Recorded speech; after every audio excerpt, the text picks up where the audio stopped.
Good morning, everybody. Welcome to round 3 of the Michelin MX Nationals powered by Milwaukee here at Lyng.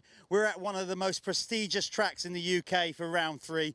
My name's Jeff Perrett. We have got hours of uninterrupted live coverage. I'm going to be guiding you through varying classes. The pros will be on song as well. So sit back, get the kettle on before we get going, and have a great day joining us watching the Michelin MX Nationals powered by Milwaukee on MXN-TV.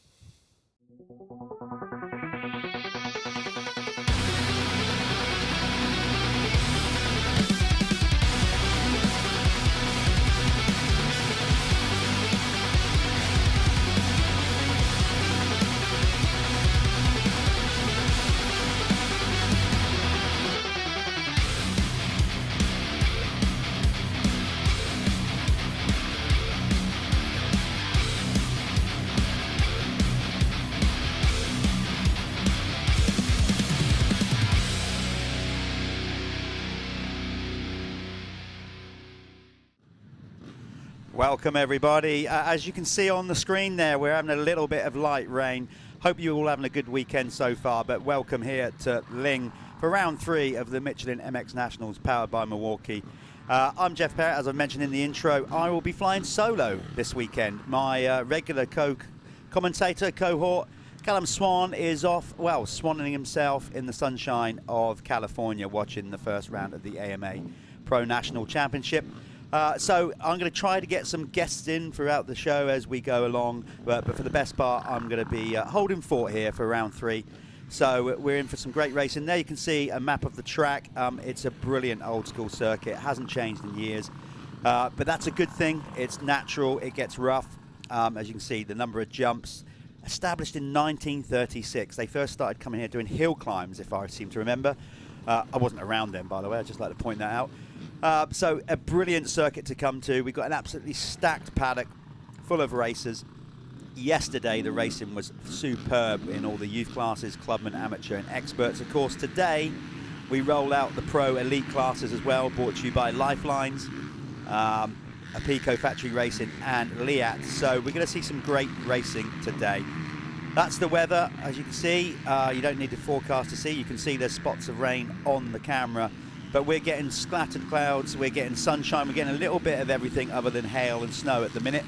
The wind keeps picking up and going down, but it's going to be good racing. A little bit of rain certainly won't do the circuit any harm whatsoever. These guys are in for a rough ride today, but that's what we love about motocross. It is brutal, but it's a challenge, and that's what makes it good. So sit back, enjoy. We've got plenty in this pre-show to show you before we go racing. So sit back, as I said, settle in for a great day's racing here at the Michelin MX Nationals.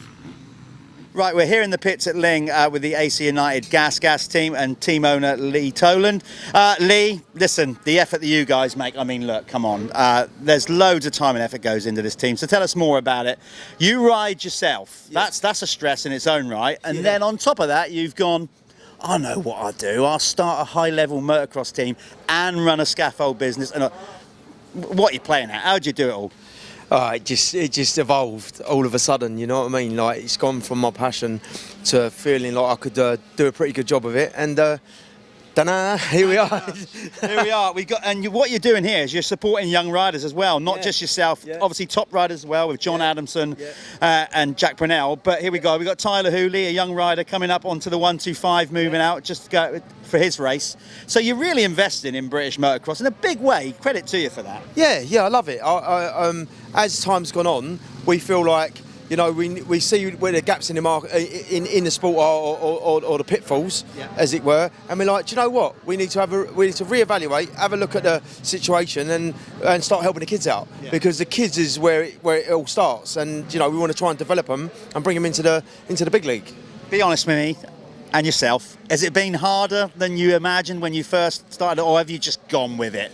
Well, I've gone with it, but what is hard is when your business starts getting a problem, or it starts getting more work, or you know, and trying to be here, there, and everywhere. That's the difficult part. And then because I'm so passionate and I want to do well myself and motocross, I'm going backwards, but that's okay. That's okay, you know. But like, I mean, the big picture is I want the sport to flourish, and yeah, we're having a go at it. I forgot to add, by the way, that not only does Lee run the team or whatever and his business and bring all his kids through, also runs a track. You know, why not stop at a motocross team? Do you know what? Let's get a track going and have a practice track and do that. So, I mean, you do love it. I mean, you must love it to do what you do. Yeah, it's one of the. It's another string to your bow. We can have the facility to ourselves. Yeah. We don't have to, you know, ask people, can we come to the track, and we can do testing and all that. You know, and then all of a sudden that's flourished as well. So you know, we're just going with it. You know, it is tiring. I've got to admit. You know, but. Yeah, we're here. We're going all in. I love the way that Lee's already said that actually I'm starting to suffer because of it. My riding's starting to suffer. Yeah. So how was it out there today? I mean, you've been riding today. Yeah, I enjoyed it. I really enjoyed it, but I just a bit fatigued and you know, my arms were a little bit couldn't hang on. But I felt like I gave it a good go. You know. Hold on. Let me stop him there. He's a scaffolder. And he's saying he can't hold on because he's getting up tired arms. You're working too hard. Yeah, I think I put too much pressure on myself to do well. You know what I mean? And but yeah, I don't know. I think it's a bit of age as well, and like mentally stressed. I'm always mentally stressed because I want everything to be right. And sometimes you can't get everything right, and you know, and that's just natural. But it's just trying to be at the track, be at the scaffolding, you know, be there for the boys because they all need, you know, they need mentoring as well, you know. And you know, just this week I've felt the pressure. You do put so much effort into it, you know, there's no doubt about it. Everything's immaculate. You come in here, I mean, the flooring in here is cleaner than my place, you know. I'm worried about coming in with dirt. I'm actually worried that I've come in with dirt on my shoes. I thought he might knock me out because of it. No, we'll just give you the hoover. That's true, they do hoover this. So the professionalism is high. So going forward, look, you've got these kids come through, but you've also got some, you know, some good riders. Jack Brunel, John Adamson, we'll get you over in a minute, John, for a chat. Yeah, and Bobby's out at the moment. Yeah, Bobby, obviously, let's talk about Bobby, you know, a definite UK talent that loads of us want to get behind and get him to the top. So shame that he got injured, but other than that, are you happy with the progress that he's making? Oh my goodness, I mean, how could you not be happy with second in the world at our first go at it? Yeah. Do you know what I mean? Yeah, I really enjoyed that. That was like, you know, being at the top of the tree, and that was emotional, that was a roller coaster, that was everything, you know. And wow, do you know what I mean? If you would have said 10 years ago that I'd be in the position that I am now, you know, I'm so grateful. I am grateful, and I'm just trying to sup it up as I go along. You know what I mean? Absolutely, yeah. And Bobby is, you know, hopefully he's England's next future. Yeah. You know, he's future talent. We made the decision to keep him off the bike this year because of his injury, and you know, and I'm pretty sure that boy's going to go a long way. But because I mean, you've got a roster of riders. I mean, Harry, I don't know if you can feel that. That's all the riders' names up there on the van there. I mean, that's a lot of riders to take care of. Yeah, I mean, they sort of take care of themselves, but each one of them has got, you know, they just need a little bit of loving, and they all need motivation. You know, my tactics are when they come back, and because they're their own worst enemy, they beat themselves up, and I do as well. We all do. We can't help it. But because I can identify with that, I can just say to them, look, you did that wrong. Let's move forward now because you know where you went wrong. Let's pick ourselves back up. Don't worry about your result. Let's go out and try. You've got 3 more attempts at it, or you know, whatever race it may be. So it's just trying to be able to help them with their mind, because we're, like I say, we're our own worst enemy, and we can, you know. We wouldn't talk to, we wouldn't let someone talk to ourselves the way we talk to ourselves. You know, we put ourselves down so much when we're racing, and it's just trying to keep them, you know, keep them uplifted. Yeah. He probably does the same with all his scaffolding team as well. That's a different approach. That's a different animal in itself, you know. Yeah. I'm sure it is. Look, Lee, we'll let you get ready because you're going out soon. Look, keep up the amazing work. I mean, for British motocross, we need people like you. We need teams like this making all the effort, doing it right, looking professional. Good on you, sir. Thank you. But I don't want to hear any more excuses about your arms. Okay? No, they're all right now. I'm going to be good. I'm good to go. Get the first one out of the way, blow the cobwebs out, and yeah. And the main thing I always tell my riders, but I fail to do myself, is just try to enjoy it. You know? So that's it. That's a great way to sign off. Enjoy it. Enjoy the motocross. Hope you enjoy the live stream as well. This is Lee from United, AC United Gas. Thank you very much, folks. Let's get to some racing. Nice one. Thank you. Because you woke up in the morning with initiative to move, so I make a heart. Think about it, cool man, look smooth. The world time has come to.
so I make it harder.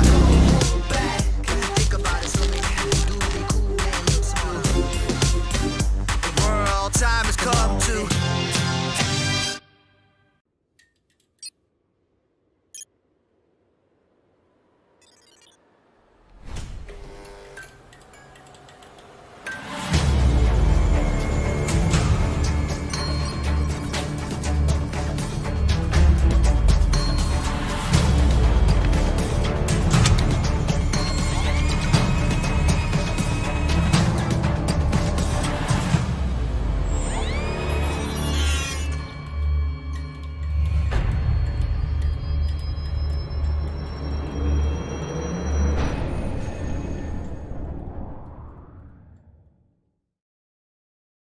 Okay, we're here with another one of our championship sponsors, very welcoming by the way, Anthony at Carbon Comps.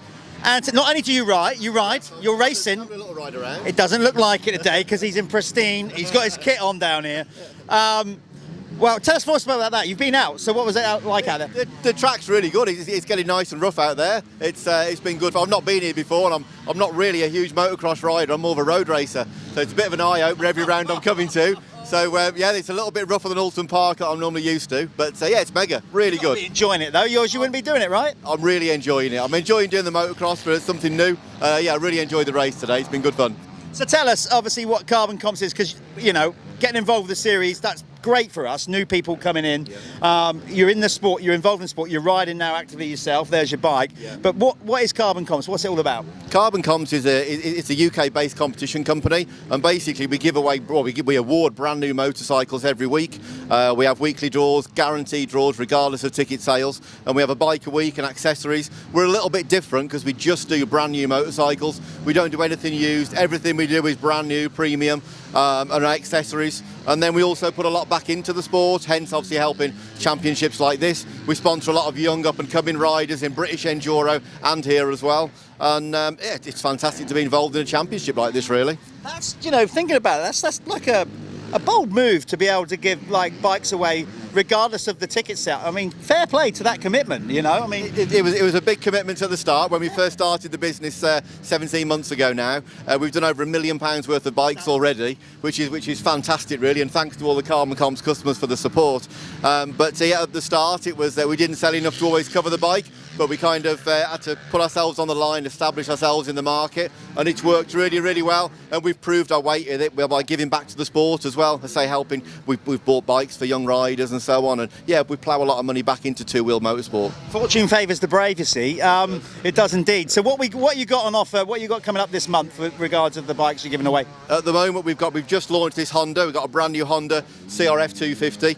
This one has been purchased from Redline Motorcycles in Loughborough. I think it's about the third Honda we've done, but they've done, as you know probably more than me on the motocross bikes. It's a cracking bike, the 250F is. That's on there, it's £9.95 a ticket, and that'll be a guaranteed draw next Thursday, again, regardless of ticket sales. And also some Tech 7 boots on there. Right. So yeah. £9.95. £9.95 a ticket, you can win yourself a brand new Honda in 2 weeks.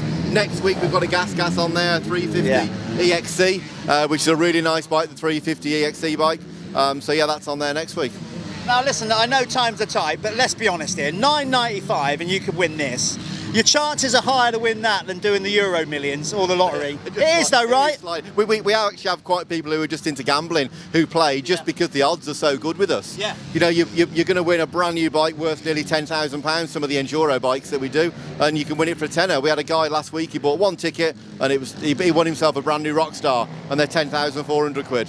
So he was happy.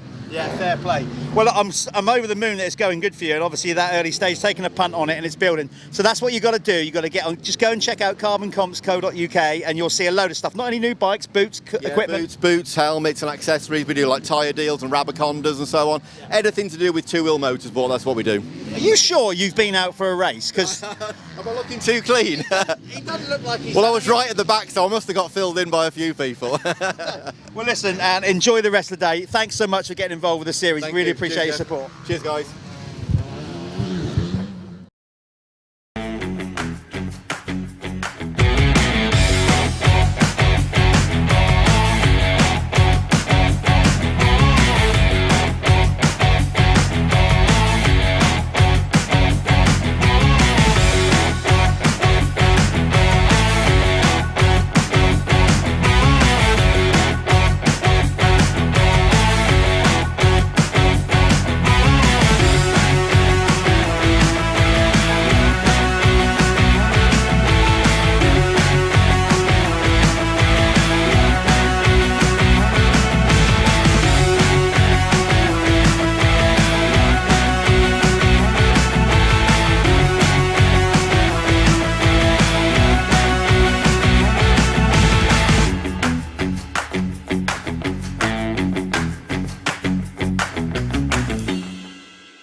Boyesen ignition covers and clutch covers have got strong history with two-strokes, from back in the day to the current two-strokes we see of today. You're forever seeing Boyesen products on a lot of the older bikes. Back in the day, all the factory teams used to run the covers. It was one of those things where you'd flick through the magazines or you'd look onto the videos and you'd see factory bikes dripping with Boyesen parts. And it's something that you'd always inspire to when you were a youngster. Boyesen ignition and clutch cover, it's an easy fitment. It's just like fitting OEM parts. So it's just a smooth transition. With a high quality cast, it's not plastic, it's easy to take off, maintain your stator and your flywheel.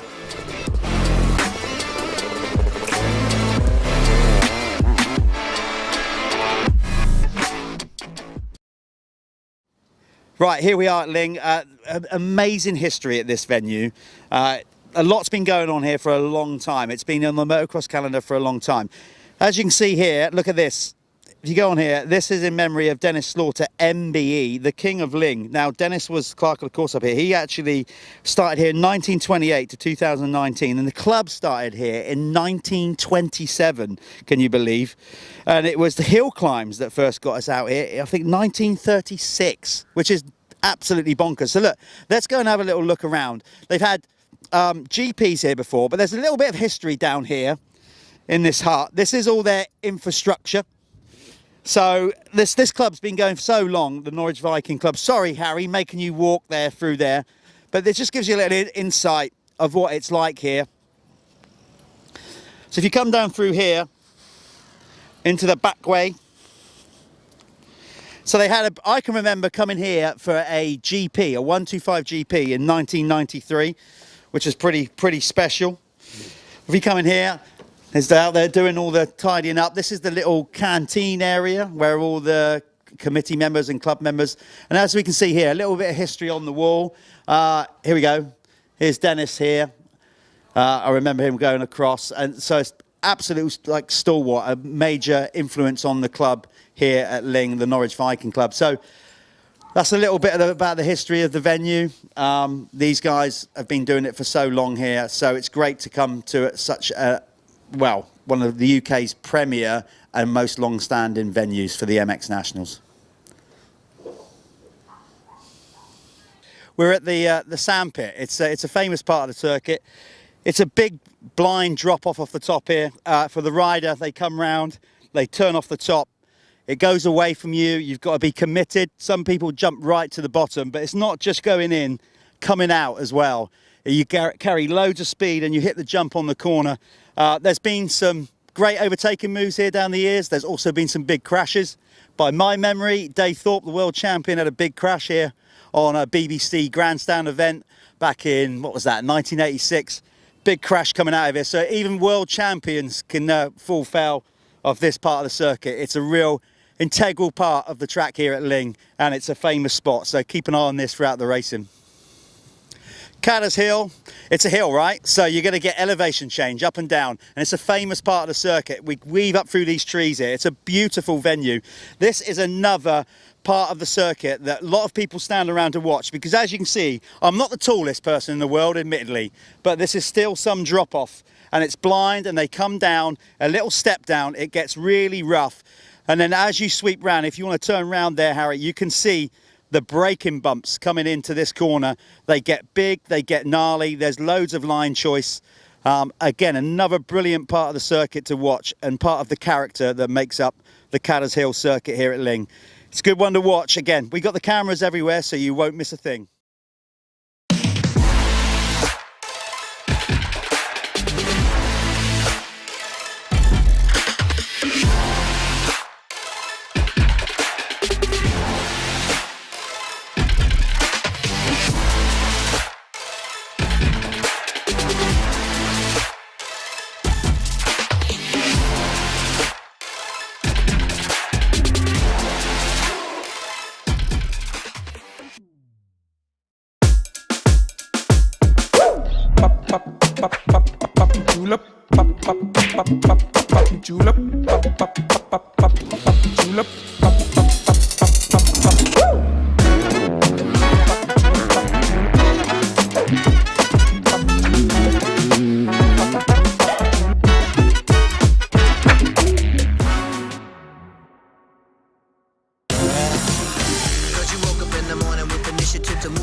Okay, we've been walking around the track, giving previews for your live stream. It's quite tiring work for an old man like me. I'm nearly 50, you know. I know, you wouldn't believe it, right? So we've come for a refreshment stop, and we've come to the ideal place, one of our series sponsors. I'm here with Dave Hamlet from Lifelines. Dave, this is a brand new brand. I'm not the man to explain what it is, because it's not mine. It's yours. You are the man behind it. Explain what Lifelines is, basically. Health, vitality and sports supplement brand, essentially. So it started with the fact I've been in this industry for over a decade. Just kind of want to bring something new. Everything's dosed as per medical research, so all about quality. Just using the medium of extreme sports as a vehicle to talk to consumers. End of the day, it's super fun, right? It's cool to watch. Oh, it's fun, it's fun.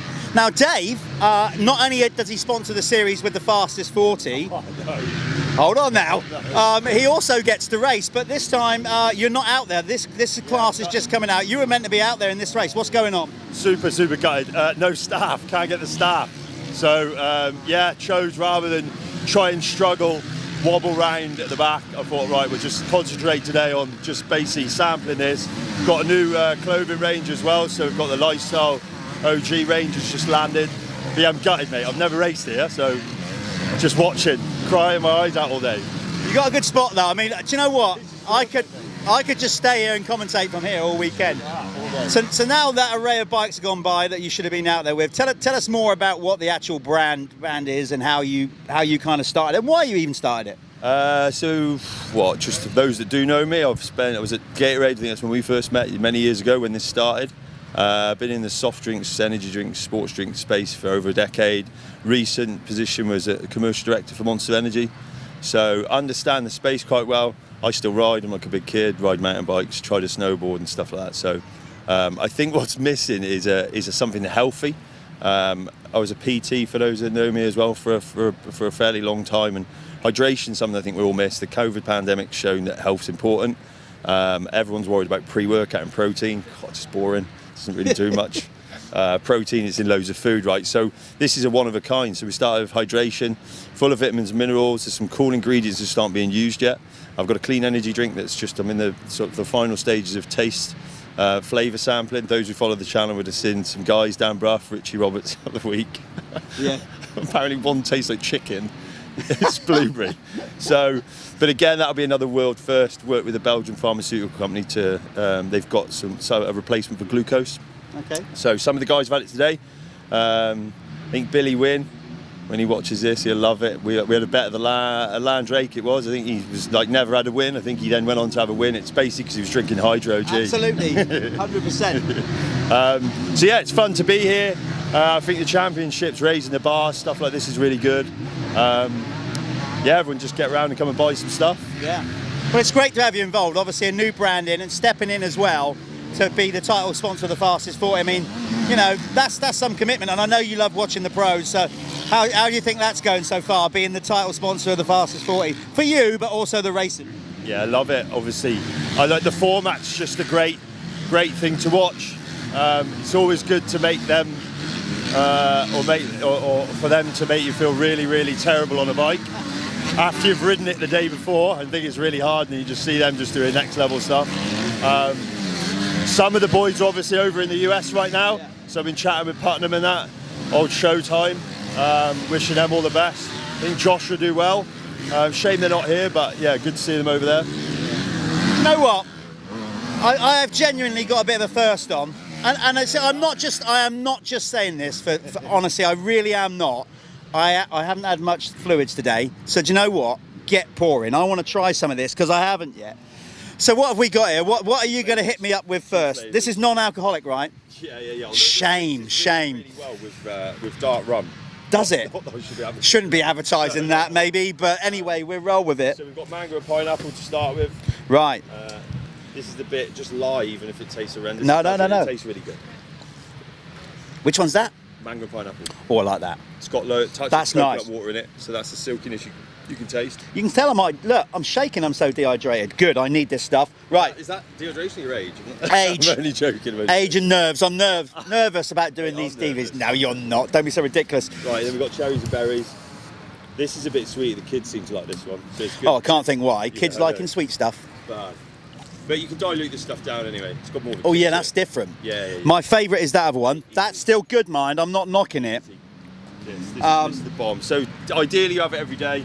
1 scoop, 500 ml of water, and then we worked out 1 serving for every 90 minutes of exercise, but it depends how much you sweat and stuff. I've got some World Cup downhill riders that are taking 3 or 4 scoops to get rid of arm pump and stuff. So yeah, it's just all about customer feedback at the moment. People use different doses. It's good. Well, good stuff. Look, Dave, keep this going. I might need some of this to get through the live stream later on. Thanks for getting involved with the series. Thanks for bringing out a brand new brand and helping the riders. Pleasure, mate. Real pleasure. Great to work with you. That's David Lifelines. Hit them up. They're all over social. You'll see his face everywhere. He's got his little emoji. He's got a new clothing range. There it is. It's on the tub. There he is. I told you, he gets everywhere. Go and check it out. There you go. Lifelines. Nice one. All the best, Dave. Top man. Cheers.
Right, we're here at the Phoenix Tools Even Strokes Kawasaki team because suspension, it's an integral part of a motocross race. Listen, you have got all kinds of technical stuff in any kind of motor racing, Formula 1, MotoGP, whatever it is, but motocross, suspension is so key. Obviously the track changes throughout the entire race, 20-minute motos, and throughout the day. So the guys are constantly looking for that little fine margin, particularly at the pro end of the whole scene. The slightest little click can make such a difference. As you can see, if you're new to motocross, you've got the 2 units on the front, you've got the front forks. Okay, they're obviously soaking the front wheel, and most obviously modern bikes, a single shock, monoshock at the back. And it's getting that nice balance to get everything to work plush and sweetly, and then it brings confidence in a rider. If a rider's confident, it can make such a difference to the result. These guys, we've got Petr Petrov's bike here. He has his suspension done by Ian Bailey at Moto 33. Let's go and check what Ian's up to, because Ian comes to the event and does all the suspension tuning. And as we said, it's really key for them because they've just been out. Obviously, we're pre-recording this on a Saturday. They've just been out for their practice session today. So trying to get the fine margins for tomorrow's racing, which you're going to see today. So let's go and see what Ian's up to. He's parked right alongside. There he is. We call him Balo, Ian Bailey. Everybody just knows him as Balo. As you can see, look, an array of front forks, rear shocks. So let's catch up with Ian. Don't mind coming in. Balo, sorry, you're right in the middle. He's right in the middle of work, and this man works hard on a Saturday evening throughout the week. What you got going on here? What are you doing? At the moment, I'm servicing Rafe Broadley's Gas 125 shock, and there was a little bit of an issue with it being a bit quick on the rebound, and we found out the piston band was quite heavily worn as well. And I'm making a few shim changes as well, just to help control the oil flow a bit better. Okay, so for those like me that's not very technically minded, shims, what's that about? How does that affect the suspension? What happens there? Well, the shims pair up with the piston, which cover the ports, and the way you configure the shims onto the piston is the way creates a dampening force, which controls the oil flow through the piston. So that basically the pressure, so you can change the whole. That's not even before you even get to the spring, obviously. So that's a rear shock. We've got front forks over here. So on an average evening at an MX Nationals, I mean, like I said, I've seen you in here finishing up late at night, going around the site, and you're still in here with your LED lights on, working. So how many sets of suspension do you have to do at an MX Nationals? It really does vary. Yeah. And like I catch up with different customers throughout the country, which I help, and I service them of an evening so they can be back on track for the morning. So these are just having a general service, like seals, bushes, cartridge seals, and stuff like that. Shock to have new seal head, piston bands, etc., and just get them back racing tomorrow. See, Ian's playing it down a bit because being a racer myself back in the day and everything, suspension is in many ways more critical than the motor because it inspires confidence. So as much as you work hard, I mean, it must be a really rewarding job when you've come in and a rider's gone, oh, that was amazing, you've made a few clicks and it's made all the difference. Oh, it sure is satisfying for sure. You go home with a smile, definitely. Just like you can keep someone safe on the track, and you see them get better results week in, week out. It's 100% it's rewarding. So, how did you get into this, Balo? Were you just a general bike mechanic first? Is it the classic case of there was a mate of yours that used to race? Did you used to race? What's the deal? I used to have a go back in the day, but I wasn't that good. But it started off helping friends with the suspension, and it just spiraled from there, and word of mouth, and before you know it, it really took off. Yeah. So you're obviously passionate about it, so, I mean, you've got a lot of clients. I mean, it's not just at a weekend. You must be flat out most of the racing season. Well, off season as well, because we got to do all the testing and suspension. It's very busy indeed. Yeah. Yeah, for sure. Obviously, the sport needs people like Balo, you see, because this makes a difference in racing and the passion with it as well. I don't get excited about this little box of shims. You probably do. And that's the difference, you see. Everybody's got a skill set. So listen, we won't hold you up anymore. Actually, before I do go, just tell me, I don't understand it enough. So in a suspension unit, pretty much, we've got compression and dampening. So you got to kind of get those two tallied up, right? Oh yeah, for sure. So generally on top you would have low speed compression and high speed compression, and on the bottom rebound. And the rebound obviously controls the speed the wheel returns to the floor, and compression basically harder or softer. Yeah. And for different tracks you would adjust it accordingly. And that's the thing, getting the balance right. It's easy. It sounds easy, doesn't it? It does. It does sound easy, but it's not. There's so much that goes into it. Ian, thanks for your time. We're going to let him get on, but that's a little insight into suspension, certainly on the high end, but a lot of the youth racers here will also have their suspension done. It is so critical to have a good bike set up because it instills confidence, and if you're a confident motocross racer, you're going to go quick. We'll let him carry on his work. A little insight on suspension. Hope you enjoyed it. Cause you woke up in the morning with initiative to move, so I make it harder. Think about it, so time has come to.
Okay, motocross racing. You'll hear us say the word berm a lot. For those of you that have never seen motocross, you're wondering what the hell is a berm? Well, this is a prime example of what I'm stood on right now. What it is, as the riders go throughout the day, they push the dirt up. They keep pushing it wide. Eventually, it starts to hold up and build up. So if I show you now, you can see the depth of it. So I'm walking around this really nice sweeping right-handed berm. You've got the inside. That was all flat this morning. And that has just been, and we're only one block of racing in, not even that. And it's just pushed all the dirt up high. And the riders use it to slam into, but sometimes you don't want to slam into a berm. You've got to try and ride it low. Keep the power at the bottom. Because if you start getting high, you're getting into the looser soil. It saps the motor. You can blow through the berm, which is a term that we use. If a rider obviously comes in too hot and blows through the soil, and you can just see this thing just keeps going. And this has just been built up here on Saturday already after 1 or 2 races. So you can really commit to these kind of things. If you're a really good rider, you come in, rather than knock it down a gear, you actually hook it up a gear and you just hang off the back and carry all your corner speed. Not only that, a berm is a great place for overtaking because you can square off it, you can come in tighter and block pass, punt the other riders out of the way. Berms are an integral part of motocross racing. If you can't ride berms, you're never going to get that good a motocross rider. So keep an eye out them on the track today. There'll be loads of them building up here at Lyng. It's a sand-based circuit, so it's going to be good. It's already good, and this is only Saturday. So buckle in today. You're going to see some great racing here at Lyng. Okay, another term you'll hear us say in the commentary booth throughout the rest of the year is ruts. I'm stood in one. At the minute here at Lyng on the Saturday, it's a bit dry. We don't have too deep ones, but you can see already by, again, I'm vertically challenged. My legs aren't huge, but still, you can see the kind of thing that forms coming into a corner and round a corner. So this is a classic case. They come down the straight, over the braking bumps, and you can see it's not much wider than the width of the wheel. So if you get kicked up in the braking bumps, you miss your rut. It can all go pear-shaped. You can get cross-rutted. That's where one wheel goes in one rut, one wheel in another. So there's a lot that your brain has to process as a motocross rider. You know, you've got to line everything up. You've got to look further down the track. You don't just look straight over your front mudguard. And you've got to trust your instincts to follow your front wheel. It comes in here. Obviously, they're in the braking zone. And then you can see it starts to form kind of like a rut, but also a berm. And then there's a berm on the outside. So you can get the idea just on this one corner after the finish of what a rider has to deal with riding ruts and berms and making the right choice on each corner, because it's not always the best to rail the outside. Obviously, the further you go around the outside, the more time you're losing. So ruts form mostly on the inside. And if you can negotiate them well, if you're good at them, then it's the shortest route around the track, the best time. And a lot of time can be gained. We go to certain venues, obviously, where it's wetter and there'll be even more ruts throughout the day. But there we go. That's what a rider has to deal with on most corners on a motocross circuit. So when you hear us say about berms and ruts, you've now got an understanding of what a rider has to deal with.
this is what it's like to do a lap round Lyng. A long, fast start into a sweeping left and right. Normally, that basically gets all bubbled up around there. We see some crashes. You can see these short, fast braking bumps into this sweeping right, over a little hip, then into this, well, basically the famous sandpit. That is a big old drop.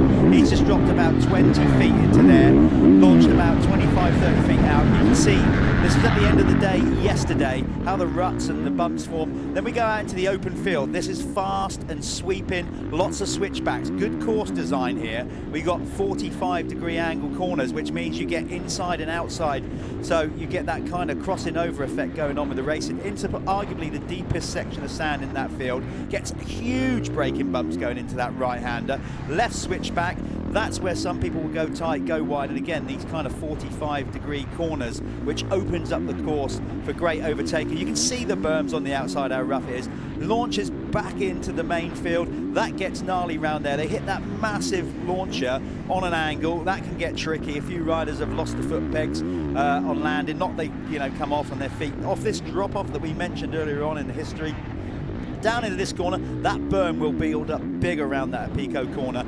Into the tightest corner on the track, this gets a bit of a pinch point. Riders running it in there, trying to punt each other out of the way. It sweeps up the hill, gets a little bit rocky there, but nothing to worry about. A big launch up to the top. Now another big drop-off down the hill. This just drops away from you in an instant. And again, massive braking bumps and line choice into the lower part of the circuit, past the trade area. This little 45 kick, this corner is so hard to read. It just keeps going away from you, round and round and round it goes, and you've got a job to try and hug the inside. Up Cadders Hill, another big launch, and then arguably the biggest drop-off of the track to the finish. This just absolutely drops away from you. Massive leap down the hill into, again, massive braking bumps, a little sharp right and a left over the finish line, and then there's this switchback past paddock lane. Pit lane is on your left. That's where they get all their pit boards, and turn right back onto the start straight for another lap round Lyng. That was yesterday.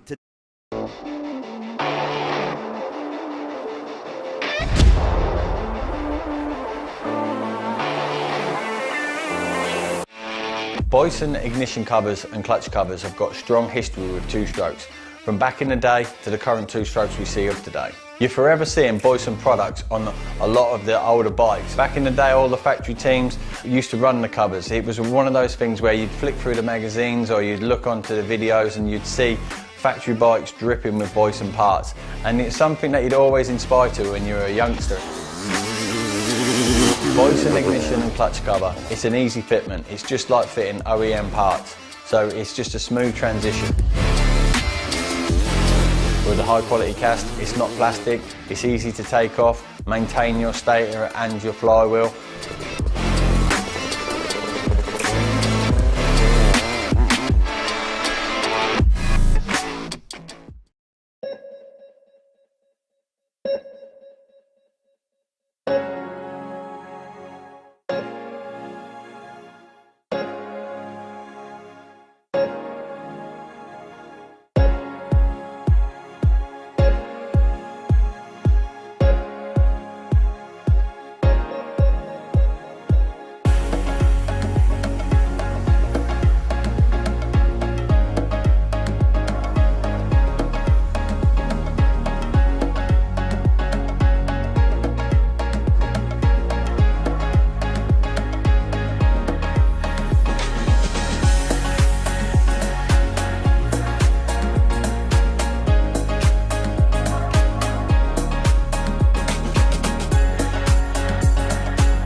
Welcome everybody. You are watching live footage.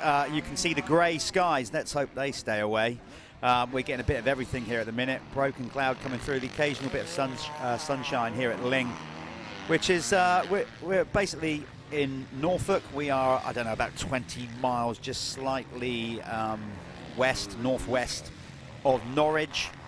This track has seen plenty of action down the years. As we said, they have been riding here since 1937 in some way, shape or form, pre-war stuff. So you can imagine the track. The layout has not changed much down the actual years. The actual layout, obviously certain things have changed. We've added, the club have added more jumps and bumps and stuff like that, but the actual general layout has basically stayed pretty much unchanged throughout that time. There's Tommy Searle on screen just coming through. We're just doing this fixed camera check before we go live. This is currently the pro practice, the fastest 40 pro practice, elite practice you are watching.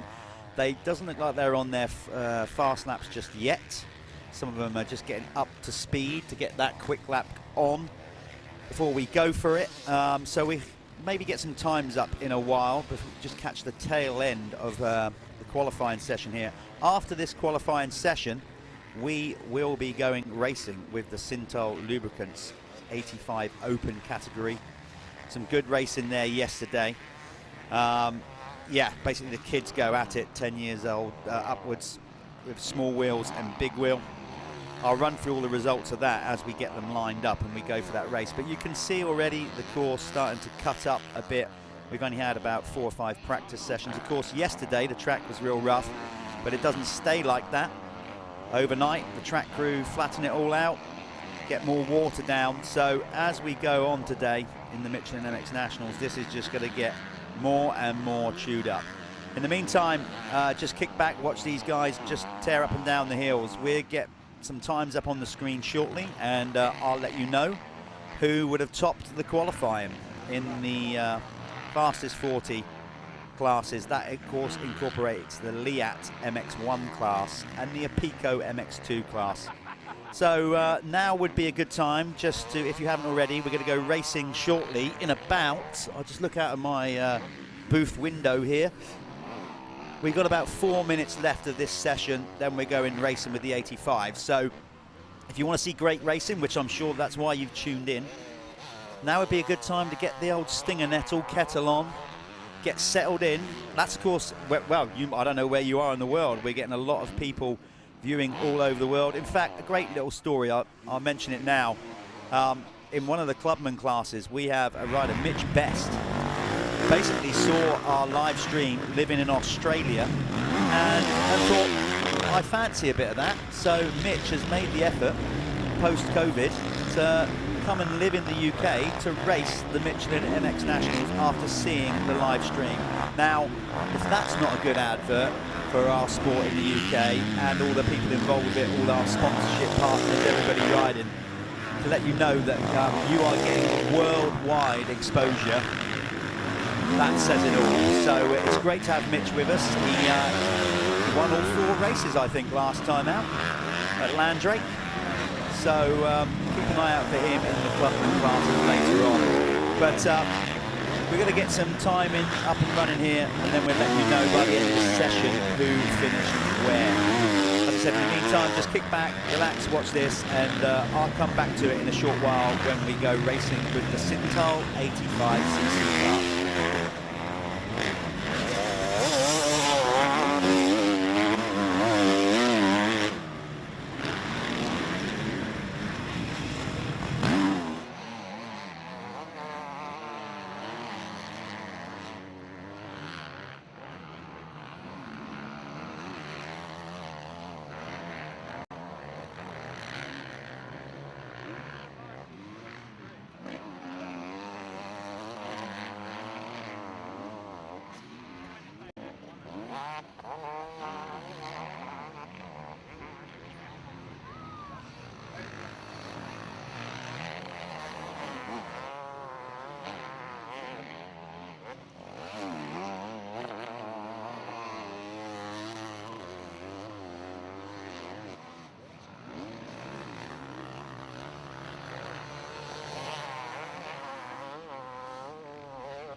like, you'll just have like one flat corner, so it's just one hand.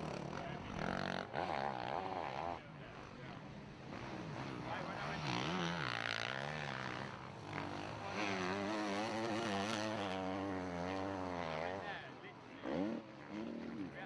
racing, and then like I filmed for an hour. Okay, like you're just seeing the pro riders off that big launch you just saw on the track preview. Stu Edmonds launching off the hill again. TV flattens it out. So we haven't got very long left in this session. We've only got about a minute left. So hopefully soon I'll be able to tell you who qualified where in the fastest 40 category. In the meantime, another huge shout out to all our sponsors.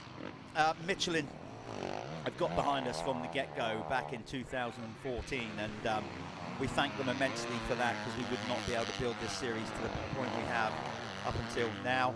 And Milwaukee as well, stepping up, I think it was 2 years ago, and coming in as well as a major sponsorship partner. So thank you to them, of course, you know, sponsoring obviously motocross teams. Previously they sponsored Jeffrey Hurlins or whatever. So, you know, we've got a lot of traders that come and race motocross, particularly in the clubman and amateur class. A lot of builders, plumbers, electricians. So, you know, Milwaukee tools, no doubt will be good for them. So thank you to those guys. We've got Race Effects, major sponsor of the series as well. Obviously with a load of brands like Oakley, like Seven and Fly and Bell, of course. So lots of people involved. As mentioned, we've got Oakley here, Bob Buchanan doing the riders service for the riders, but also other riders that aren't supported by Oakley. We've got Sintel Lubricants. They are our oil partners and sponsor the 85cc class, which you're going to see coming up next. We've got Acer Scaffolding Services. Saw the interview earlier on, if you were tuned in earlier, with Lee Toland, who not only supports our series, he runs a race team, track, massive support from him. Big shout out to the guys at Pico, who stepped up this year and got more involved with us, so thank you to them. They're sponsoring the fastest 40 MX2 category. And then we've got Liat as well, another major clothing brand, motocross protected clothing brand. They're on board as our elite MX1 sponsors. We've got Moto Verde here, they're sponsors of the amateur class, the UK's premier salt-free cleaning. We got Carbon Comps, you saw a bit earlier on there with Anne down there. Get on carboncomps.co.uk and enter in, buy a ticket to win brand new motorcycles, not being used, fresh out of the showroom. And you saw the interview as well, potentially with Dave Hamlet at Lifelines. He stepped up with the new sports nutrition brand to sponsor the fastest 40, which is what you're seeing on track at the minute. We've got Max Flint and the guys at Planet Moto doing the first lap leader award. That's effectively every rider scores 1 point that is first over the finish line on the opening lap, apart from the pros. Whoever's accumulated the most points at the end of the year gets a all-inclusive trip down to Spain on a motocross ride holiday. Pretty cool prize that is. We've got Kex involved. Go and check them out. Started out as an underwear brand, but now doing socks, t-shirts, hoodies. Ed Warren doing a great job with that. So we've got the Kex Fastest Lap Award. That is basically the fastest lap over the weekend in all classes. Will get a voucher, a discount voucher, to go and buy some merch on Kex's website. So we have got absolutely loads going on. We've got dirty.co.uk, which is going to be a new app coming out, which gives you discount on entering to certain events and practice days. So we've come up with the Dirty Hard Charger Award. What that is, across 3 categories, the youth classes, then we've got the adult classes, and finally the elite pro riders.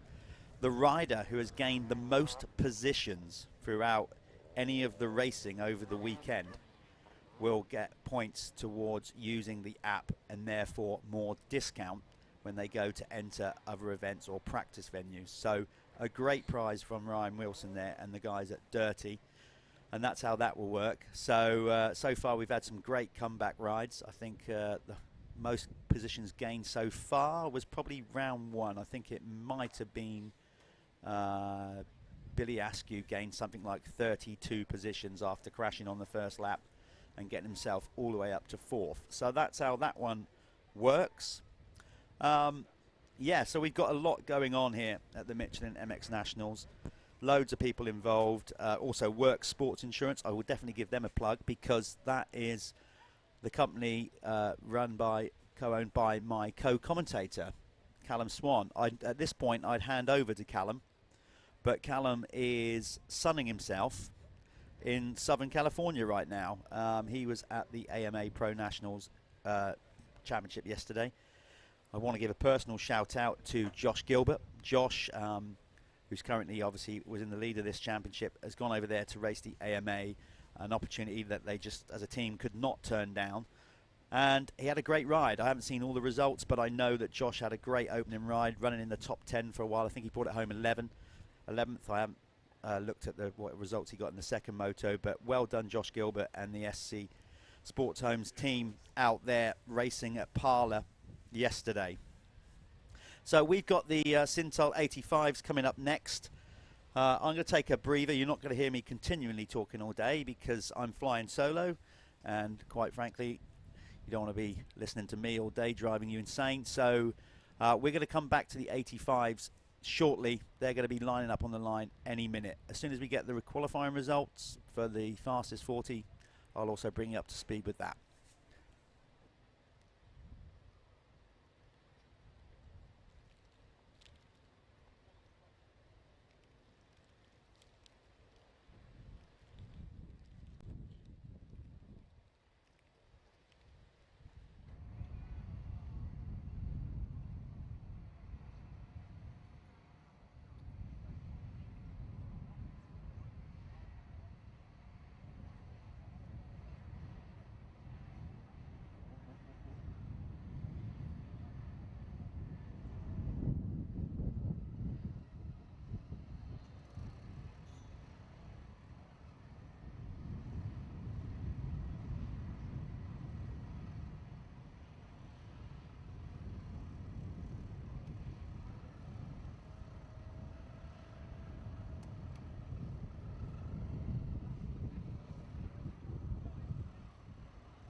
Okay, back to it. I've just been handed the paperwork for the qualifying. By the way, you have tuned into the right place. This is not the National Tractor Pull-In Championship. That is the tractors obviously grading the start area because the riders sweep round onto the start straight as part of the lap. So between every moto, we just grade the start. And of course, we've got the Sintel 85 riders coming out. I've just been handed the times for the time practice qualification. We'll do this in separate classes, of course. So we'll start with the Apico MX2 Elite category. Jamie Carpenter set the quickest time there with a time of 2:08.602. Local rider Callum Mitchell, he lives not too far down the road, probably about 15 miles, something like that. He came in second with a time of 2:09.179. Sam Nunn also in there on the 2:09 bracket with a 2:09.675. Then it was Tom Grimshaw for fourth, 2:10. And then Lewis Hall in fifth, 2:11.012. Let's quickly go through the Liat MX1 category. Tommy Searle, quickest lap time, 2:05.4. Jake Millwood, Tommy of course on the Crendon Fast Track Honda. Jake Millwood on the Verdi machine coming in second, 2:02.183. Then it was Brad Todd. Gabriel Racing in third on 2:06. Harry Kulas on the Cab Screens Crescent Yamaha was 2:06.6, and then Petr Petrov in fifth on the Phoenix Even Strokes Kawasaki. That's the top five in the pro classes. Obviously they'll be out later on, roughly around midday-ish is when they go off the line, depending on, obviously we don't get any hold-ups or red flags or anything like that. What you're seeing here lining up is the Sintel Lubricants 85cc class, getting ready for their first moto of the day, but their third moto of the weekend. Yesterday, Billy Askew did the winning. He took the win in both motos in the big wheel, if I recall. So maximum score for him. And then in the small wheels, it was Blake Ward-Clark taking the first race win, but then Elfie Edders-Green retaliated and took the race win in Moto 2. So they've shared a race win each. Sonny Rooney came in third in both those small wheel races. Josh Vale was solid yesterday as well with a couple of seconds. If I'm right remembering that, I think that's correct. Yeah, he was, and then Jake Walker a couple of thirds. Right, here we go then. We are going racing, and we are going to go racing all day from here on in, non-stop. Here we go, pretty much. There'll be no lunch breaks or anything here. This is the first race of the day, right through to the final pro race later on in the day. Let's get it on. This is the Sintal Lubricants Open 85 combined class, big wheel and small wheel, scored separately, all roughly the same ages from about 11 up to 13, 14. Who's going to get the whole shot off these mesh starts here at Lyng? Gate down, one of them didn't go down, and it was Hayden Stat getting caught. He got caught yesterday on the same thing. So that's two motos back to back. Unfortunately, that the diminutive Hayden Stat has been caught up on the start line. So this is where they go way over the back in and around to the sandpit. So you'll see them come into view in a minute. We get some of the cameras get lost around the back a little bit. So bear with us. We're going to sort them out. There's Hayden Stat. No, sorry, Hayden Stat's right at the back. So we don't know who. Here we go. I think that might be. It's Billy Askew in the lead again. I can see Jake Walker with a much better start, as has Freddie Gardner, number 14 on the Matt Gardner racing machine. And this is where they get out into that field. It's fast, it's sweeping. We've got a little bit of rain coming down now, as you can see.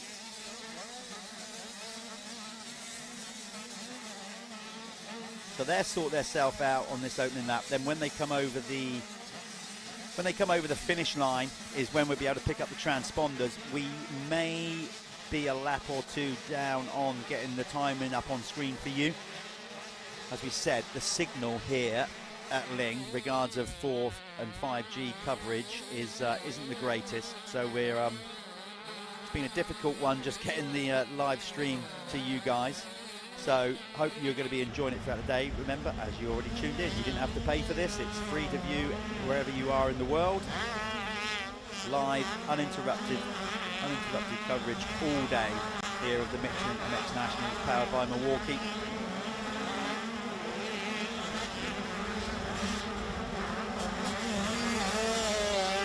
Right, so I think all being well, we've got the timing up here. So in a minute we'll try and get it up onto the screen as well for you. But once they cross the finish line, if you're new to this game and you're watching it for the first time, they have little transponders, a little orange box that they get that gets strapped to their forks, their front forks. So when they go over the finish line, there's a wire that goes under the circuit. That then picks up the transponder, and that's how we do all the timing and scoring here at the Michelin MX Nationals. Gone are the days of lap scoring. It's all in this modern age done with obviously modern technology. That's the finish line there. So hopefully timing will pop up on our screen any minute.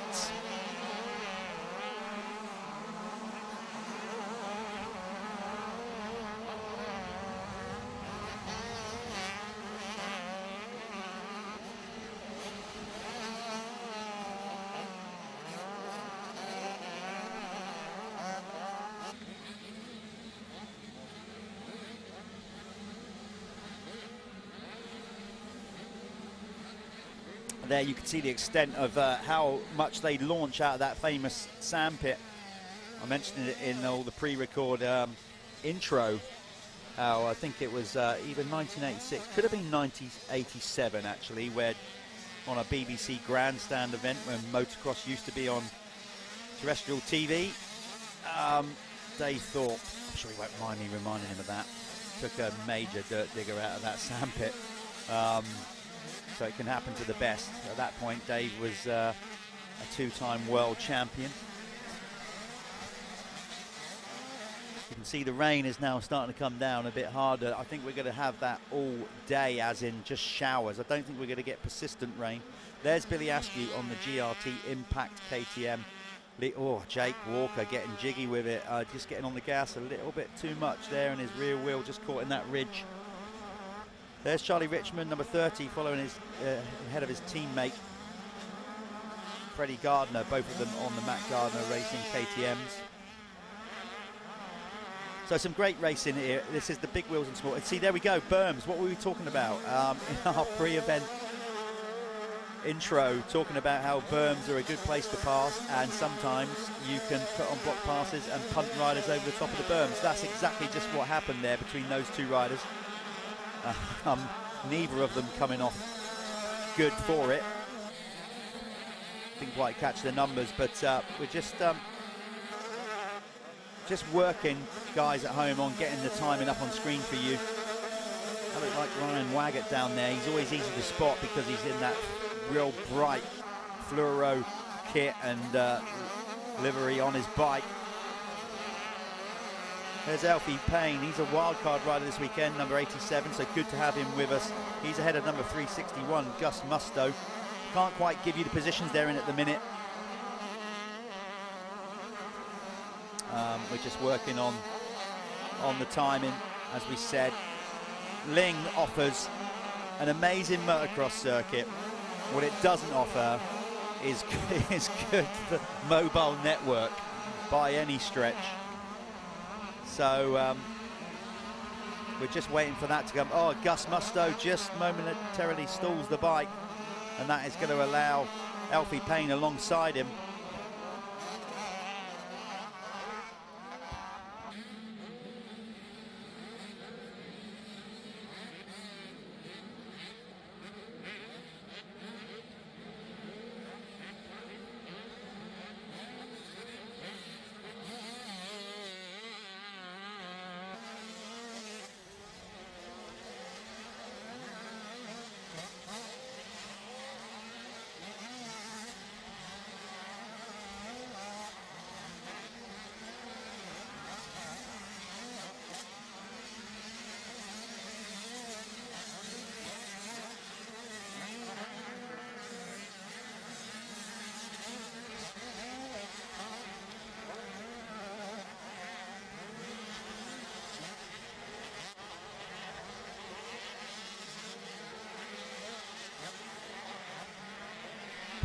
Okay, sorry about that. We were just just having a discussion in here, with the Speed Hive timing. Hopefully you guys are getting it at home. Remember as well, you don't have to wait for us to put it on screen. You can go on Speed Hive on your app or on your tablet or whatever it is.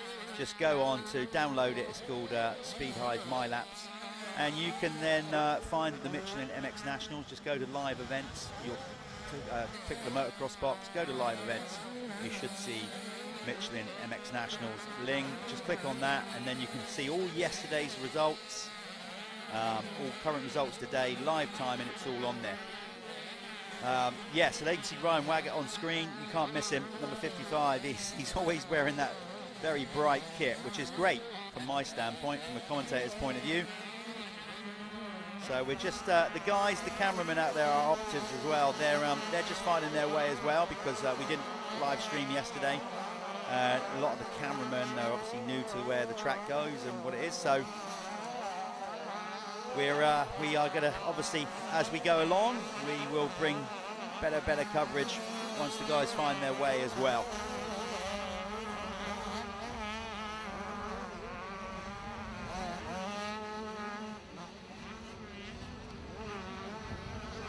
Right, well, we've got the 85cc riders going round. Up in the next motor, of course, we've got the 7 MXY 125 and 250 racing coming up next. So we're starting with the youth. We've got this going on in a minute. We've got timing up there as well now, which is great. So let me just quickly bring you up to speed with the timing then. Race order currently. We now will be able to get the timing on screen as well. Billy Askew is currently leading the race with a 5-second lead over Jake Walker, number 99. Then it's Charlie Richmond in third. Freddie Gardner, number 14, his teammate, in fourth. Chester Hyde finds himself in fifth ahead of Ollie Bubb. Ryan Waggett currently in 7th position ahead of Sonny Rooney, who's on a small wheel. So it looks like, to me, Sonny is probably leading the small wheel category ahead. And then it's Lewis Spratt. Alfie Getters Green is 10th. Then it's Blake Ward Clark. Drew Stopp number 18, is in 12th ahead of Josh Vell. So Josh had 2 seconds yesterday. He hasn't made such a good start in this one, down in 13th ahead of Isaac Ash. Then Elfie Payne. Finley Pickering is 16th ahead of Will Haddock. There's Jamie Keith. Jack Beery 19th and Gus Musto rounding out the top 20. Okay, so as I said, Callum, my cohort, is not here this weekend. So what we're going to do throughout the weekend, the best we can, is drag in some riders to sit next to me and have a chat with. And we're going to start, I'm pleased to say, next to me, we've got last year's, well, it wasn't sponsored by 7 then, but last year's MXY2 champion is sat next to me. Elfie, how are you? You're good? Yeah. Let me just make sure that you're coming through all right on that. 1 minute. Let me just mute you a minute.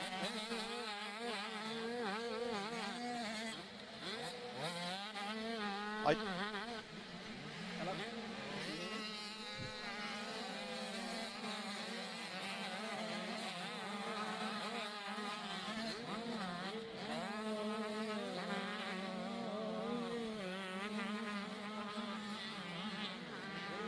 Okay, sat next to me is last year's champion, Elfie Jones, in the MXY2, not this category, but Elfie, good to have you with us.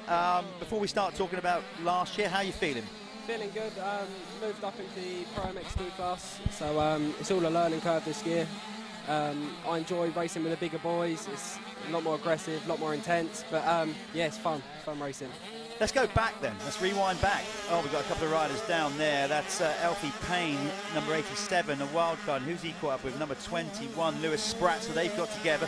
And then fallout from that is somebody's probably lost their line and gone over the top of the berm. You remember those days, Elfie, don't you? When you were going here, there and everywhere. I mean, you know, now you're a bit more mature, better rider. Can you look back on your youth career with, you know, like on fond memories? You know, obviously, as a kid, when you were riding this age, your aspiration was to end up being a pro. You're now in the pro category. Yeah. So what was it like being a youth rider back in the day? It was an experience, that's for sure. You know, racing was always fun. I've been racing with the MX National since I was on the small wheel. Actually claimed my first small wheel title in 2017. Yeah. But yeah, racing was we were just reckless. We didn't care, we just wanted to win. See, that's the thing, isn't it, right? You were reckless, but that's just being a kid. So no matter how many times, like Dad or other people around you, it's like, okay, do this, do that. When you're a kid, you just don't think like that, do you? You just want to race. You just see the red mist, the sort of track craft maybe goes out the window. That's why I always like watching the youth classes. Probably you now, looking back. You know, so it was a big thing when it coming through youth. When did you start to sort of believe as a rider that you felt that you could possibly make it as a pro? Was you already firmly believing at this age in the small wheels, or from when I first started, I always wanted to be the best. Whatever I do, I want to be the best that I can be. But it was when I sort of stepped up into the 65 class and I started being there and abouts in the nationals. And just from then on, really, you pick idols, which I'm now racing. Yeah. And you just chase the dream. I mean, you are now racing, you know, it's a big thing out there. So we're kind of, let's say, just shy of halfway through maybe your first year in pro motocross. Yeah. How would you mark yourself between 1 and 10? Expectation-wise, probably a 10. I'm doing what I would have liked to do at the start of the year, which is good. And it is all a learning curve this year. Every single weekend, as long as I can try and be better than what I was last weekend, it's a win for me. Yeah. I've got a great team around me now, racing with Chambers Racing. They're helping me and pushing me to be a better rider all the time, which is great.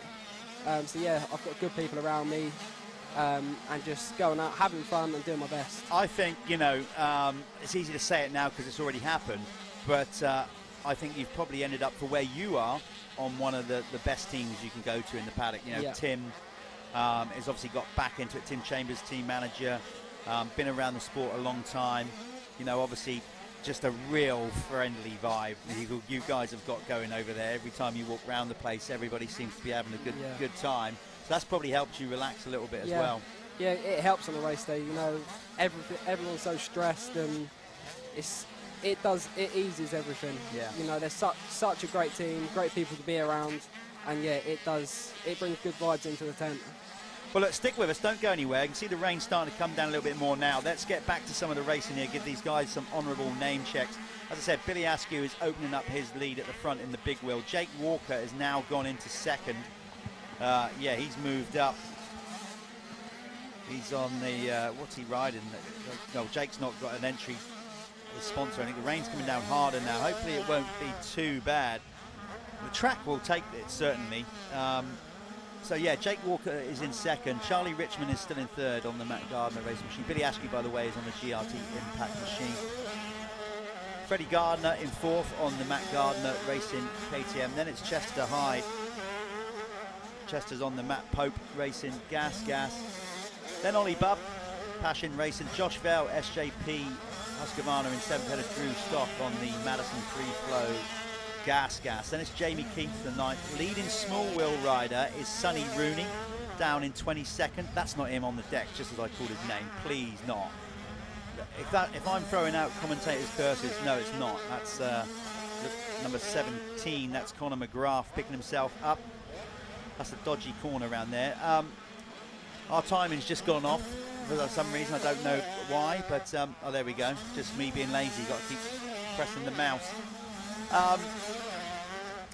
Alfie, you've now been out this morning and ridden the track. How's it riding today? It's definitely misleading. The berms look big and lovely, but underneath all that lovely sand, it's really hard pack. It's slippy. Definitely got to stay switched on. The bumps, they're coming through brutal already. Are they already? Yeah, they're definitely kicking you left and right. But no, the track's good. I love this track. It's brilliant. It's very natural as well, which you don't get nowadays, which is good. It's a nice change. Yeah, that's right. I mean, it's not littered, is it, with like rollers or big tabletops or anything like that. We've got some good old school drop-offs and ski jumps, which I guess sometimes, as a racer, tabletops, most people have to hit a tabletop at the same speed, really, to hit the downside with ski jumps.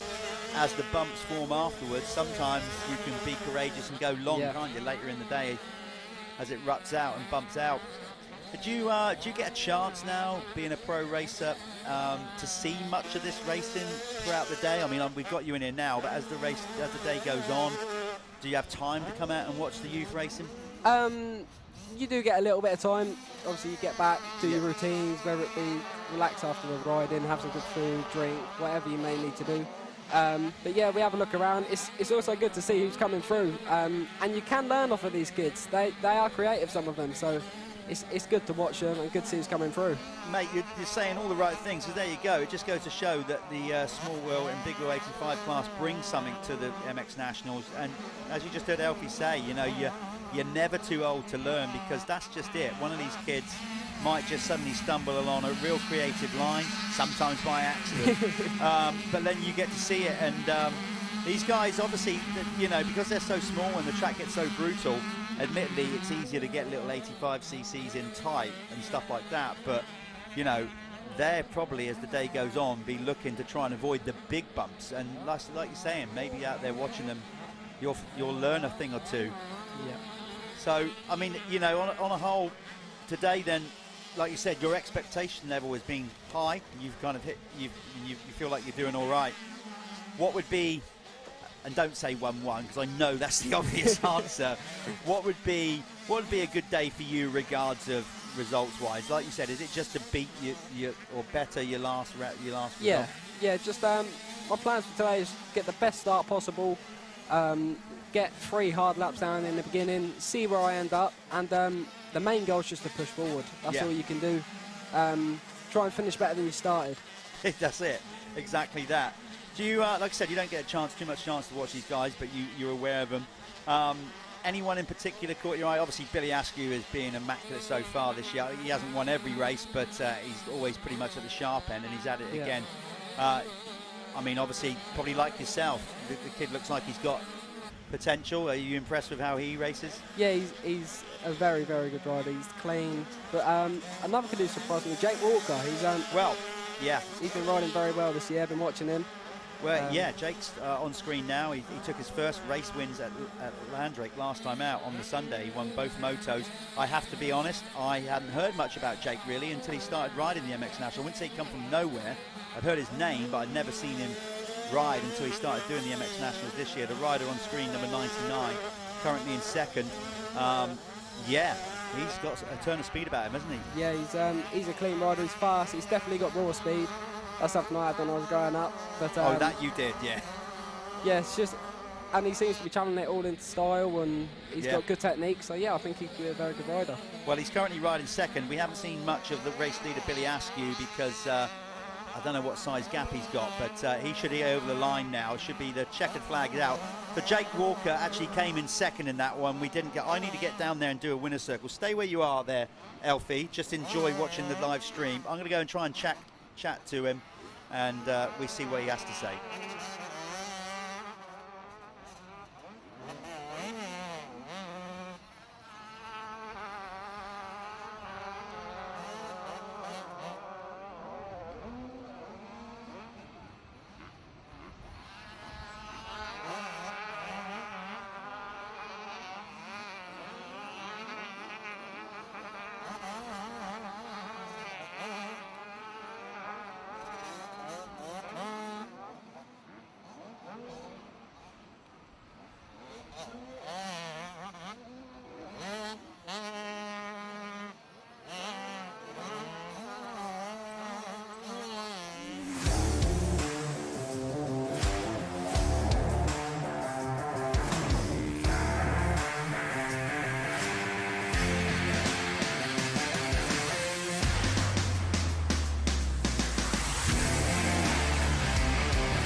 Okay, sorry about that, folks. For whatever reason, Billy Askew forgot to come to the winner's circle, which I'm quite surprised, because he's been to enough of them already. Certainly last year, this year as well, so we couldn't grab him. Elfie Getters Green won the small wheel, but by the time he got to the winner's circle as well, we ran out of time. Hopefully, next race is anybody that wins the race. Remember out there, folks, if you win a race, get yourself to the winner's circle ASAP. It will probably be a case today that we only interview the actual race winner, not the class winners or necessarily. So, people at Lyng listening to the live stream feed, if you win your race, if you win the race, please get to the winner's circle so we can give you some much needed exposure. You can thank all your sponsors, etc. Winner's circle is in the pit box, by the way. Right, this is the 7 youth category, MX125 and 250. And this is a class that the reigning champion is sat next to me in the commentary box, so we'll bring him in a minute. Let's see who's going to get the whole shot. Gate drop. Wow, ripping up through the middle there is Team Green's Charlie Palmer with an absolute flyer on that KX250. I think he was about 2 bike lengths ahead. Charlie has been getting to grips with, looks like he might have lost the lead already though, but he was definitely a green bike up through the stripe. So maybe he lost the front end around that first corner. That's the trouble. Harvey Cashmore already streaming and smoking a little bit. Not sure what's going on there. That's not a good sign. His teammate is sat next to me, and as I said, the reigning champion, Elfie Jones. Elfie, what do you reckon of this class then? You won it last year and then moved straight up into the pros. All these guys will be thinking the same. It's a tough class, isn't it? You guys, you're getting to the age where, you know, we've said before, you're becoming young men, you're getting hair on your chin. Yeah. You're getting a little bit about you, finding your personality. And this is where you step up a bit from the 85s, the elbows get wider, you get a bit more aggressive. There's a lot going on in this class, isn't there? Yeah, of course. This class as well shows a lot of speed. You see the front runners, their times aren't much off the pro times, same as last year.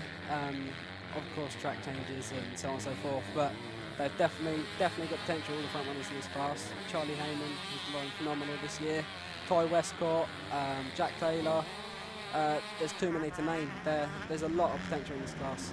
Did you, when you was racing this class, you know, by moving up one more class and being that closer to pros, was you conscious of any pressure? Did that put pressure on you, thinking, hold on, I'm one step closer, pro teams are now maybe looking at me a bit more than they were 85 because I'm on a bigger bike, to see how I handle that, or not? Not really. I think I wasn't too worried about that. I was just trying to focus on what I had to do, and that was just perform. But of course, it opens your eyes. It makes you realise you are that one step closer to being where I wanted to be 10 years ago. Yeah. So it's a good feeling. It is indeed. These guys race hard. Now we said, you know, some of them will move up next year into the pro category, maybe into the expert, depending on what they feel is the best step for them. Of course, some of these riders are young enough where they're not. They will be staying down in the class for another year. Some of them only just moved up from the 85. Depending on when your birthday is, and etc., etc. You know, that's where it makes a difference. So there we go, back across the start straight. As we said, just bear with us a little bit. This is the first time we've ever done a live stream from Lyng. We've been here before with a championship, but we've never been here with a live stream. So our camera guys, this is brand new territory for them, so they're just kind of working out which angle bikes come from, where we're at, how it happens. And so far, as we said, live uninterrupted coverage of the racing here throughout the day. You are currently watching the 7 MXY 125 and 250 category, and as normal, there's great racing going on.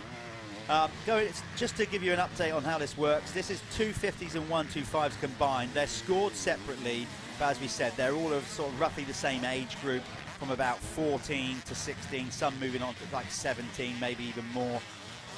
Really, you want to be cutting the mustard by the time you're about 17. What age was you when you moved up? Where are you at? I moved into the MXY1 class when I was 13, and moved out of it when I was 16.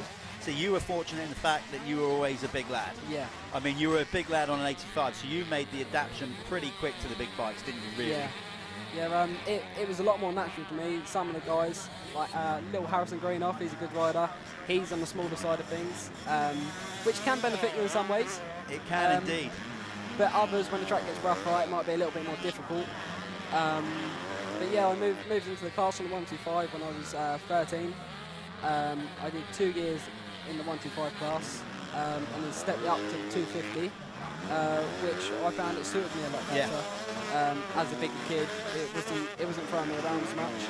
And yeah, I had a successful year. Oh, you did. Yeah, you did. I just want to point out Alfie, our last year's champion, Alfie Jones, who sat alongside me here riding for the Chambers racing team. Yeah, you made the adaptation to the 250 up and running in no time. And I mean, you got from memory, you got all of that red plate pretty early on, and then you didn't really let go of it, did you? Right to the end. Yeah, it was a good year for me. Yeah, I enjoyed it. I had some good racing. It was some good friends, and yeah, it was a good year. So you just mentioned there, like for example, little Harrison Greenoff. We're going to mention him because he is so light, ridiculously light. Like you said, good skill set, all that going on. But I think he's about 7 stone or something like that. He is. He's actually, I've been told, he's a stone lighter than Billy Askew, and Billy Askew is still on an 85. So Harrison on that 125, that Madison Free Flow 125, has got the skill set, but he can't sort of muscle it around like some of these other guys, particularly on the 250s. There's Jack Taylor. Jack's currently, I think, 2nd in the 250 category.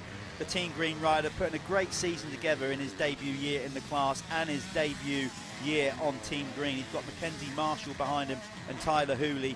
Now, as we said, they're all out there racing together, but they're in separate classes. Both Jack and Mackenzie Marshall are in the 250 category riding the KX, and behind them, or now in between them, is Tyler Hooley on the AC United Gas as Jack Taylor goes past. Does he? Just about gets the move done on George Hopkins, I think.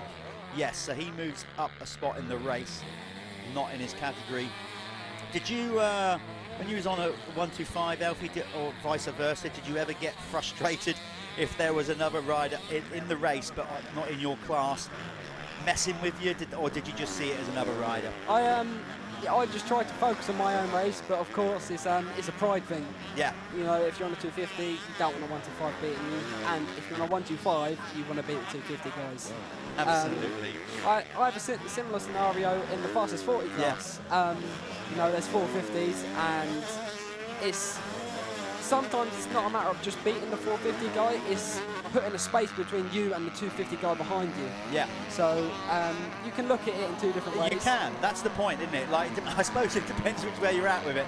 If you're getting roosted by a 450 and you want to get the guy in front, you're like, can you please get out of the way? If you're the guy in front, you're going, come on, mate, hold him up for as long as you can. Thank you very much. But obviously that's what makes the MX Nationals different to some of the other races in the UK. The fact that we put you all together. There's pros and cons to it, of course, but what we do get at the Michelin MX Nationals is a true fastest 40, because you guys are all in there together, and we get a bit of a gauge to see where you are. Currently watching number 4 on screen. That is George Hopkins. Running order. We haven't seen much of him. We'll try and get to the front in a while. Try and get our camera operatives to the... desperately trying to find them there. We're sort of sneaking around. The current race leader is number 422, Charlie Heyman. Hopefully we'll be able to find him out on track soon.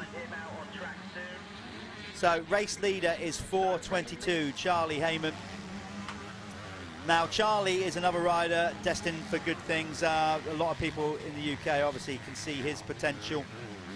You've, like many, got to be impressed with how he's putting together a season. He has won every race at the Michelin MX Nationals in the 125 category so far, and either way you look at it, that's, I know we're 2 rounds in now, 3 rounds in, but that's still some going. Yeah, it's impressive. He's riding really, really well this year. He's being consistent, getting the job done. That's what we need to do. Be interesting to see where he goes from here, whether he's going to, obviously next year, maybe get on a 250, and but where he goes, will he stay in the class? We don't know. Will he move up into the expert class maybe, or straight into pros? We don't know. As I said to you earlier on, we're going to get a little bit of everything here today. We've just had some rain, we've had wind picking up, now the wind's dropped, and now the sun's come out. So we're trying to find Charlie Heyman on track. You just saw him go off that drop-off. He is our race leader ahead of... There he is. Now we've got him. Hopefully we can stick with Charlie for a lap or so as he goes up the start straight. He is leading the race on a 1.25. Tyler Westcott is in second. And Tyler is out there on the HJA KTM. He's currently leading the 250 category. There we go. See, as I said, our cameramen, they've never been here before. They're just finding their bearings. We couldn't do any testing yesterday. Look at the launch. That was a big old launch, wasn't it? That was a long old way. Jumping the bumps. It's good to see, isn't it? Yeah, no, I didn't realise they were going that long out of there. And I'll tell you what, that jump, it's bigger than you think, isn't it? Because you come out of the hole and it just looks like a regular ski jump, but then it just drops away on landing. Have you had any issues in the sandpit before? Because it's claimed a few victims before, Alfie. Have you ever been one? Not yet. Touch wood. The touch wood. No, it's been close. When you come off of the drop, where you land in the hole and it's soft sand, sometimes it grabs your feet. Yeah. Which you have to be careful of. But and then on the way out, that ski jump's actually on a turn, which makes it even more difficult. That's what I'm saying. So it not only just drops away, you're arcing round to it, aren't you? Yeah. As I said in the pre-record thing here, it's caught out our 3-time world champion Dave Thorpe. So if it can catch a rider of that caliber out, it's a tricky section of circuit. But then, on a whole, Lyng is challenging at the best of times anyway. So. But the track right now, I would say, early doors, regards of moisture in it, is looking good. Would you agree? Yeah, the track's awesome. Lines are forming up everywhere, as you can see, which is always good. As it usually does at the MX Nationals. Do a good job with the track pack, which everyone's grateful for. But yeah, it's good. There's some nice ruts, nice berms. Bumps are developing, which slows you down, but it can also... It separates the more skillful riders to the ones that aren't as skillful. Yeah. So it allows you to, if you have a bad start, and you should have a good start, it allows you to come through, and it brings variety into the track as well. Yeah. There's different line choices, and yeah, it's good. Yeah, well, it's what we need. It's what motocross should be, and and we want to try and get to as many venues like this where we get decent track development and test the riders, and obviously this one certainly does it. You can see on screen there now we've got the Oakley timing column up for your viewing pleasure at home, so you now know who is where. That is where they are in the race, by the way, not separated by class.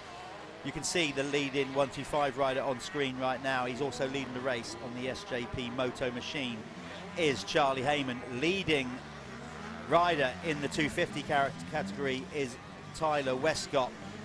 He's just simply marked TW as a wild card. I don't know why that is. Bayless Utting is the second 250 rider in third. Then it's Harvey Cashmore. Then we got Edur Ori Parmesan. He is guest riding, wild card. I think he might, I don't know where he's from. I'm guessing, is he, don't know, I'll have to find out where he is, where he's from. Maybe Norway or Estonia or something like that. I'll try and find out more about him. Tyler Hooley on the AC United Gas is in 6th in the race, but the second 125 rider. Then it's Jack Taylor, Team Green Kawasaki. Then Ben Musto, the third place 125 rider. But Charlie looking good. We're going to give him some well-earned and well-deserved TV time as the race leader.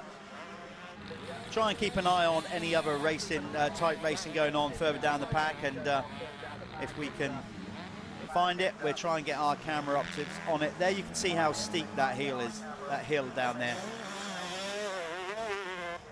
I mean, that does, you come out of that corner, and if you're not set, I mean, I haven't crashed over it ever, but I've come off the top of that one time with my body weight in the wrong place and missed a gear. It was a, yeah, exactly, Alfie. It was a, I just about hung on to it, but I certainly winded myself and whacked my crackerjacks when I went down there one time. It wasn't a comfortable ride to the bottom of the hill. Have you had any moments that you can recall around here? I'm not too Try sure. Try not to. I shouldn't have asked you that question. I'm trying not to, but yeah, it puts the hills, that they are tough. It puts a lot of stress on your arms because all the forward momentum going down and you're braking.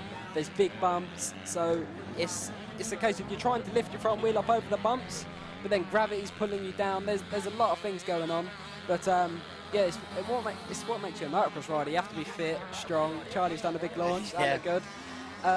But yeah, it is difficult.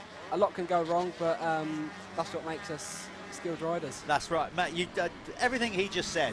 That was the perfect sales pitch. That was, Alfie, for motocross right there. It's tough. It's really mentally demanding, but that's what makes it so good. We say it time and time again. When you actually have a good weekend and you execute something on the track, or you have a good ride, listen, this is one of the most demanding sports in the world. If you don't believe us, just go on Google, look up like demanding sports in the world. Motocross will always rate right up there in the top few. There's so much going on in a rider's brain and body. It takes a battering over a weekend. Thing is, the better rider makes it look easy, but it's not. And Charlie's doing that, up on the balls of his feet, lifting the front wheel over certain bumps, making it look effortless, but it's not by any stretch. So yeah, we've got that rundown of the top runners here then. Charlie Heyman leading the 125. Second place 125 rider is Tyler Hooley, back in 6th. Then it's Ben Musto in 3rd, but 8th in the race. Then George Hopkins, I think he's on at 125. Let me just make sure he is. Yeah, he's a 4th place 125 rider. Then it will be Charlie Irwin. No, sorry, Charlie's on 250, so it'll be Rafe Broadley in 5th. In the 250 category, Tyler Westcott leads the way. Number 202, 2nd in the race, ahead of Bayliss Utting. Then it's Harvey Cashmore, still holding tough. I don't know what that, whether it's oil or something, but the bike seems to have stopped smoking now. He's in 3rd in the 250s. And then it will be Idor Ori Palmerson and then Jack Taylor. So there you go, that's the running order for the 250s. Harvey, you've known a long time, he's your teammate. Yeah, he's a great rider. Yeah, so what do you guys do? He's not much younger than you. Do you, as the slightly elder rider, you obviously all work together and offer up advice. Will he come in from this race and give you advice on what the tracks do? Yeah, of course. We all help each other, and I think that's what makes it such a good team. Like even rivals like Tom Grimshaw is my teammate, Ben Franklin. Yeah. If there's a way we can help each other, we will. And I think that's what makes Chambers Racing special. But yeah, Harvey's a great rider. He's very good at starts. Yeah. And it looks like he's putting together a strong race, which is good. I think the last few weekends he's found himself a bit more. He has. I think he had a bad first moto yesterday, if I recall. Let's just go through the list here, and I'll be able to tell you exactly what happened to yesterday. He qualified well. I got 6th in qualifying. I've got the time sheets in front of me here. And then in the opening moto, no, he got 4th. He didn't get such a good start. He came up to 4th, and then he had a 5th in the second moto. So this one's slightly better. He's currently in 3rd. So yeah, there's Tyler Westcott just going off our screen. He's leading the 250 category. If we can get him coming down, there he is. There's Tyler. He's got that red plate on. He is currently leading the championship, which the gentleman sat beside me, Alfie Jones, won last year. So Tyler, at this stage, putting together a strong season. Why has he got a red plate? If you're not really knowing what's going on there and you're new to it, basically we try to encourage anybody that's leading their championship to run a red plate, so it signifies they are the championship leader. So that's why Ty is very proudly rocking those red plates on the HJA. Who was that down there? That looked like no, it wasn't. I thought it was Charlie Heyman for a second. There's Westcott up the hill. This circuit is called Cadders Hill, and basically we weave our way up and down it several times. Off the biggest drop-off on the track, I'd say that was probably about a 25, 30-foot drop from top to bottom. So steep that you have to brake ridiculously hard if you wanted to. That's it, innit? I mean, literally, your wheels don't touch the ground. You almost have to go at walking pace.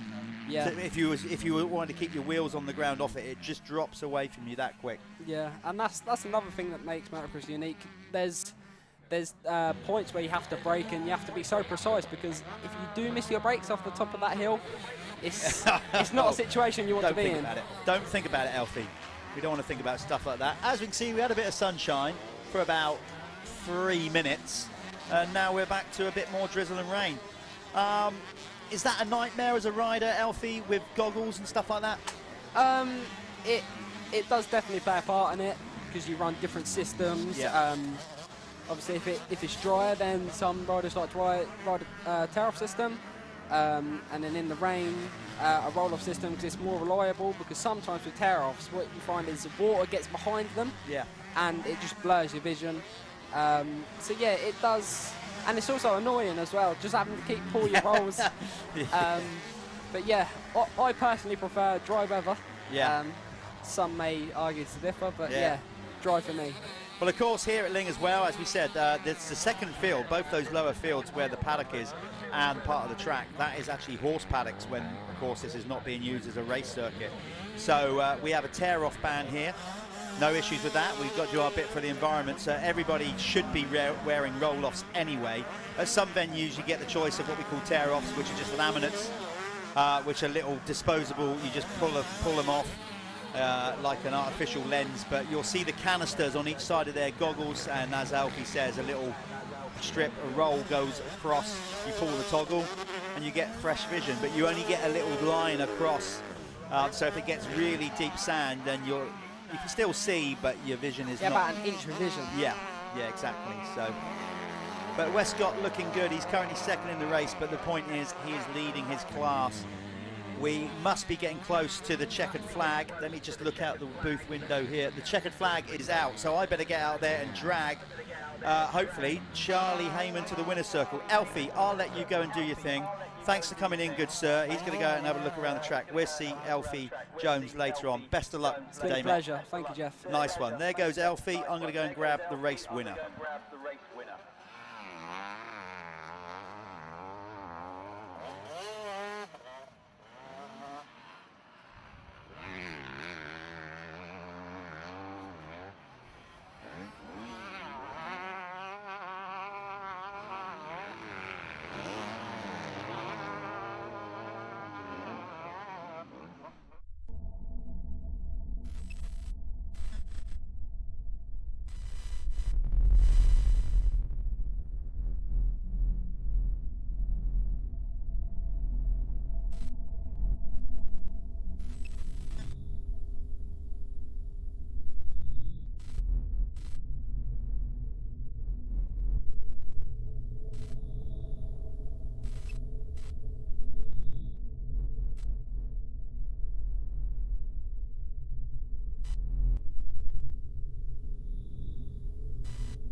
Okay, we're down here in the winner's circle. We finally got a winner down after missing. Charlie Heyman, what's the track like today compared with yesterday? Yeah, it's a lot better. It's holding together well with the rain. It ain't as rough yet, but I'm sure it will be later. But yeah, it's a lot better with a bit of rain. 125s, we say all the time, racing against a 250, whatever. But I mean, you've got this thing. You just got a good rhythm going on, and sometimes on a track like this, a 125. You can sort of get up over the bumps a bit better. You're making it look effortless. I mean, you've won every race so far. Don't want to dump pressure on you, but I mean, that's pretty impressive stuff. Yeah, with a 125, you can get over stuff a lot better, but sometimes you struggle coming out of the deep corners. You're not got to go so deep into the corners like a 250, but yeah, they're a good bike. And what about the start here? Because it's a long start, it's a deep start, so I guess this time around, it's going to be a little bit more difficult for you to get in the top three out of the gate. Yeah, it's hard work with the 250s up the start, but yeah, you like that. I bet you like that, don't you? Because then you got to work for it. Yeah, it's challenging. It's a lot better than racing with just the 125. So yeah, it's challenging. We're going to get yourself scrubbed up. You probably be back here later on, but you know, I'm not putting any omens on that. Charlie Heyman, winner of the MXY 125 class.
Right then, we managed to get Charlie in there. By the way, those people not at home but here at the venue, we can only interview the actual winner of the race this time around, by the way, just because I'm flying solo and I've got to get back, otherwise I'll miss the start of the next race. So if you win the Moto, please get to the winner's circle so you can get some valuable TV time. We can hear from you.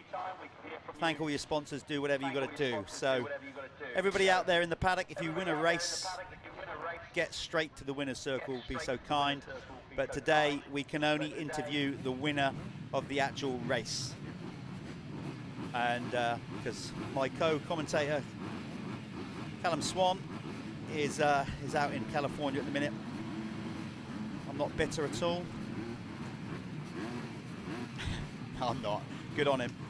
Out there watching the AMA Pro National. But Swanee will be back for the remaining 3 rounds with me. Remember, next round as well, we've got Straight Rhythm on Saturday evening going live as well at Cusses Gorse. So that'll be cool. New venue for round 5. Anyway, now we are getting down to the Clubman.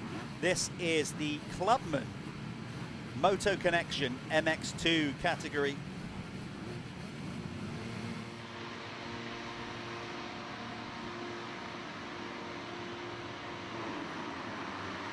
Nice clean gate drop, and it looks like another hole shot, another one for Ben Wainwright. You can see them sweeping around that first corner. We've got camera angle down there now, so we're now starting to figure this all out regards of camera angles and get the best coverage we can for you guys. Ben Wainwright has been pipped though going into the sandpit by George Boyce. So George Boyce took his first race win at Landrake. He took a race win, was it yesterday? No, he had a couple of seconds yesterday, so this was quite interesting. Yesterday, Ben Wainwright took both Moto wins, number 41 to extend his championship lead. George Boyce, currently in the lead yesterday, didn't have such a good first race, but he took a second in Moto 2. So this will be a good one. This, the Clubman class, brought to you by Moto Connection. Go and check them out, motoconnection.com. Got loads of stuff. One of the premier online retailers, motocross retailers in the UK. And they have got behind the Clubman class now for a number of years. So it's good to have them continuing to support us. And we've said it and we'll say it right to the end of the season, every round. The Clubman class are straight up the backbone of our championship. Without these guys to make this whole thing work, with their enthusiasm, their entries, they're the guys that go and buy all the products that keep the industry ticking along. The industry then come along and want to support our championship.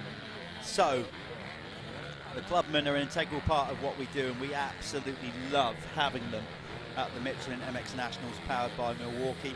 Let's get them all sorted out, and hopefully we get the leader going over the line and get the Planet Moto first lap leader. We haven't been able to quite get that for the first 2, so I couldn't tell you who's won that, but hopefully this time around I'll be able to tell you who is going to be the rider over the line on the opening lap. It looks like George Boyce is going to hold on to it, so here we go. George Boyce is going to get a point towards the Planet Moto first lap leader. There he is. Planet Moto first lap leader George Boyce. Now the rider in second, Ben Wainwright, has got a handful of them. He's currently leading the championship actually with 5 points, but he didn't get it this time around.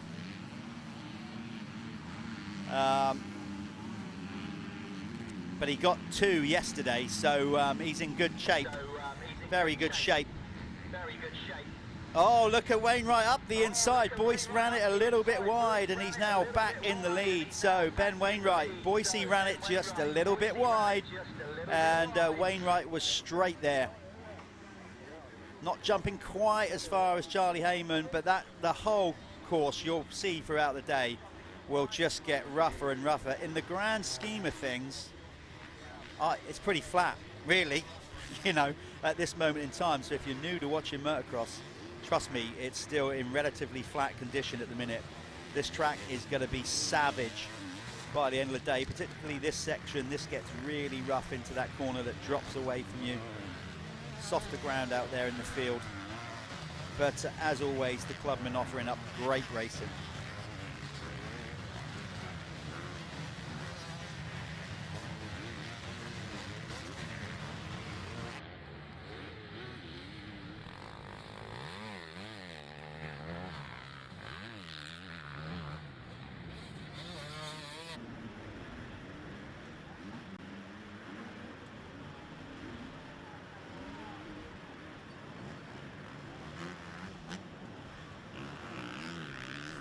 Oh no, Ben Wainwright making what seemed to be a real simple little error there. A simple one, but costly.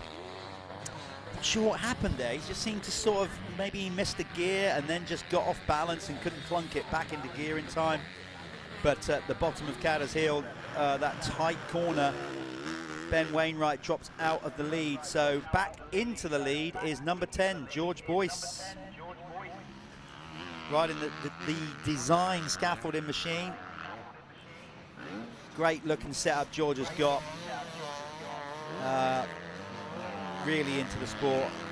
He was over at the AMA, early rounds of the AMA Supercross, catching all that. Loves his stuff, loves his race. And Wainwright got up pretty quick there. He hasn't lost too many places. He's now behind Toby Lightbound.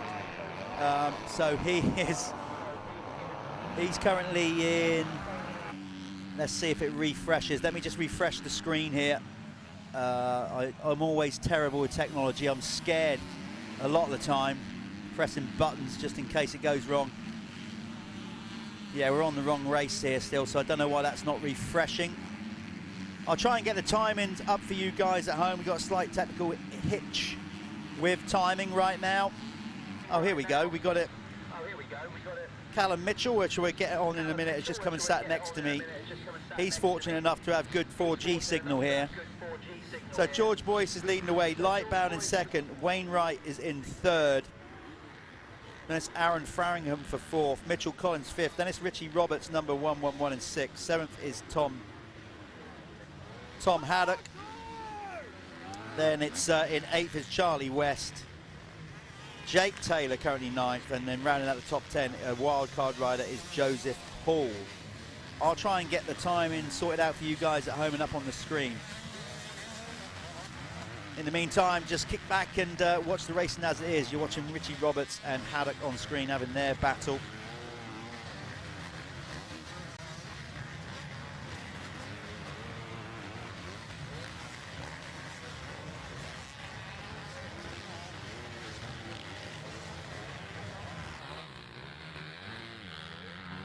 As I just mentioned, luckily, we had a guest come into the booth and save the day because he's got 4G signal on his phone.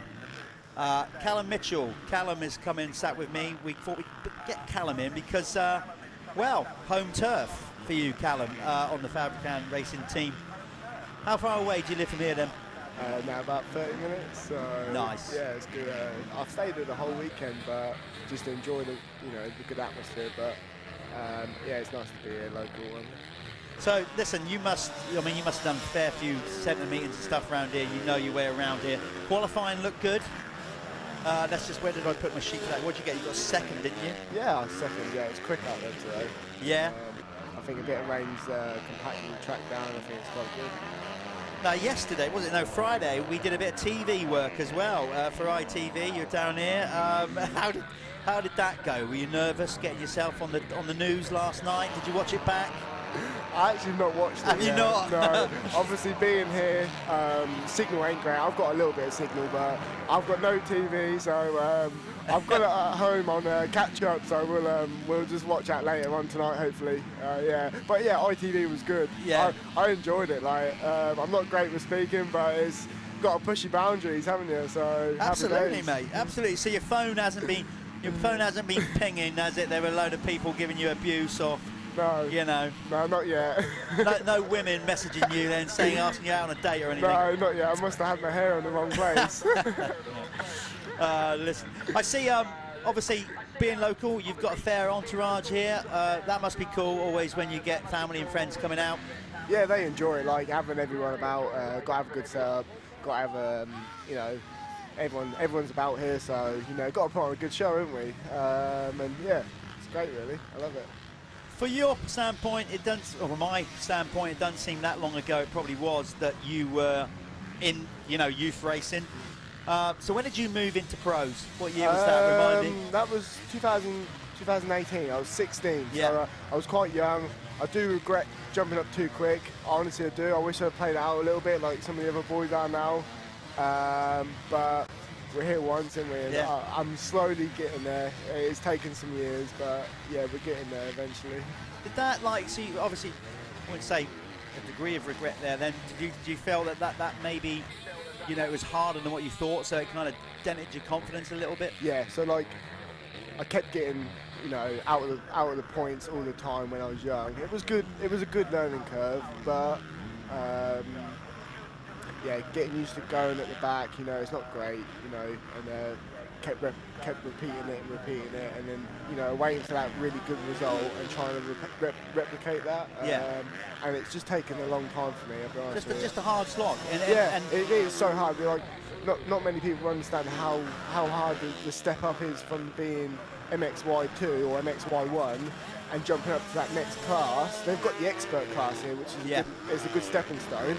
But when I didn't that do wasn't there no, when you moved up. No. So that was obviously from an MX Nationals point of view. That you suggest or say that was a good decision to introduce the expert class. Oh yeah, definitely. Yeah. I think I would have been definitely doing that now if I jumping in. I know a couple of guys like Walbini. Yeah. He's in the MX2 expert here. Yeah. And then he does the pro class elsewhere, which I think that's good because you get a bit of both. Yeah, you're getting used to being at the front, and then you're also taking on the pro racing, the bar bashing, the close racing, the speed. And that brings everyone along. I think. Yeah. I think that's a good job. Well, that's good to hear because obviously that was the idea with introducing it. Yeah, so that's good. Let's just, I'll go back to the racing. I'll try and get, can I use your phone again, Callum? Thanks, mate. I'm going to try and get our monitor working here. I'm glad you came in because I know we're going to keep banging on about signal all day, but I've got none whatsoever. Right, so according to time in here then, and so it looks like Ben Wainwright is now, well, he did make a mistake, didn't he? So George Boyce is still in the lead. Toby Lightbound, number 771, is in second, 6 seconds behind. Then it's Ben Wainwright who's got his way up to third. Aaron Framingham, number 60, is in fourth. Then it's Mitch Collins in fifth. Then we've got this battle that you're seeing on screen between Tom Haddock, number 37, and Richie Roberts. There's Richie on screen on the Guts Racing Husky that he's on there. He's currently in seventh. Behind him is Charlie West. Jake Taylor is now down to ninth. Then it's Joseph Hall, wild carding in 10th, ahead of Liam Deegan. Willie Morris is in 12th, ahead of Ollie Sheldon. Sorry, Will Morris. Then it's Jack Loveridge for 14th. Drew Lane currently in 15th, ahead of Jamie Mottram. Then it's Josh Jones for 17th. 18th is Elliot Cook. 19th, Jack Radcliffe. And 20th currently is Hayden Stevens. You can get on Speed Hive at home or wherever you are in the world and see live timing. You'll probably have better signal and Wi-Fi than what we've got here. So at the minute, that's why we currently haven't got our timing up on screen for you viewers at home. We're working on it, bear with us. That is the running order. So Callum, tell us about your season thus far. You're on the team. Tell us more about the team because... Well, we have a rider out now, Aaron Framingham. Oh, Aaron's right, okay, yeah. He's shouting out in the, he's going for it in the Clubman MX2. Oh, fair play. I didn't realise. I thought it was just you. Well, it is me in the pro class, but obviously Aaron is a big part of the team. Yeah. Fabricant is Peter Framingham, and that's his son. Right, Aaron. okay. So he's part of the team. He's got the setup going. He's enjoying it. He's back on the 250. He's hitting in fourth now. Yeah, so big step up. I think 125 at Landrake was just a little bit too demanding. With it being so hard and so sloppy. He stepped up on the 250 and he's enjoying it. So get him out. It's great. What number is he? Let's see if we can get our cameraman onto him. 60. He's number 60. So I don't know if our director Darren can maybe get across to the camera. We might be able to find him in here. Let's see. Try and find number 60 on track, your teammate. Give him a bit of love. So what is Fabricant then? Fabricant Engineering Company in Kings Lynn. Yeah. They've been supporting me now since 85. Really? A long time? A long time, 2015. They've been hanging around, helping me out throughout the whole past years. Yeah. So on the 85, the 125, even when I was on Suzuki, they were still in my corner. Yeah, all the way through the Husqvarna thing. The whole time they've been there for me, and they've stepped up massively this year. Well, yeah, because obviously previously you've ridden for other teams with them still supporting you, but now, like, you've done your own thing, you've done your own team. Definitely, I was setting up Friday. Welcome to the real world. I don't mind it, like, get more amongst it, you know, because if, you know, there he is. There he is, there's our man. Yeah, but no, we've got a good thing going at the moment. Like I say, the season started off well at Cullum at the first round of the British. Had a good couple of starts, but ever since then, I've had a good round at Fat Cats, had a podium, but I've not had, you know, the whole thing yet, you know, the perfect race. So I'm searching for it. I'm going this for weekend. it. This weekend, dude. I'm going for it. This weekend. Well, I said you've qualified well. There's a track you know.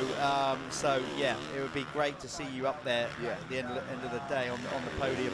There he is. There's your man going through the screen. You can't miss him. He's in that gear. Look, he's going for it. Yeah, because you guys are running. Yeah, we're running the same gear. Yeah, he's got a different set of graphics because he loves the colour black, but he's he does his thing. He's happy. He's good. Yeah. So there we are. Obviously, there you go. That's the little village of Lyng in the background. The locals are obviously used to it a bit more now. Every so often, there's a number of races up here a year. How many times would you? I know you've got the nationals to ride, obviously, Callum. But how many times as a local do you get up here a year? What, 3 or 4, something like that? Yeah. So we had the British Championship 2 weeks ago. Yeah. We've got the MX Nationals back here because we missed it last year. That's right. So it's good to be back. So that's 2. We normally try to fill in local one, Eastern Centre, but we're really busy. So we try to get down here. We probably get down here 3 times a year. It's not one of these tracks you get to practice or ride, so it's quite an equal balance really. But yeah, I've had a few times around here, a few times a year. It's but it's different today. I think they've put a lot of water on the track. This backfield's quite hard underneath. Yeah. And quite sandy in this corner, but yeah, this top end gets much deeper down the bottom a bit more hard pass. Well, that lovely big berm builds up. This is one of the softest part of the track actually traditionally in it, and that will rough up throughout the day, particularly after you guys have been out there, the pro riders. It will definitely dig up. How are you? I mean, is it a circuit? I mean, it's a local circuit, but is it one that you know that you really enjoy? Is it one of your favourite ones? I mean, what is your favourite track in the UK? It's got to be sand-based. Yeah, this is obviously growing up at Meepal. Yes, right. Okay. Yeah, that's my base there, and no matter how much hard pack I do, I can't get the track dialed in as quickly. Right. Like here yesterday, the track was really rough. I go out there for 1 lap. By second lap, I'm already putting a nice lap in. Yeah. Where if I was at Canada Heights last week, that takes me 3 or 4 laps to get going. So this sort of base, sandy, technical, choppy, is going to get so rough in the second moto. Yeah. Look for lines. This is a bit of me, yeah, definitely. I wouldn't say it is one of my favourite tracks. You know, I ain't got many jumps on there, but it comes with top 5 I suppose, track. like I said, you've done many laps around here. So, you know, so far, I asked Elfie that was in earlier on, coming up to about the halfway stage of the whole calendar year with regards to championship, a little bit shy. Marking yourself between 1 to 10, how's it gone so far this year? Judging by the fact that you didn't respond straight away, I'm expecting a low score. Yeah, it is. Yeah, I'll be honest with you, I'm not happy. I'm happy with myself. At the moment, it's great. But with how the past results, I've had a good opportunity, good starts, but I've either crashed or I've not let it all out. You know, it's a big commitment, and I haven't done that. But I'm feeling quite good. The last couple of weeks, I've been really happy. So I'm saying about rate out of 1 to 10. I'm saying 5 or 6 at the moment, but I'm turning things around. Like you say, it's halfway through the season. It is time to sort it out and get it done. Yeah. Because that's the thing, isn't it? Sometimes you ride well. I mean, not mean you, I mean the rider in general. But just for whatever reasons, silly little things happen, and then all of a sudden it takes one race one sort of race where it goes right, click through. Everything happens. Yeah. It's such a confidence sport, isn't it? Yeah, Motocross? 100%. Even like the qualifying today, like to be up in the top, that's probably my best qualifying this year. I'll be honest with you. It's been a while since I've been inside the top 3 in the qualifying stages. So for that, even there, it's given me a big confidence for the track and today's racing. So yeah. Let's give you I'm going to use your phone again. Just I bet you better get it set up in case I find any incriminating photos on your phone. Yeah, go for it. George Boyce is currently still leading the way. Rider number 10 ahead of Ben Wainwright has got himself up to second. Tom Haddock now, number 37, is in third ahead of Mitchell Collins. Then it's Toby Lightbound. He's currently in fifth. Then it's our man Aaron Farrington in fifth. So that's not too bad, is it? No, that's good. Yeah, he came top 5 yesterday. 4th, I think it was his best race. So you just had a message from Ben Chester saying he's going to be a 10 out of 10 today. Yeah, that's the guy behind the kit. Yeah, Hawk. Yeah, he is the guy. Yeah. So Aaron's in 6th. 7th is Charlie West, and then it's Richie Roberts in 8th. 9th is Joseph Hall. Liam Deegan is currently now in 10th ahead of Will Morris. Then it's Jake Taylor. Ollie Sheldon in 13th ahead of Jack Loveridge. Then it's Jake Mottram in 15th. 16th is Jack Ratcliffe. Then it's Max Fletcher. Elliot Cook in 18th. Then it's Hayden Stevens in there in 20th. Checkered flag is out. It's going to take a race win, I think, for George Boyce. So Boyce just gets it ahead of Ben Wainwright. I'm going to jump down there to the winner's circle. Callum, stick around for a minute. Let me go and do my thing, and then we'll come back to you in a short while. That was the Moto Connection Clubman MX2 race win for George Boyce.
Moto winner George Boyce. It's getting a bit of a habit in it. You've taken a race win, now another one. How are you feeling out there? Feeling good. I just struggled with my starts yesterday, but I was second at the start, and Ben made a little mistake. I passed him and just kept the race and held him off. Is this a track you've ridden many times or not very often? Only once in 2019, I think. Yeah. So what do you reckon? I mean, obviously you must be enjoying it. Is it to your favour? Yeah, it's a good track. It's better than yesterday. Now we had a bit of rain and that. Yeah, it's good. Do you find it? Is it one of the tougher tracks you've ridden so far on the calendar or not? Yeah, it's like Fat Cat than this, I guess. Yeah. As we said, I said in commentary, you got a well-presented team, obviously, you know. So let's give them a shout out. Yeah, design scaffolding, technical solution, off-road world. That's about it, really. It always looks the part. That's what I like about it. You know, win and win with style. Boyce, go and get yourself scrubbed up. We may see him, may not see him back here for Moto 2. Well done, mate. Yeah, cheers, mate. Good stuff.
Okay, we have got the gate drop coming up with the Work Sports Insurance MX1 Clubman. That very fast sweeping first corner. Normally a bit of carnage there. We're going to swing around to the other side of the circuit. This is basically turn 3, really. Look, where they come into view. Looks like Adam Reeve there on the Kawasaki in second. Tell that much. I couldn't quite see who just pipped him there. So, viewers at home, just to let you know, we have some technical issues with the timing through Speed Hive, mainly because of the poor signal in and around the surrounding area here at Lyng. So we're doing our best with it. As soon as we get the timing sorted out, I'll try and keep you up to speed. Whether we're going to be able to get the timing on the screen for you is a different matter. So I can only apologise for that on our behalf, but we're trying very hard. As we said, we're in many ways, we're fortunate to even be able to have a good live stream link here. So let's just be thankful of that, I'd say, at this stage. Of course, we're going to get them over the line for the Planet Moto first lap leader. The first rider over the line will win 1 point towards this Planet Moto holiday. Whoever's got the most points at the end of the year is going to get an all-inclusive trip down to Spain ride holiday,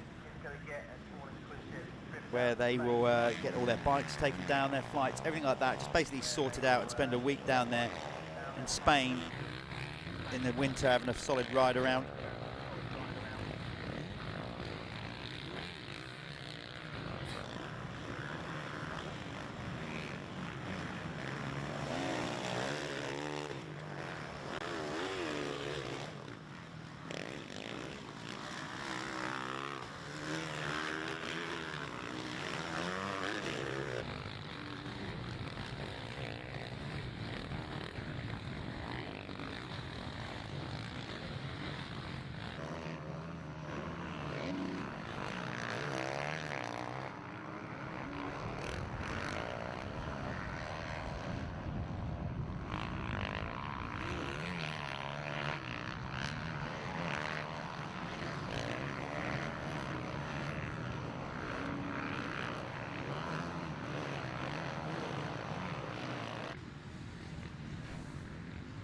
No.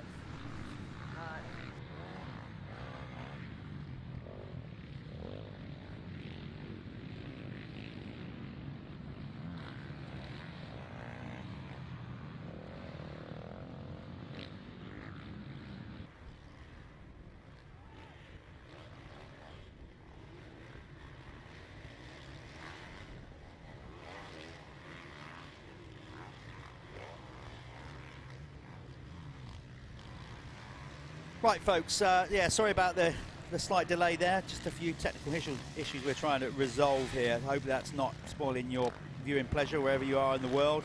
The main thing is we've got the visuals, a few technical issues with timing, but that you can see what's going on. Right, let's bring you up to speed then. It's Connor Baldry leading the way, number 2.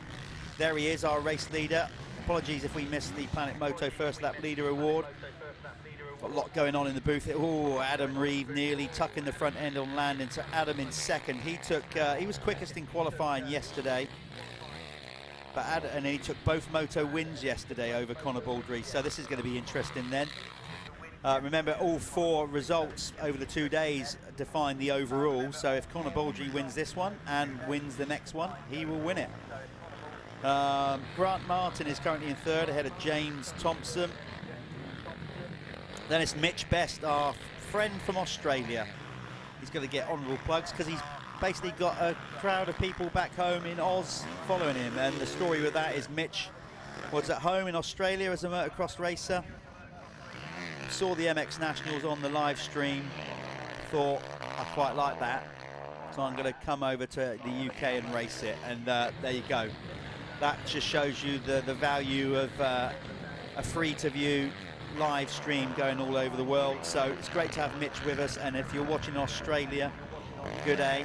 See what I did there, Callum? Yeah, that was a poor joke. A poor bit of punditry there, but quite frankly, I don't doubt. Yeah. We'll save the shrimp on the barbie till later on and all that, eh? Yeah, so Billy Saunders, anyway, to anybody in Australia, great to have you watching with us, or wherever you are in the world. Billy Saunders is currently in 6th, ahead of Ryan Bowring. Then it's Charlie Roper, another local rider. Charlie was up here with us doing the stuff on TV. He looked even happier than you just to get on TV, didn't he, as well? Well, that came about, he actually trains me in the gym on Tuesdays. Yeah. And I said to him, I found out about this press, and I was like, well, what best to have a rider who comes to the gym with me. So yeah, got Charlie in. Charlie was well happy. Got a day off work. Got a day off work, and he got 15 seconds on ITV. 15 seconds of airtime. I'll tell you what, I bet he was messaging a load of... lovely. He would have been loving it, wouldn't he? Yeah. So Charlie's out there having quite a good ride. He's currently in 8th, ahead of Talon Aspden. Then it's Jordan Ambler. Lee Toland, who you saw in the first hour of the show, the Acer United Gas team owner. Not only does he run a really good team, professional team, one of the best, very precise and anal about everything, their setup and everything like that, but Lee also runs Mill Lane Motocross circuit and a successful scaffolding business, and is getting behind youngsters like Bobby Bruce and Tyler Hooley, so good on him. He made an excuse yesterday about he had his arms were tired, which I thought was, you know, for a scaffolder, not sure what's going on there. Surely a scaffolder shouldn't have tired arms. No, they shouldn't, no, definitely not. But we'll let him off. Colby Walker is currently in 12th.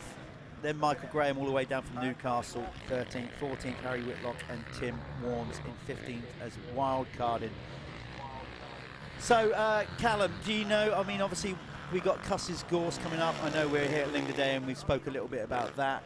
So the remaining 3 rounds, you said you're not such a lover of hard packs, so that's probably maybe not someone you're looking forward to quite as much.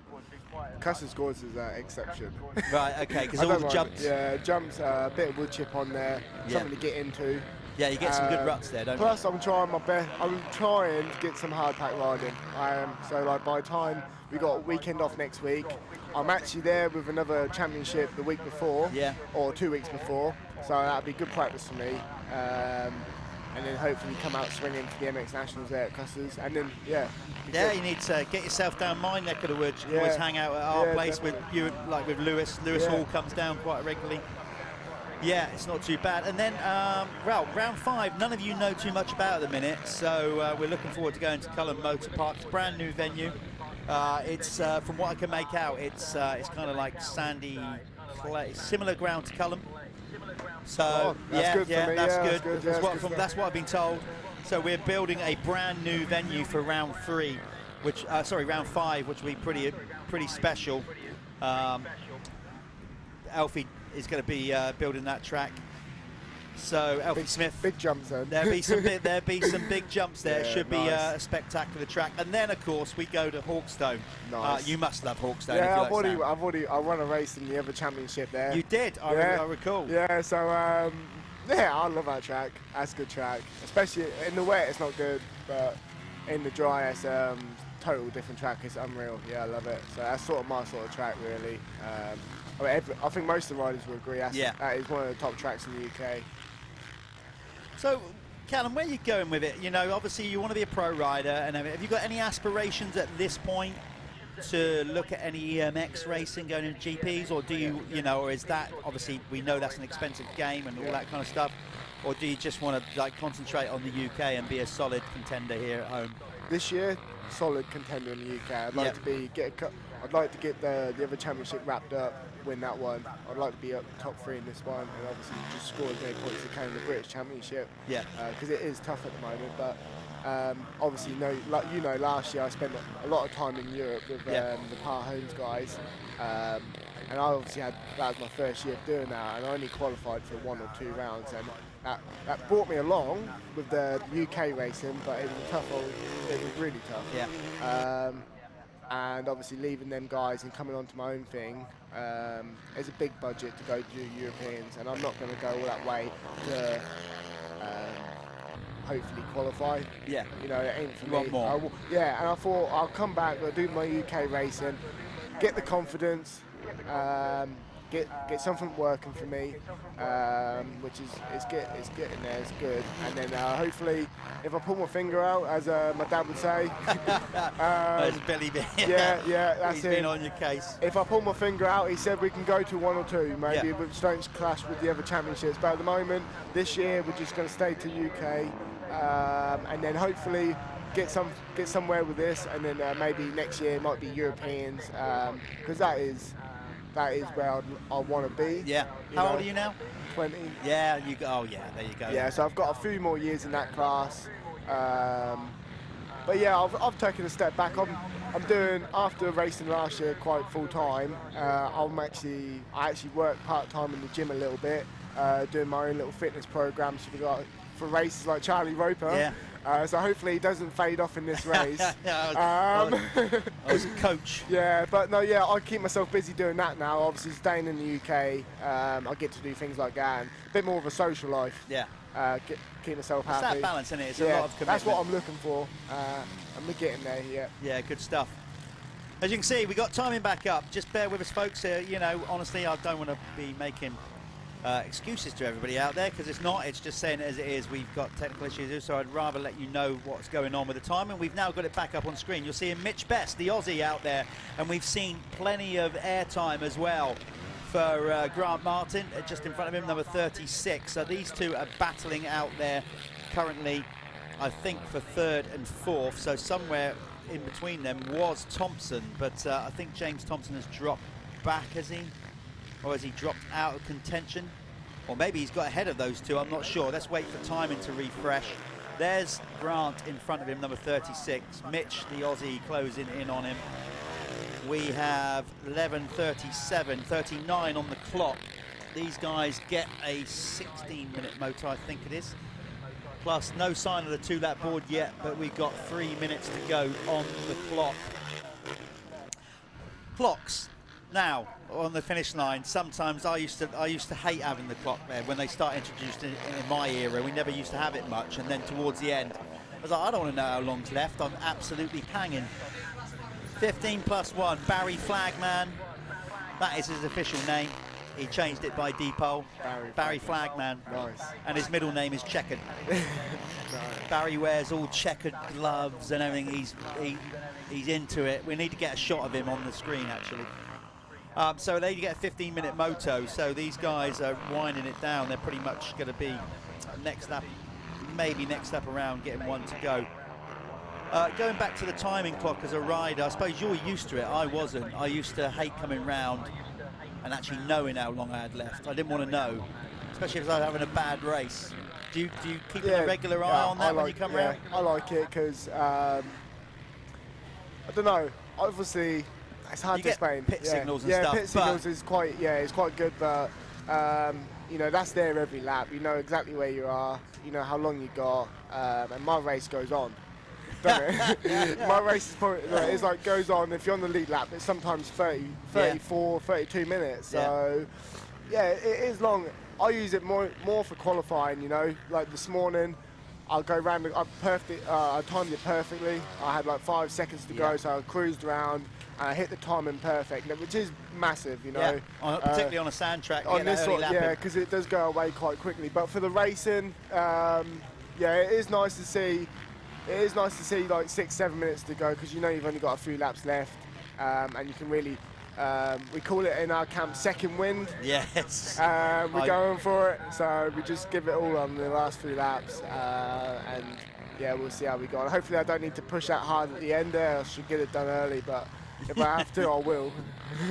Trust me, Callum, you're only 20. As you get older, that second wind doesn't come as quickly as you'd like it to, if at all. But that's good. As you can see, Grant Martin is still riding around there solidly on his own a little bit in 3rd, actually. We still got Connor Baldry out in front, number 2, so maybe we can pick him up in a minute, because he went 2-2 yesterday to Adam Reeves 1-1. So that will set it up nicely. If it stays as it is, going into the final Work Sports Insurance Clubman MX1 race, MX1, if it stays as it is, it will be between Baldry and Reeves for the overall on the second moto. If Reeves wins it, if Baldry wins it, Here basically win the overall, because that's how we do it if there's a tie. If you're new to this game, if there's a tie on points, the overall victory will go to whoever scored the highest result in the final moto. So Conor Baldry, if he stays where he is, he's put himself in a strong position. There's James Thompson. He is tucked in behind Match Best now, so that timing you're seeing on the screen is not quite right. As I said, we're getting some technical issues here, so it's still showing him. Yeah, we're not quite. That's the timing is on screen, but it's basically not updated. That's a few laps old. So again, folks, we're trying to do our best to bring that up to speed for you. There's your race leader. There he is, Conor Baldry, looking very good. I don't know much about Conor. Do you know him? No, not really.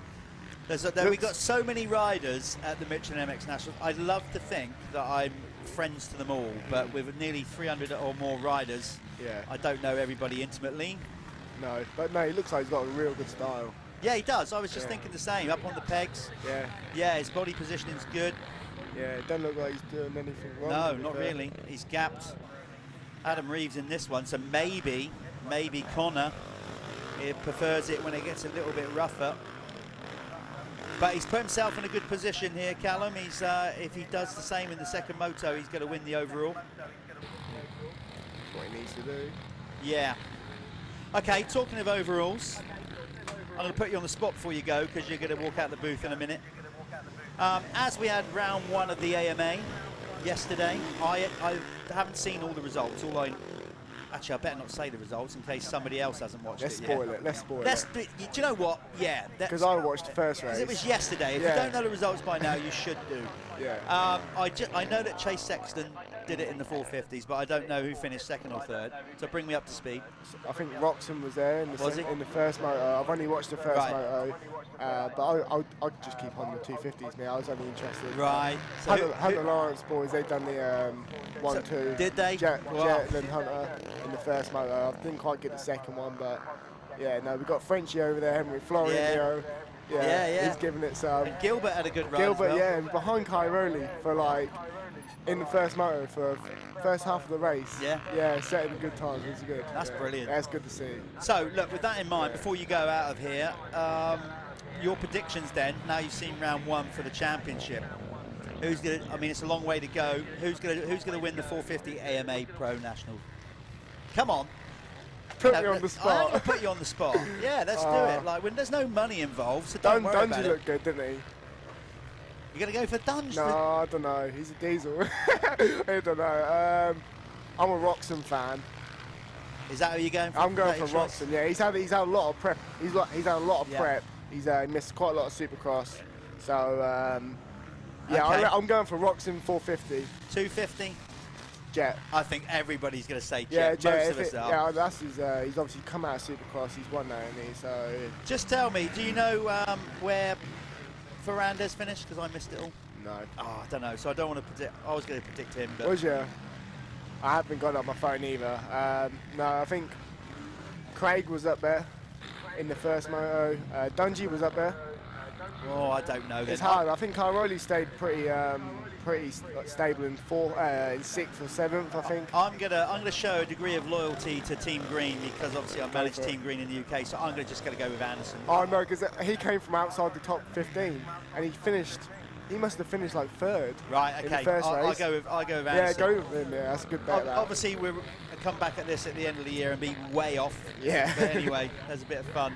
Right, we're following Conor Baldry round. I think pretty much on his last. No, yeah, I think he's got 1 lap to go. He's on his last lap for the checkered flag. I'm going to get ready to go down to the winner's circle. Callum, thanks for coming in. That's Callum Mitchell on the Fabricant racing team. Good luck today, mate. Good qualifying. Appreciate that, thank you. Hometown, you got a load of people cheering you on. Go and get yourself ready and have a good one out there. Thank you very much, appreciate it. No worries. There goes Callum.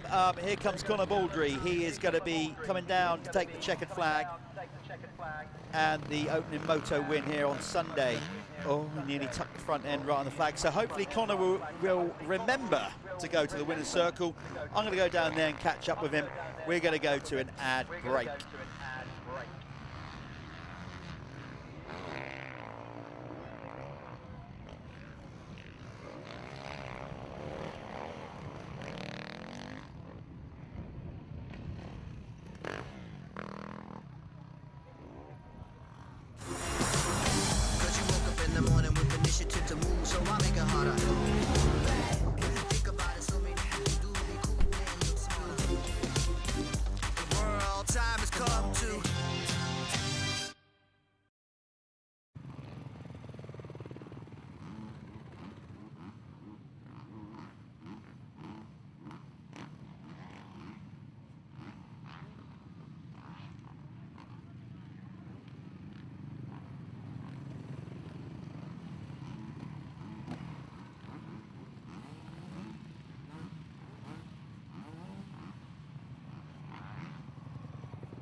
We're back in the winner's circle with a very elated Connor Baldry.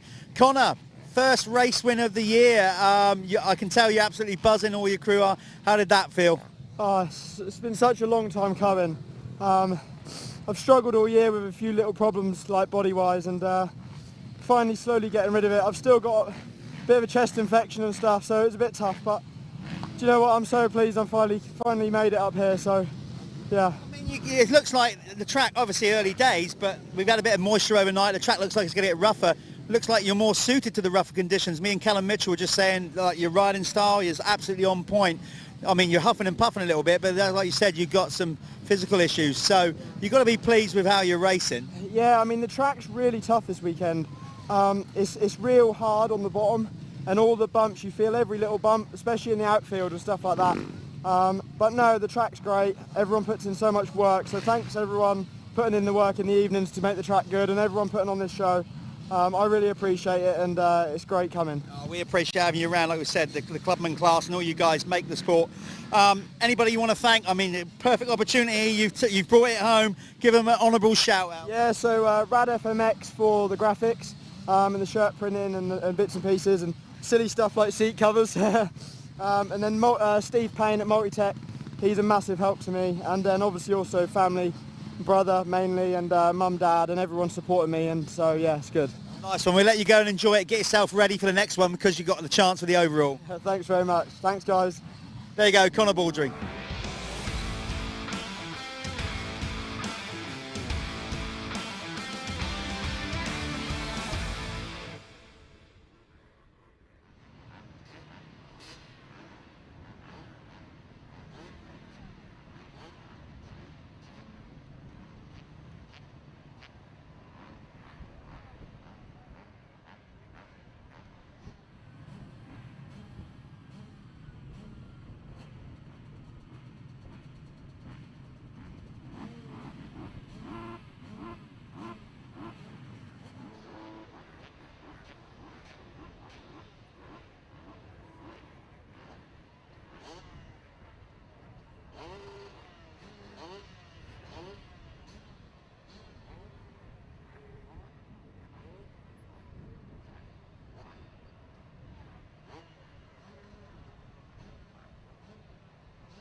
Well, that was great to catch up with Connor Baldry there.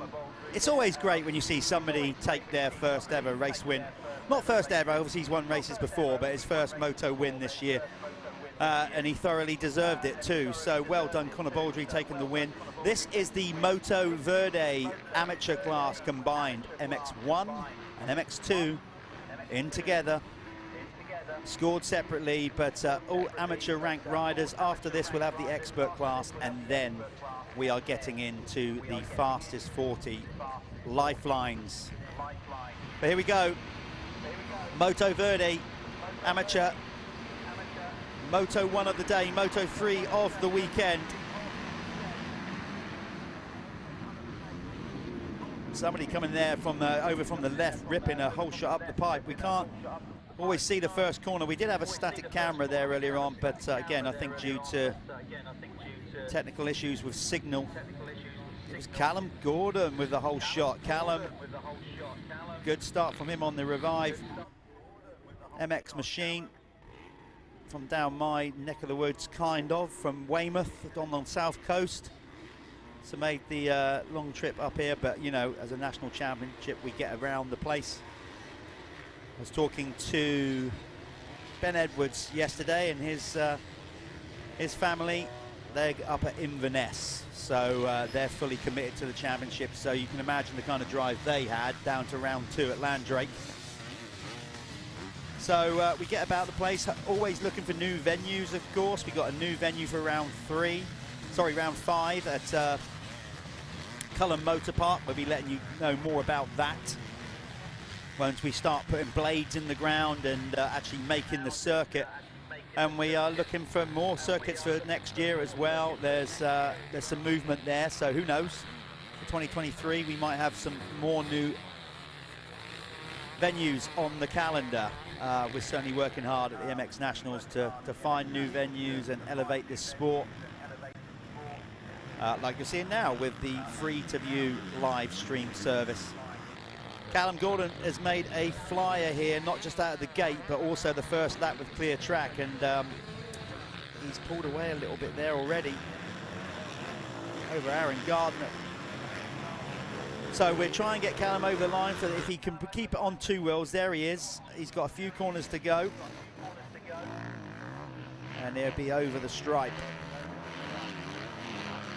for the Planet Moto First Lap Leader Award. Here he comes down the hill.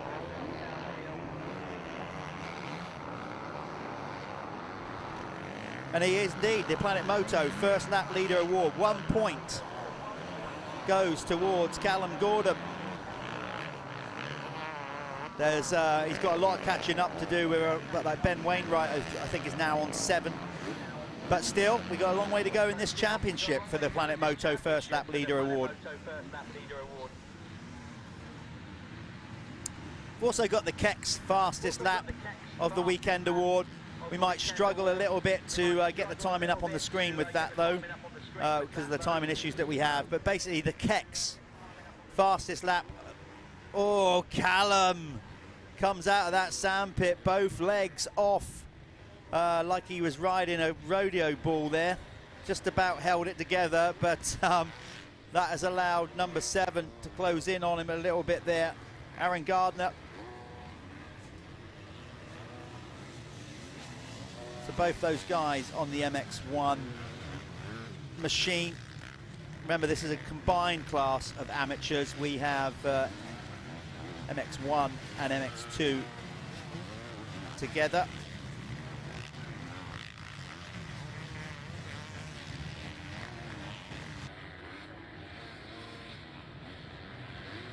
So in the amateur MX1 category, brought to you by Moto Verde, on the opening lap, I'm going to do it by class, actually, not where they are in the race, so it just makes it a little bit easier for you guys at home as well. Callum Gordon is currently leading the MX1 category ahead of Aaron Gardner. Then it's Joshua McCorkle. Billy Wynn is in 4th ahead of John Kirk. Then it's Jack Seaborn in 6th. David Rushton currently in 7th ahead of Lewis Taylor. Harry Bradley not making a great start, down in 9th. Ross Millard is currently in 10th, because Harry obviously won some races yesterday. He's got work to do. Millard in 10th. Then it's Alex Christopher, our Clubman champion, moving up into the amateurs in 11th. Then it's Archie Fisher is currently in 12th ahead of Kieran Clark. Ryan Osborne is 14th ahead of Paul Atkinson. 16th is currently Stephen Kelly ahead of Michael Smith. That doesn't look good. Rider down, spinning wheel, no sign of the rider. Not sure what happened there, couldn't even identify the bike, but always a bit alarming when you see a bike left on its own. Stephen Kelly is in 16th, 17th is Michael Smith. Then that was Beamish down, so Ollie Beamish was the rider whose bike we saw, but we couldn't see him. So Beamish going out of it.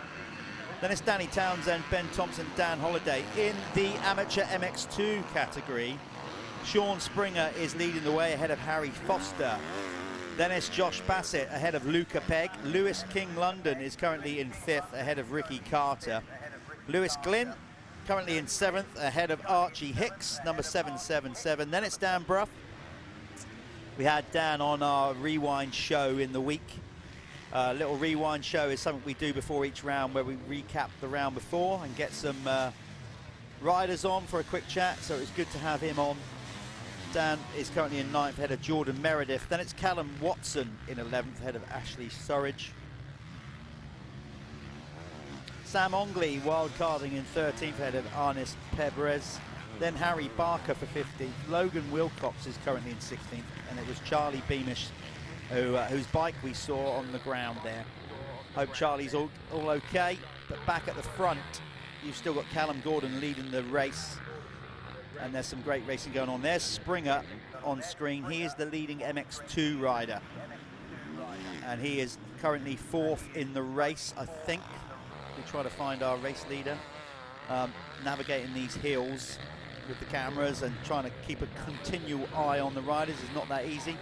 There's Springer coming in, launching hard. He is the leading MX2 rider, 4th in the race. Ahead of him, he's got Aaron Gardner and Joshua McCorkle.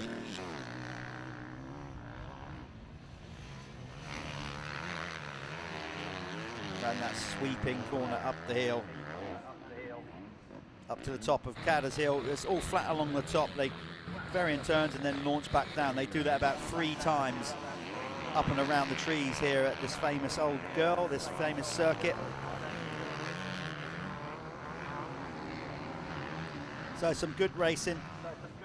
We're probably scheduled then, by the way we're going. We've got 10 minutes left in this one. We're currently half past. We'll probably be looking at around sometime just after 12:15 maybe for the pros, or just after 12 the pros. The Lifelines fastest 40 riders will be going out on track.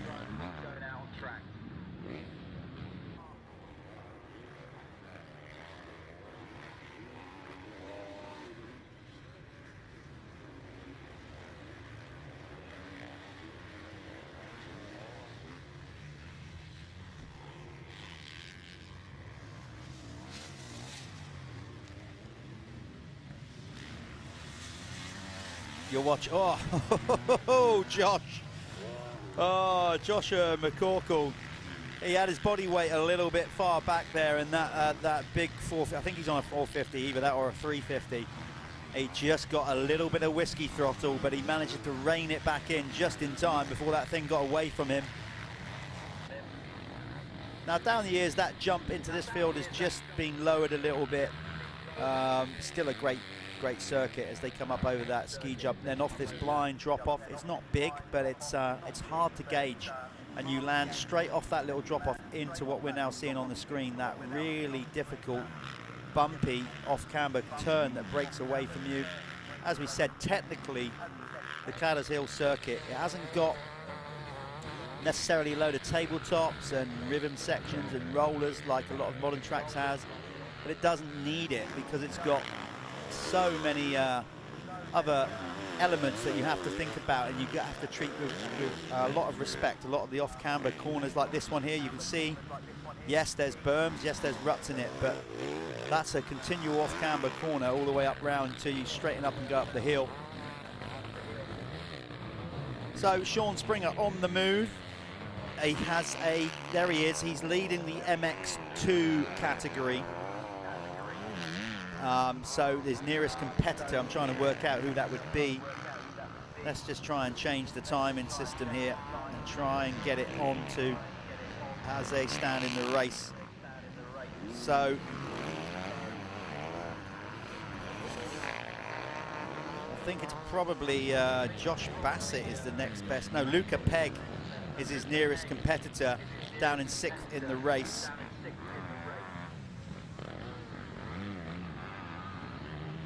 There we go. That's the current timing. And again, apologies to you viewers at home that we're having a few issues with signal. That's why sometimes we can't bring it up, because we need the feed to put it up, and sometimes the signal means it's dropping out. But for those people watching on the live stream, that is the current running order of the race. Not by class. Callum Gordon leading the way. Having a very good ride, actually, Callum. Trying to find him in the results. He had a 12th in the opening moto yesterday. No, that was in qualifying, sorry. He had an 8th in the opening moto yesterday on his MX Revive machine. Then in the second moto, he had a 3rd. So he's definitely improved as the weekend's gone on, number 611.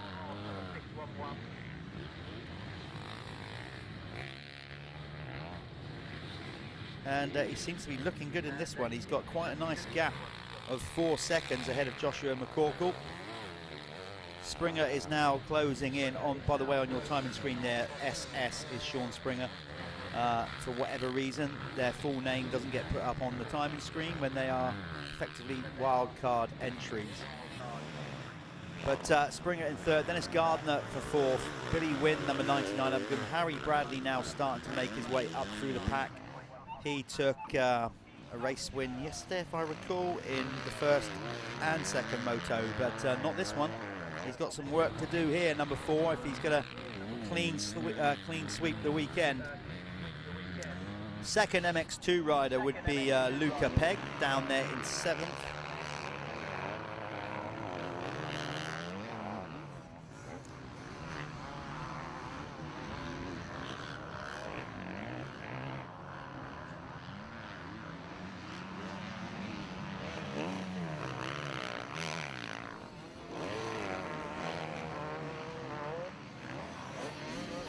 Then I think it's going to be, yeah, I guess it would be Josh Bassett for third. So that's the current running order in this Moto Verde amateur class. Again, shout out to Moto Verde for getting on board this year with the Michelin MX Nationals in a higher capacity by sponsoring this class. UK's and arguably one of the world's best salt-free bike cleaners, but it's not just bike cleaner. They do chain lubes, they do arm pump, they do kit freshener, you name it, in anything like that. Steve and the crew down there always tinkering in the lab, coming up with new formulas for stuff. So yep, go and check out Moto Verde. They've got an extensive range of cleaning products and are right into the sport in the UK, and it's great to have them on board with the Michelin MX Nationals.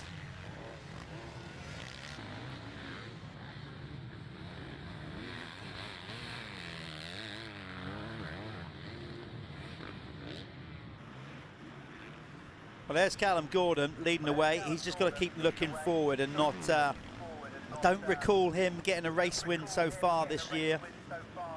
So he's looking good at this moment in time. We're 13:40 into an 18-minute plus 1 lap moto. So looking good. Springer all over the back of Joshua McCorkle. To be fair, Joshua probably knows that it's a 250 rider behind him. We heard Alfie Jones in there earlier on saying about when you're racing 2 classes in one race, and sometimes pride gets the better of you. Maybe Josh is just concentrating on the job in hand, but it wouldn't matter to him regards of his race position within his class in MX1 if Sean behind him went past. As it effectively stands, even if Sean went by him, he'd still be second in the MX1 category. Hope that makes sense for you guys home watching, because we said we've got an amateur class, but we've got 2 different CCs within it. You've got the MX1 bikes. Most of them are on 450 4-strokes. And then in the MX2 category, you've got 250 2-strokes with a mix of 4-strokes and 2-strokes. But obviously we gauge these riders on their standards. So amateur riders, once they're ready, once they feel like they're ready, if they're good enough, and certainly if they win back-to-back championships, they then move up to the expert class. And then if they're getting good in that and they feel they're good enough, the next step is the elite pro category. Now that's just as I thought. Now Josh, you can see there, switched on. He suddenly realized, okay, I don't have to race this guy. He's on an MX2 bike. Took a look over his shoulder, let him by, relieved the pressure. Then he had a good look around the rest of the track. So right now, Josh knows that he's in a nice, solid second. And he can now potentially follow Sean Springer, maybe pick up on a few lines, and that might drag him closer to the race leader, Callum Gordon. Blinding ride for Callum Gordon on the MX Revive machine. You're currently watching Sean Springer, the leading MX2 rider here in the Moto Verde amateur class.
As we said there, Gordon, as you can see on the screen, he has got nearly a 6-second lead over Sean Springer, but he doesn't need to worry about Springer. Springer could go by him. He needs to worry about rider number 161, Joshua McCorkle. And in turn, Sean Springer, well, he has a big gap over his nearest competitor, who that would be Luca Pegg. He's 24 seconds back. So Sean Springer, the rider in second in the race, has got loads of time to work with. There's Harry Bradley. Did I just see out the corner of my screen? He just shot off down the hill. There's the race leader on screen. And Sean Springer is getting closer, but Callum Gordon does not need to worry about that.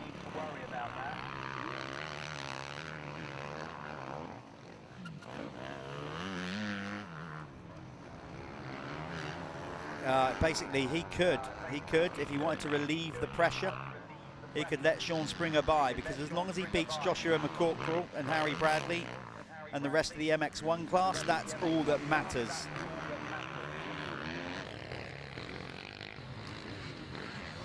Got to say,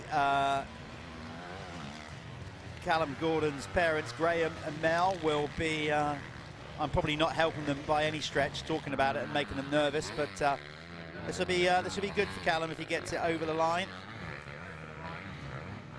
We're winding down the line. Should be coming round next lap around. He's going to get the checkered flag, so he's got 1 lap to go here. Time has elapsed on a very rough circuit. It's only going to get rougher and rougher. There's McCorkle. He is not the race leader, though. We need to try and pick up 6-1-1. Callum Gordon is the race leader. If we can bring Callum Gordon home, McCorkle knows there, doesn't he, that he's in a safe second. That's the guy we need to bring home. Good work, cameraman. Let's stay on Callum Gordon all the way to the flag then, if we can.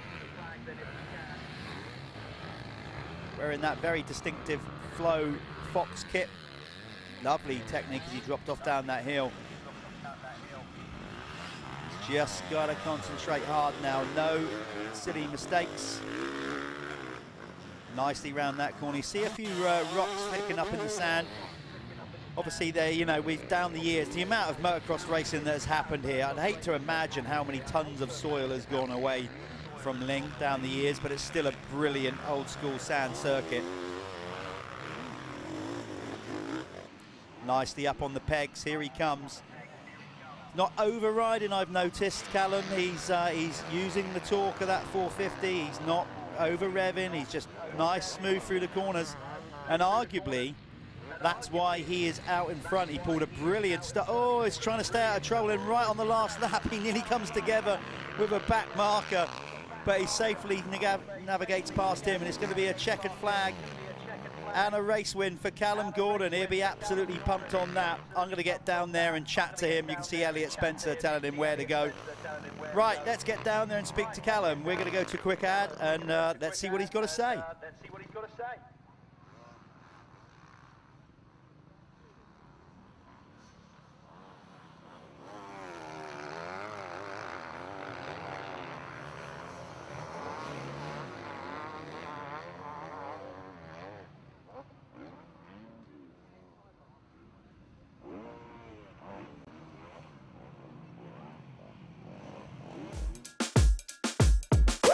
julep, pop pop pop pop pop pop julep, pop pop pop pop pop pop julep, pop pop pop pop pop pop.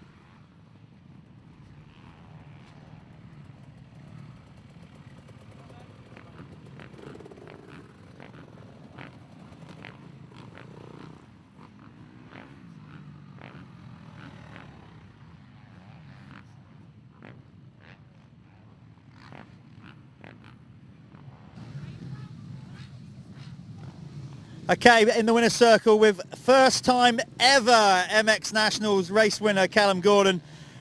A stupid question, but I'm going to ask it anyway. How does that feel, mate? That feels awesome. To hold shot and lead every lap. Just didn't expect it. No, I can tell. I can tell. Like Dad's just been putting his arms around you. You're genuinely taken back by that. But I mean, mate, you had an 8th in the opening Moto, 3rd yesterday, and a race win. So you've progressed throughout the weekend. You're obviously loving life out there. How is it? Well, I've never ridden here before. Is that right? That's the first time I've ridden here and loving it. Loving it, yeah, so it's worth the trip all the way from Weymouth. Listen, you've got some good support, so let's give them a name check. Yeah, massive thanks to MX Revive, Scotty, he should be watching, so I think he's liking that. Jeff Gorse for sorting out all the kit. I've got everyone else on, Dad obviously, the Lamins, it's everyone that helps out, thank you. I think we're going to have to scrape him off the camper roof between motos. Look, go and soak it all in, because clearly I can tell, like, you're genuinely in shock. Yeah, I am. I was expecting some of them other boys to be catching me, and I knew I had a bit of a gap, so tried to settle in, but it's hard to out there when it's so rough, but got it done. Good when it goes well, mate, isn't it? Look, go and enjoy that one with the family. Well done. Callum Gordon, winner of Moto Verdi's MX1 class. We're going back now to the experts.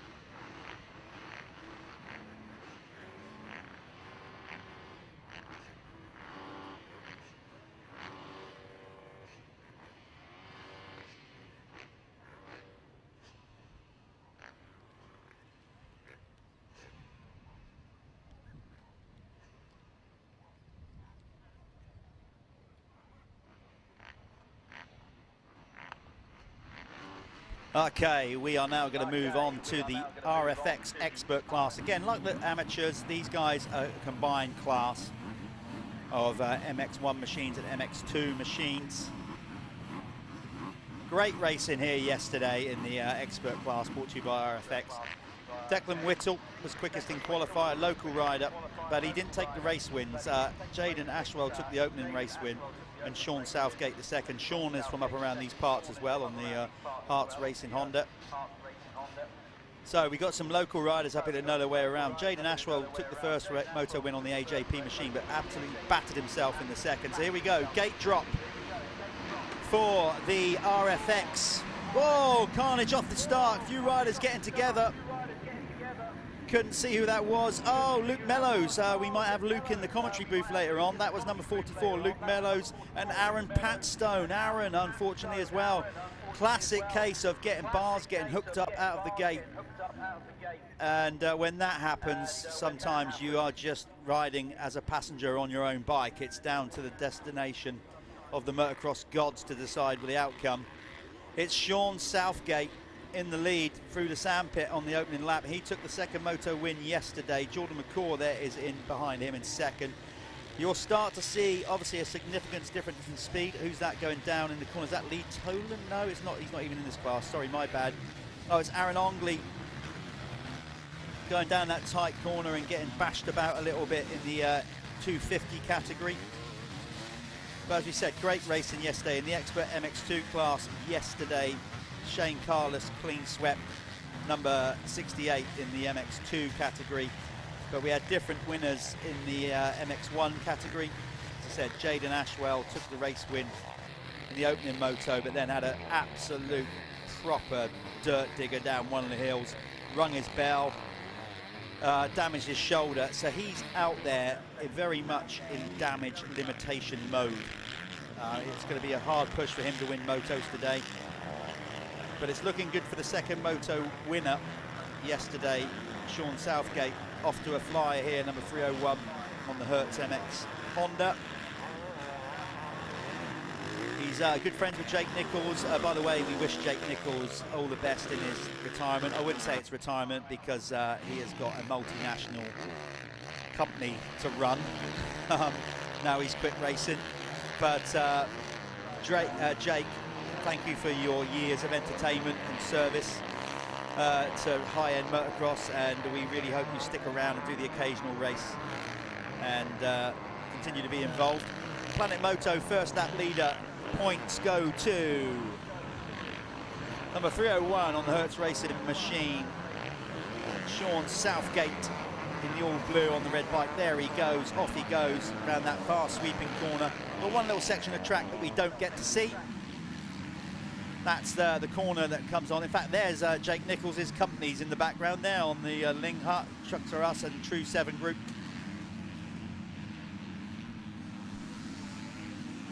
So as these guys sort themselves out on the opening lap, this one a 20-minute moto plus 1 lap.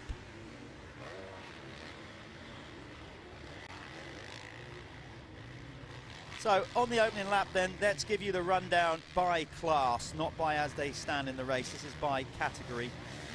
In the MX1 expert class, it was Sean Southgate leading the way ahead of Jordan McCall and then Josh Bentley. In third, Max Broadbelt was in fourth ahead of Josh Cant and Declan Whittle. Wildcarding's a local rider in sixth. Then it was Glenn Phillips. Glenn's still at it, my old teammate from the year 2000 when we was on the Animal TM. Seems a long time ago now, doesn't it? But Glenn is still out there turning the wheels. Good on him, because I wouldn't be, not at that level. In eighth is Sonny Thompson, Nathan Green for ninth, then Jaden Ashwell, as we said, bruised and battered, trying to just salvage some points in 10th. Then it's Ben Clayton down there in the sunny Devon, ahead of Luke Mellows, who we saw crash on the opening lap off the start. Then it's Fraser Norrie. Stephen Mullany is in 14th, number 50, and Aaron Patchlow also went down on the opening lap, ahead of Ryan Knott. In the Expert MX2 class, the 250s, it's Shane Carlos leading the way ahead of Josh Coleman. Then Sam Atkinson, the youngster in his first year in the Expert class. Good to see him out there, as well as Louis Kessel all the way from Cornwall in fourth ahead of Ben Kennedy, and then Jack Lindsay from the Apico Husqvarna. Then it's Callum Murphy in seventh. Eighth is Jimmy Marsden. Ninth is Ollie Beamish. Then it's Josh Peter. Oh, there is Jack Lindsay. What's happened there on the Apico machine? Looks like he's made a simple error. Yeah, just washed out on the bottom of that hill, so he's going to lose a bunch of places. Ollie Beamish was in ninth, then it's Josh Peters for 10th. Ben Clark in 11th, ahead of Will Farrow and Wal Beanie. Ross Kersey currently in 14th, 15th Aaron Ongley. Then it's Ben Marsden, Todd Ritchie and Jack Moore. Everybody quite rightly getting a name check. We've got some results here from the previous grid. Thank you for that, Nick. Good stuff. As I said, Callum Gordon, big up Callum Gordon, taking his first ever race win in the previous race and being dumbstruck almost by it. Callum, well done you. We're watching McCaw on screen. So Jordan McCaw, number 35. Been riding with us a fair amount of time now at the Michelin MX Nationals, and fair play to him. Like we said, we got a lot of these classes, Clubman, Amateur, and the Expert class, all supporting the series, and without them we wouldn't be running, you know. Obviously we've got high-end youth racing with the 85s and the 125s and 250s, but some of these riders, you know, don't necessarily aspire to be a pro rider, but they're still good riders, hence why they're experts, good regional riders. So a lot of them obviously have full-time jobs, so they can't necessarily commit to being a pro racer, and this is the next best class to the elite riders who are coming out next in the Lifelines fastest 40. Great racing in this expert class. Look at this is a good battle going on here between Bentley and McCaw. Bentley trying to find some smooth circuit there. Did you see how he just tried to move off the track? As long as they stay within those white markers, we're all good.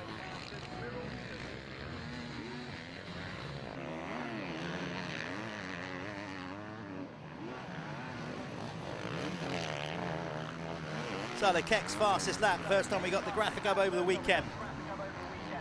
Keck's fastest lap in the 250s is Shane Carlos. There you go, 2:14. Now, of course, the Keck's fastest lap award is whoever's done the fastest lap over the weekend out of all 4 motos, not just the ones you are watching on the live stream today. So we hand them out at the end of the day. We basically find out who set the quickest lap in each class, and they will get the voucher, the discount voucher, courtesy of Keck's. Go and check them out, Keck's online. Quality underwear, that's where how Ed started the whole gig, and then since then added socks, hoodies, t-shirts, hats, beanies, real quality stuff.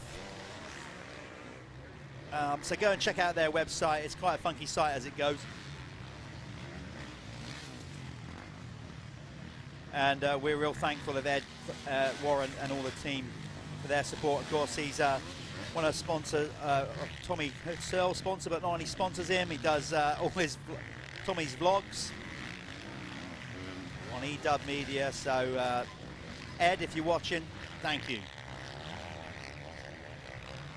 You can see now McCaw coming under pressure from Shane Carlos. First time we've had Shane with us this year. Shane, AMCA champion and riding for the Fuzz team.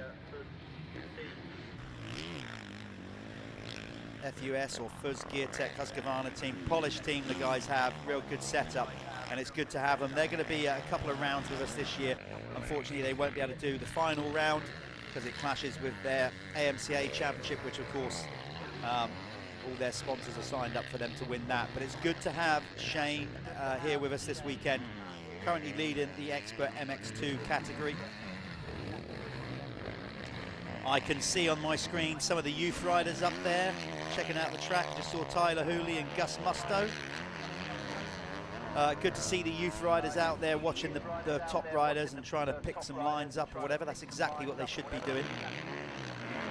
Makes a change from them being on their phones or on some kind of electric scooter, to be honest.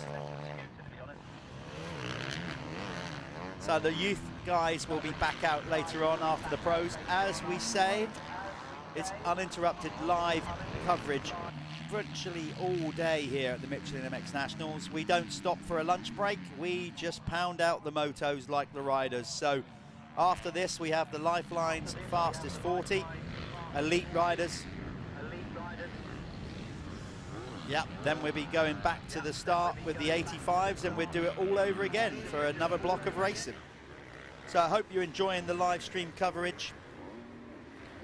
Of course, the fact that you don't have to pay for it should be an added bonus. And we hope we're getting it all out across the world with it.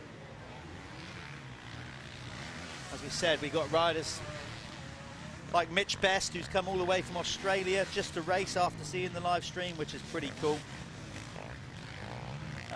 So hopefully we are raising the bar of British motocross and getting people around the world to see what it's like. Certainly when you get these awesome old school venues, which are out and out proper motocross circuits here like Lyng. You can see it's tough and it's only going to get tougher.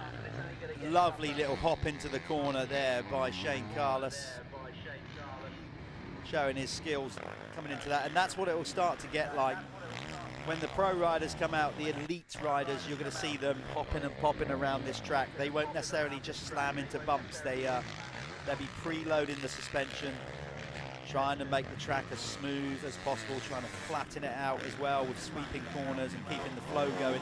Oh, I was going to say, Josh Bentley nearly washed the front end. Couldn't quite get the front wheel into that rut he was looking for. And he was just a little bit of a passenger there until the front wheel hooked up, luckily for him, on the next berm. But he's trying to chase Southgate. But Southgate has got a nice 5-second lead now, number 301. We're watching the rider in second currently.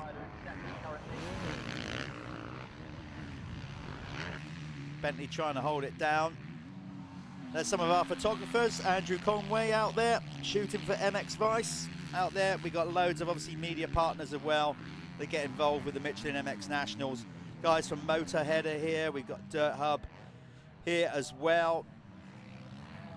And a load of photographers and a load of videographers. So keep an eye on our social media. MX Nationals.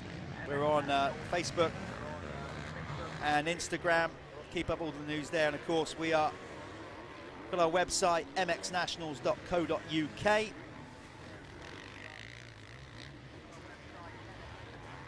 And of course, we've got a load of our sponsors here as well. For the guys at Carbon Comps down here in the paddock, they've got that brand new Honda on display. Get on carboncomps.co.uk to get entered to win a brand new Honda 250.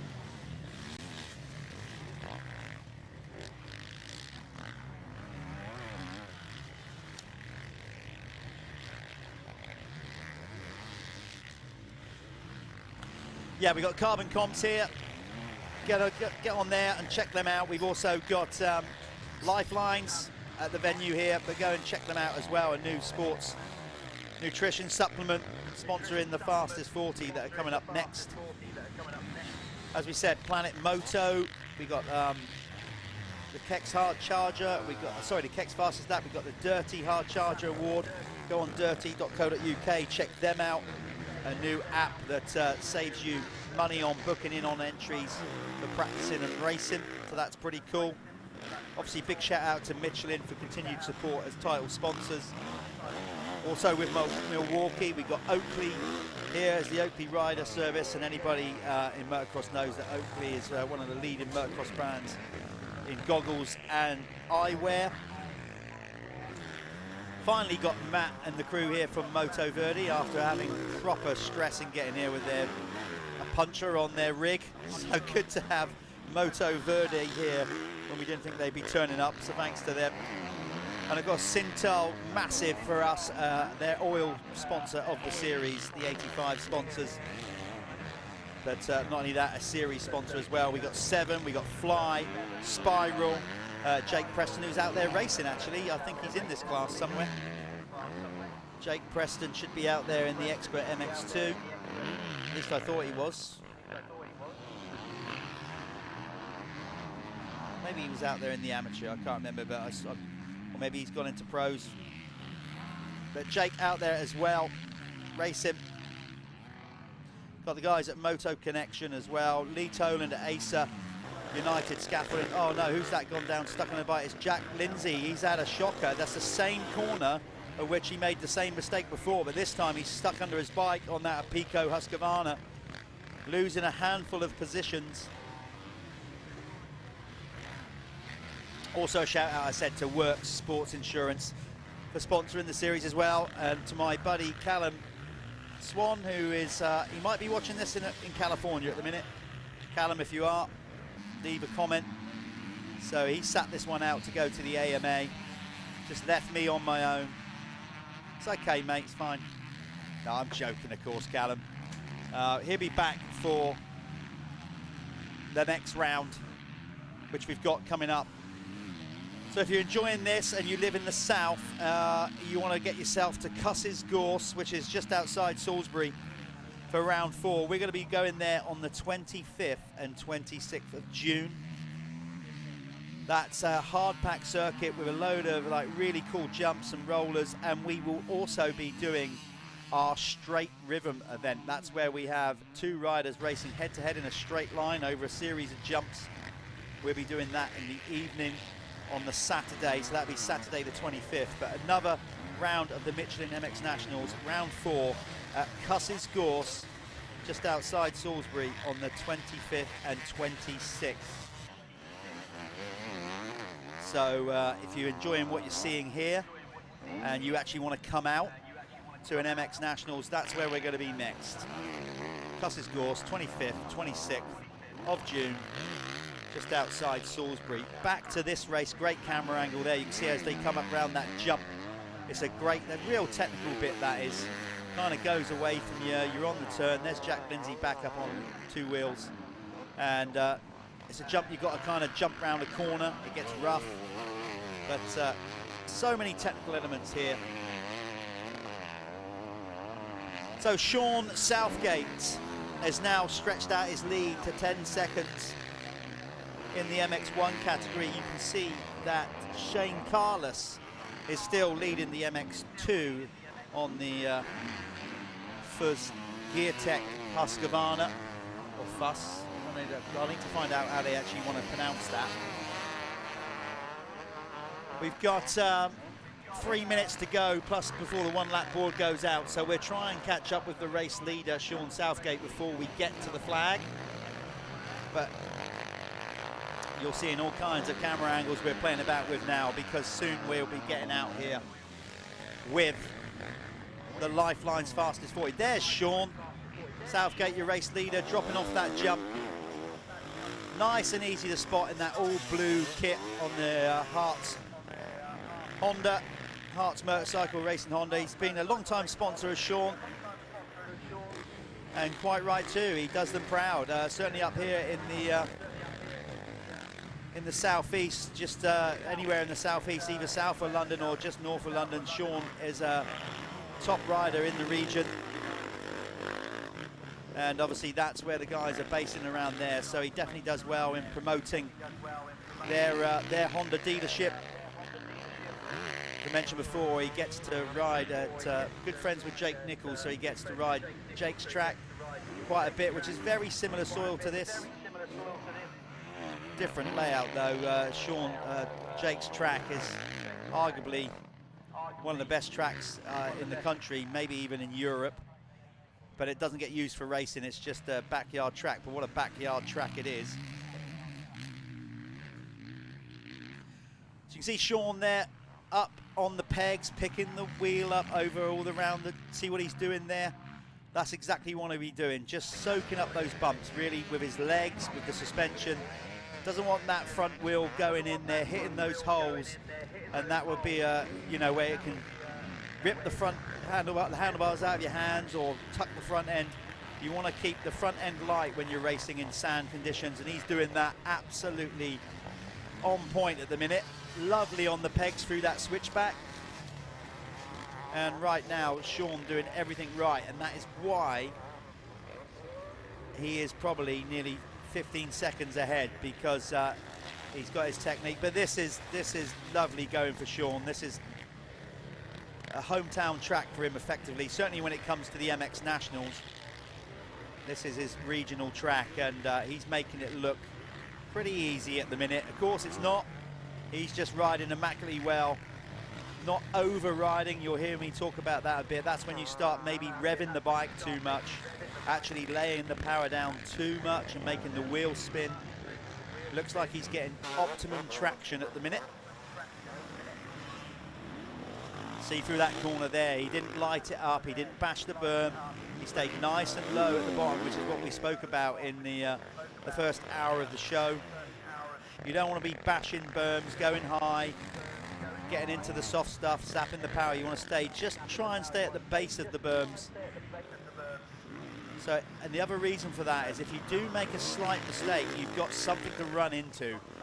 Riding the very top of the berms is always a risk. If you get something wrong, you blow through the berm or your front wheel goes over the top, and then before you know it, you're tasting dirt and lying in it when you should be riding on it. But it's been good to follow Sean for this lap, just to see how it's done. He's going to get the 1 lap to go board this time around, just at the side of the screen. There it is, the +1. So we'll probably stick with Sean and bring him home on this final lap. And then I'll go and grab him in the winner's circle. If you're watching on the live stream, don't go anywhere, because up next are the premier class, basically the elite riders, the Lifelines fastest 40, incorporating the Liat MX1 class and the Apico MX2 class. The UK's best pro riders mixed together, not separated by class. You've got 250s and 450s racing together. 450s, arguably because of the extra power, normally come out on top, but it's always good to see how far up the pecking order we can get those 250 riders. But they're all in together, and it makes for great racing.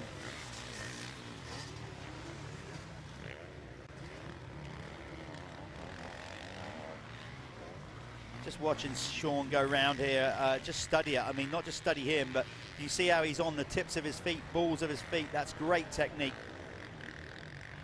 basically adding, like, making his legs almost like extra shock absorbers. And then you can also just study, if you're new to this game and you're watching it for the first time, just watch how much a rider's body gets thrown around, even when you're riding as smooth as Sean. But you can also watch the suspension units work. We did the pre-record bit with Ian Bailey at Moto 33 about suspension and how key setup is around any motocross track. Well, you've been seeing that with Sean there, or any rider. Watch that bike move. See the front forks there going down the hill. The punishment that these bikes go through, and the body is immense. So he's just got to drop down the final leap down Cadders Hill. Once he gets up there, there he goes up the hill. He could almost knock it in neutral now and roll down and win this one. Such is the gap. It's going to be a race win in the RF Expert MX1 class for Sean Southgate. Let's go and catch up with Sean. If we've got time, we might be able to talk to Shane as well if he wins stays in front of MX2, but obviously we've got to make sure we don't miss the start of the elites coming up next. So now's a good time to crack a quick drink open or do whatever you've got to do. We're going to catch up with Sean, and then coming up next is the Lifelines Fastest 40 Elite class.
Sean, they don't even look like he's been trying. Like we said, that was an immaculate ride. I was basically commenting how good you're riding, but it's your kind of soil in it. This is a local track for you, so you expect good things of yourself, right? Yeah, definitely. It's a local track, but considering I last rode 2 weeks ago, we've had a lot going on at home. I kind of didn't think about this until Saturday morning. Just woke up and drove here because we was actually moving house on Friday night. So yeah, my wife and my father-in-law are moving our stuff in this weekend. So yeah, I'm just glad that I came here and was like competitive because it's been a long week. That's a nice sounds like a nice distraction. Yeah, so you're looking good for the overall. I mean, obviously you're feeling good. Let's give honourable name checks. We obviously, because you've got great support that is sticking with you all the time. Yeah, definitely, especially Steve and Ty from HMC. They stayed late Wednesday night till about 9 o'clock just to check my bike over and stuff. So yeah, my dad who took that there as well, because that's a big help. And I got a friend in Australia. He messaged me just before the race. He was watching it on YouTube. So all right, Rabbit. Good stuff. Look, go and get yourself. You've not even got any dirt on you actually, so you probably don't have to change kit. We'll move you out. We're going to keep rolling with this one if we can very quickly. Let's move him out. Okay, we're going to go to a quick advert. Sorry. We're going to go to a quick advert, and then we'll very quickly get the Shane Carlos in as well.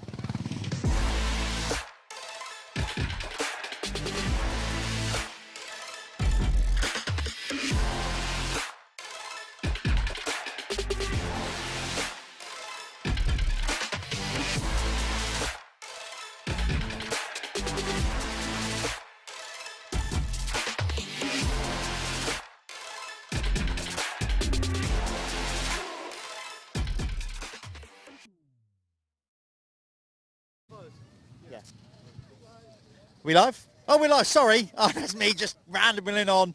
We're here with the MX2 winner in the expert class, Shane Carlos, on the Fuzz Marsh Gear Tech. You know, loads of good sponsors. Good to have them with us. Shane, it's good to have you with us as well. Another Moto win. Are you enjoying being back at the MX Nationals?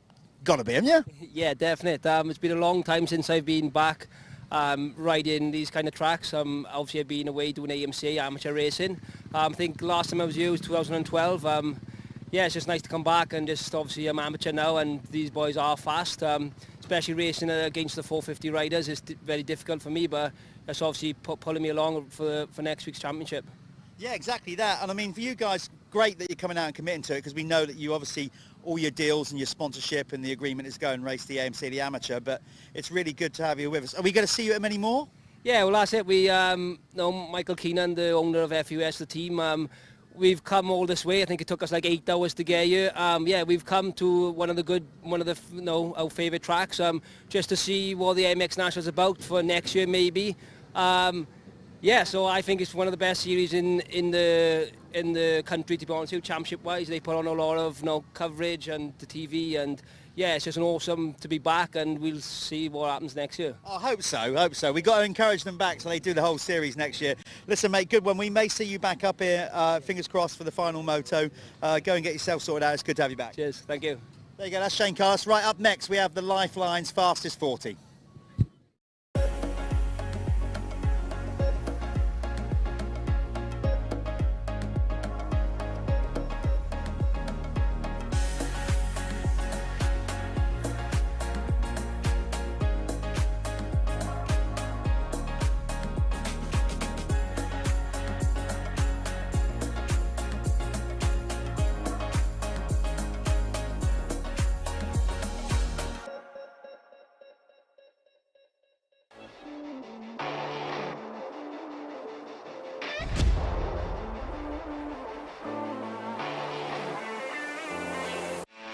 Boyesen ignition covers and clutch covers have got strong history with two-strokes, from back in the day to the current two-strokes we see of today. You're forever seeing Boyesen products on a lot of the older bikes. Back in the day, all the factory teams used to run the covers. It was one of those things where you'd flick through the magazines or you'd look onto the videos and you'd see factory bikes dripping with Boyesen parts. And it's something that you'd always inspire to when you were a youngster. Boyesen ignition and clutch cover, it's an easy fitment. It's just like fitting OEM parts, so it's just a smooth transition. With a high quality cast, it's not plastic, it's easy to take off, maintain your stator and your flywheel.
Right, we're back here at the AC United Gas team. Well, says it all there, look. Birthday boy, surprised me. I'm not going to surprise. Well, I surprised you by interviewing you, really. How old are you? I'm 26. You're not 26. 26 years young. Hard paper rounding and all that. Says me. Yeah. Says me. Everyone thinks I'm old. I'm quite offended. Yeah, I don't know. I don't know. Welcome to my world, John. So listen, tell me, 26 years of age, how's the season going for you so far? Run through it. Well, the start was a bit up and down and mostly upside down really, but we were obviously trying as hard as we could, but there was a few things needed ironed out. With Lee stuck behind me, he was still getting out testing, he was still stuck 100% behind me, and we found a few things, and the last few rounds have been brilliant. We had the first win of the year at the Bridgestone Masters, and then we had a fifth at the last round of the British, all pretty consistent, so that was like massive steps forwards for ourselves. Is that something obviously where you've come through and you kind of, for the best part, being obviously not last year, but you kind of burst on the scene a bit as a privateer, so then finding all the way around a team and just having more stuff to test, more things like that, and adapting to the bike, because you've changed the bike again. Yeah. Did that take longer than you thought it would? Well, obviously at the end of last year I had knee reconstruction as well, so the off season was short and it was a new bike, new team, you're getting to know everyone, so it was all condensed into such a short time, and we were really just ironing out as we got here. But as you say as well, it was always just a privateer. I was just rode my bike in Scotland with my mates, and then we've got some results, and then you get more help. So in some ways, but that's what I mean. Yeah. I'd never tested anything because you didn't have the option, so you just jumped on and rode it. So and then there is so much they can change on these bikes that it's easy to get lost, and believe it or not, we've went a bit more back to basics, and it's helped us leaps and bounds. That's what I'm sort of saying. It's like it's a learning curve, because you got being on a team when you're not on a team. It's a whole new thing to learn, isn't it? It's not just a case that you think you're going to hit the ground running. There's more things that you got to go and test. Of course, the knee injury didn't help at all. But does it feel now? Obviously, I'm guessing it is. By the time momentum's starting to roll a bit more, you're just feeling more confident with the bike and just more settled in your surroundings. Yeah, exactly. To be fair, I settled in pretty quick. They're all dead. You've got to say they're all good rabble, because they're all there. They're all there watching. You can't diss them when they're all there. Nah, we went out to Spain and stuff, and I stayed at Lee's house, so we had a lot of time together at the start, so we all got to know each other pretty well. And I think it's like all like-minded folk in the same area. You always seem to get on, mainly. I know there's some teams that you have arguments and stuff, but yeah, it was just. I think the knee injury played in my head more than you thought as well. Like, it's only just recently, everyone tells you 6 months, and you're thinking, oh wait, I'll jump on things, but it definitely takes longer to come back and ride without thinking about stuff like that. It's such a long recovery time that you think, I definitely don't want to do that again. And we've really just found some things making me a bit more, like, we always showed bursts of speed at the start of the year, but as I said, it was like burst of speed, then crash your brains out. Maybe good ride, and then crash your brains out. So we've just found some things that have made ourselves more comfortable. And stop the crashing, basically. Yeah, I've done 2 meetings with no crashes. So keep that rolling, John. Keep that rolling, John. We wish you the best of luck. By the way, enjoy the rest of your birthday. Have a really good day tomorrow, and keep it rolling. Yeah, thanks very much.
Okay, welcome back everybody. We are now getting ready and set for the Lifelines Fastest 40, incorporating the Liat MX1 class and the Apico Factory Racing MX2 class. You'll see them lined up either side. That's how we do it with the qualifying, so they alternate onto the start line.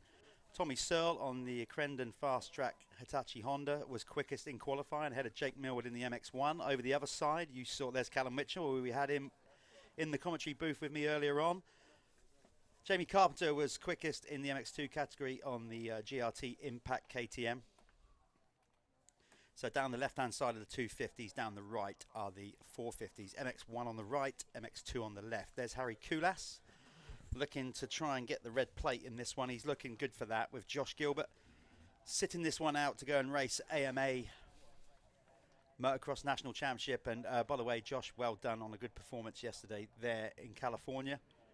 But he's going to have to relinquish his lead either way. Somebody is going to be coming out of here with a red plate, so we'll have a new championship leader in MX2. There's Jamie Carpenter, who started hot at the beginning at Fat Cat, went 1-1, surprised us all. Maybe not himself, which is great, but certainly most of the people weren't really expecting him to go 1-1. He did, and then round 2 at Landrake, unfortunately he had that first corner crash, put a big gouge in his arm. Rode the first race, brought it home with good points, but then had to go off to hospital to get stitched up and missed Moto 2. So he's looking to come back to the form that he had at round 1. There's Petr Petrov on the Phoenix Tools Even Strokes Kawasaki. Good to have him back racing in the UK. Just heard the whistle go. That means basically time to get down to the line. And here they start rolling out on the circuit here at the Michelin MX Nationals, powered by Milwaukee. Massive shout out to all our series partners. Liat, obviously in the MX1 here, Lifelines, the overall sponsor of this race. Then you've got Apico Factory Racing MX2. We've got Moto Verde, Works Works Sports Financial doing the Clubman classes, Moto Connection, 7, Fly, you know, just so many people. Bell, RFX, Sintel, sponsoring the 85cc category, which are coming out after this class. All these people, bottom line, it's really clear cut and simple. If these brands, these people didn't get behind what we're doing, there wouldn't be a Michelin MX Nationals, and we wouldn't be doing this live stream. So without them, this series doesn't happen, and we tip our hat to all these people that get behind what we do here at the Michelin MX Nationals. Right, I am going to make myself comfortable for this one, so much so I'm even going to unzip the coat just in case I have to get animated. By the way, that coat's getting tighter and tighter. Do I care? No. What I do like, though, care about is British motocross, and you're going to see some of the best of it coming your way right now. Not quite a full lineup of 40 riders. We have several riders out injured. We have a few retired. Jake Nichols has obviously called it a day, and we wish some of the other riders, Carl McNichol. Carl, we wish you a full and healthy, speedy recovery from your car accident. And basically anybody else that's out injured currently, we hope to see you back on track soon. But here we go, a mix of MX2 and MX1 riders, the Lifelines. Fastest 40 British riders about to go at it. Tommy Searle is on incredible form at the minute.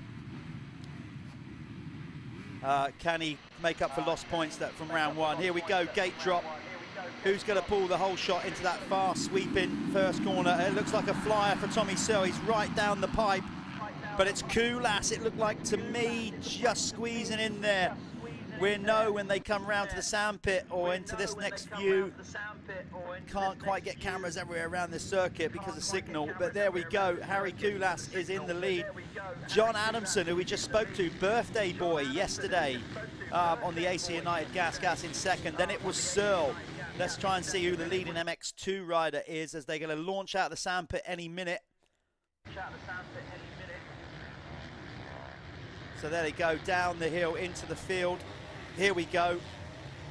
Again, we're having just those few little niggling signal with the camera. We're doing the best we can here to try and bring you all the racing uninterrupted, and so apologies if there's any little hold-ups.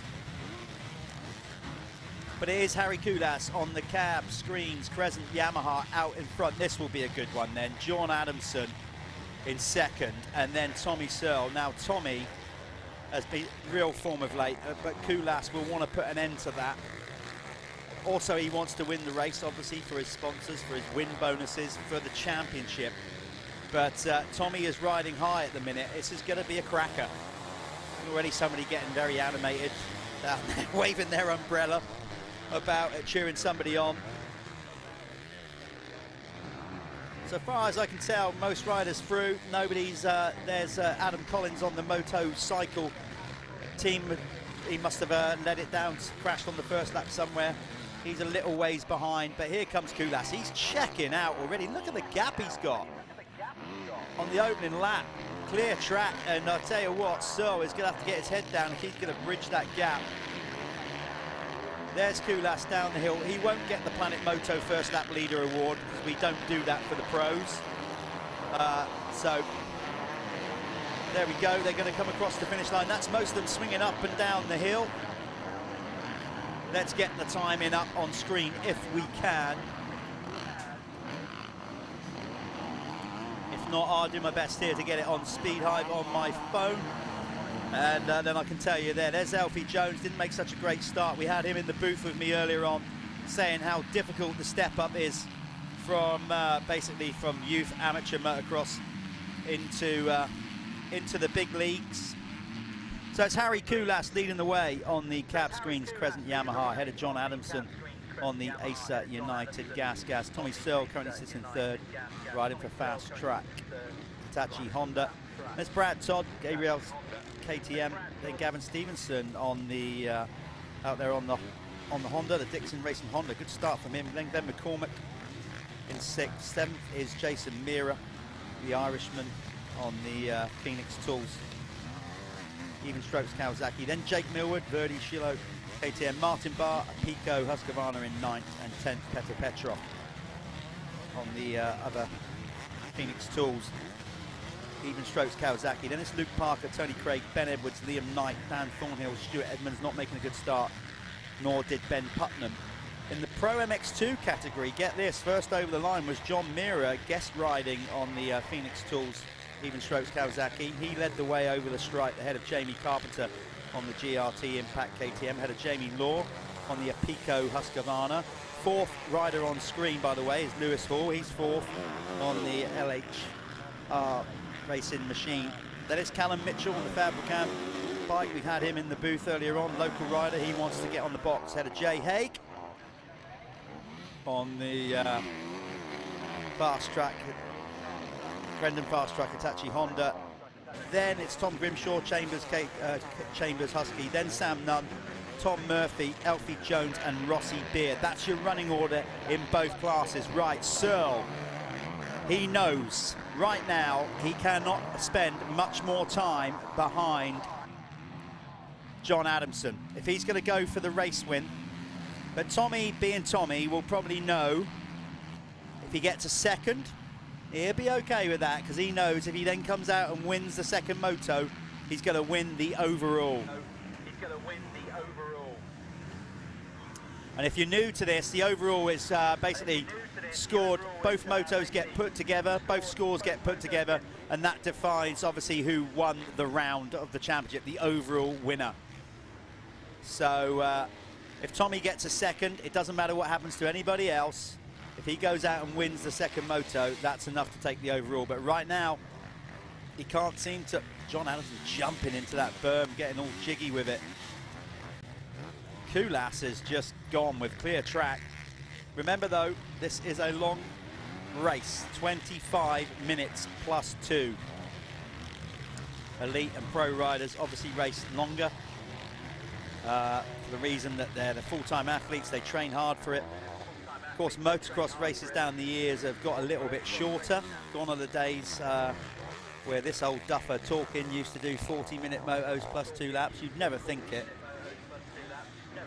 But yeah, somehow I used to manage to do that at a time where I was young. Anyway, it's nice to be sat in the commentary booth these days, I've got to say. Brad Todd on the Gabriel KTM is now starting to close in on this little battle ahead of him, actually. And that's maybe just, I don't know, Brad rides good in these conditions. He loves hard going. He's a real charger, Brad Todd. Number 714. He is he's a proper grafter, so he's starting to now close in.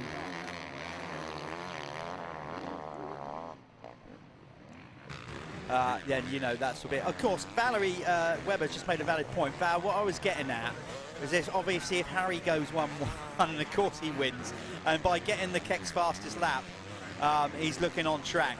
Yeah, so obviously, if Harry Kulas goes 1-1, then he's obviously going to win the overall. What I was getting at is that if Tommy can't catch Kulas in this one, he's got to get it all done in the second. That's what the point I was trying to make there, Val. But thanks for picking me up on it. She's on the case, Valerie. She never misses a trick.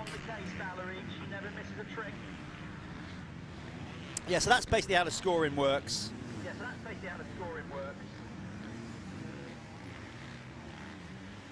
That's where we're at. So we're watching this battle. We're not really filming Kulas at the minute just because Harry's doing what Harry does when he gets a clear track. He's gone. We've seen him do this many times before at the Michelin MX Nationals. We are sticking with this battle for second between Searle, who's in third, and John Adamson. Now, you've heard my interview, or you maybe just did before we went out there for the start of this race. Caught up with John yesterday, and it was very interesting to hear him say how so far this year it hasn't quite gone his way. He said he's been upside down too many times. He's put himself in a position to do well, but silly little mistakes have cost him. But over the last couple of weeks, it's starting to come back for John Adamson. He's starting to get certainly where he wants to be, and definitely the team. You can see how the track is really starting to rough up now.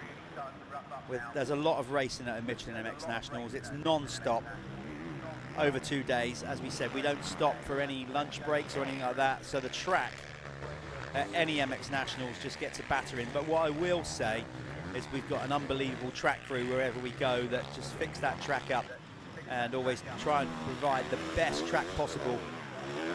You don't want it so smooth that the racing's too easy, but you don't want it so rough that obviously it maybe gets a little bit dangerous as well. So getting the track balance right is something we work hard on. There's John scrubbing his way up the hill. For those of you that have no idea why I just said the word scrubbing, it's a term where the riders, as they go off a takeoff, they just lean the bike to one side. Basically, it keeps a lower trajectory through the air and therefore wheels back on the ground quicker and ultimately a quicker lap time. Talking of quick lap times, Harry Kulas has gone quicker still and is currently your Keck's fastest lap award winner. Will that be the fastest lap of the weekend? You just don't know. Whoever gets the fastest lap in each class will get a Keck's award for discounted clothing and underwear. So let's go back to, we're watching John Adamson. Let's see. Let's just go back and see what's happening here on the times in the MX2 category. I say that. Come on, phone. I've got the wheel of death, the little thing on my phone buffering. Let's just please work. Here we go. Jamie Carpenter is leading the MX2 category, number 184, making a good bounce back from that injury that he had at Lyng. He is on the GRT Impact KTM. He's leading the way ahead of John Meara, number 60 on the Phoenix Tools. Even there's John in the very fluorescent top. He's currently in second on the Phoenix Tools Even Strokes Kawasaki, ahead of Lewis Hall, now up a spot into third, racing his own team machine, the Lewis Hall Racing Husqvarna. He's ahead of Jamie Law, number 25 on the Apico Factory Racing Husqvarna, ahead of Callum Mitchell out there on the Fabricam Racing KTM. Meara giving. Wow, I tell you what, look at that. I'm glad we went back to these two. These two are the leading riders in MX2, and John Meara, no messing. Giving Jamie Carpenter a little love tap, a little gentle reminder that he's not going to get rollover. He might be guest riding. He's not done this series so far, and he's coming in to replace Carlton Husband, and right now, he's leading MX2. I mean, what a replacement for Carlton. Carlton, by the way, we do wish you the best. Carlton has got a nasty foot injury, I believe. Still waiting surgery as far as I know. So the team have brought in John Mira, older brother of Jason. And look at John go. He's leading the way in the MX2 category on that KX250 Phoenix Tools. Even strokes Kawasaki. Carpenter, maybe, I don't think he lost a lot of time with that injury. I think he'll be quite surprised. He's like, who is this guy? Anyway, Mira leads. Carpenter second. Lewis Hall is back there lurking. That was him coming down the hill, wasn't it? Let's see if we can see the rider behind him. I think it was Lewis Hall. Anyway, in 6th in MX2 is Jay Haig. Then it's Tom Grimshaw. Here's the timing up on screen. That's how they are in the race, by the way. Not necessarily.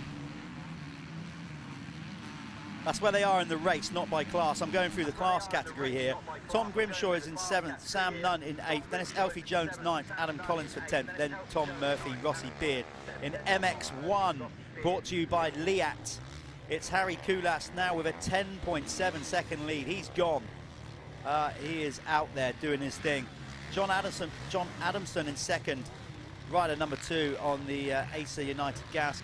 Tommy Searle just 1 second behind him now in 3rd. Then in 4th is Brad Todd on the Gabriel KTM, ahead of Jake Millwood on the Verdi Shillo KTM. Then it's Martin Barr, currently in 6th on the first of the Pico Factory Racing Husqvarnas, ahead of Glenn McCormick, a fellow Northern Irishman, out there on the Chambers Husky, I think he's on. Then it's Petr Petrov, rider number 152. He currently sits in 8th.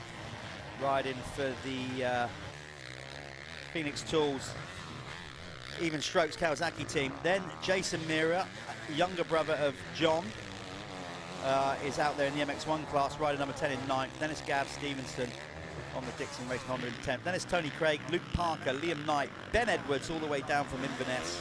Then Stu Edmonds, not having a good one so far for him. Then Dan Thornhill and Ben Putnam. That's your running order. We're currently watching the battle for MX2 supremacy here in this Lifelines Fastest 40 race. And right now, look at him go. John Mira. Well, no, John, this will be a good track for John to step into because he's used to these kind of conditions. They've got some lovely sandy circuits over in Northern Ireland. Obviously, most notably Desert Martin, which is not too dissimilar to this, although they haven't raced there for a little while now because there's disputes with the track. But still, over there in Northern Ireland, they've got some great tracks, and this is very much John's going. And my goodness, he's making it work. They called in yesterday to collect a bike. Then I don't know where they went, but they went off somewhere to test and ride. And whatever they did, it's obviously working. So there's Tommy Searle holding down 3rd, but he is getting some real heat here on that Crendon Fast Track Hitachi Honda from Brad Todd on the Gabriel KTM. Tommy did not get his series off to a good start. Arguably one of his worst results in a long, long time at Fat Cat. Really suffered with arm pump, just couldn't get it going, had a crash, just didn't feel safe, lost a bunch of points from the get-go. But he's been on form of late, so I don't know if he's, again, just suffering with a little arm pump or whatever, but he doesn't seem to be on fire as he's been the last couple of races at some of the other UK championships going on. Right now, he is coming under pressure. And Brad Todd will not, there you go, look at that, bang, straight down the inside, fully committed. Now, I wonder what Tommy will think of that. I wonder if he's just happy to sit there and get a mouthful of dirt. He's just kind of tucking his head a little bit.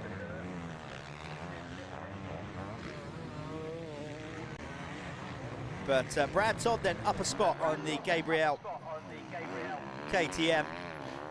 Gabriel Solutions KTM looking very good indeed. John Adamson, though, has pulled 2 seconds clear of these two.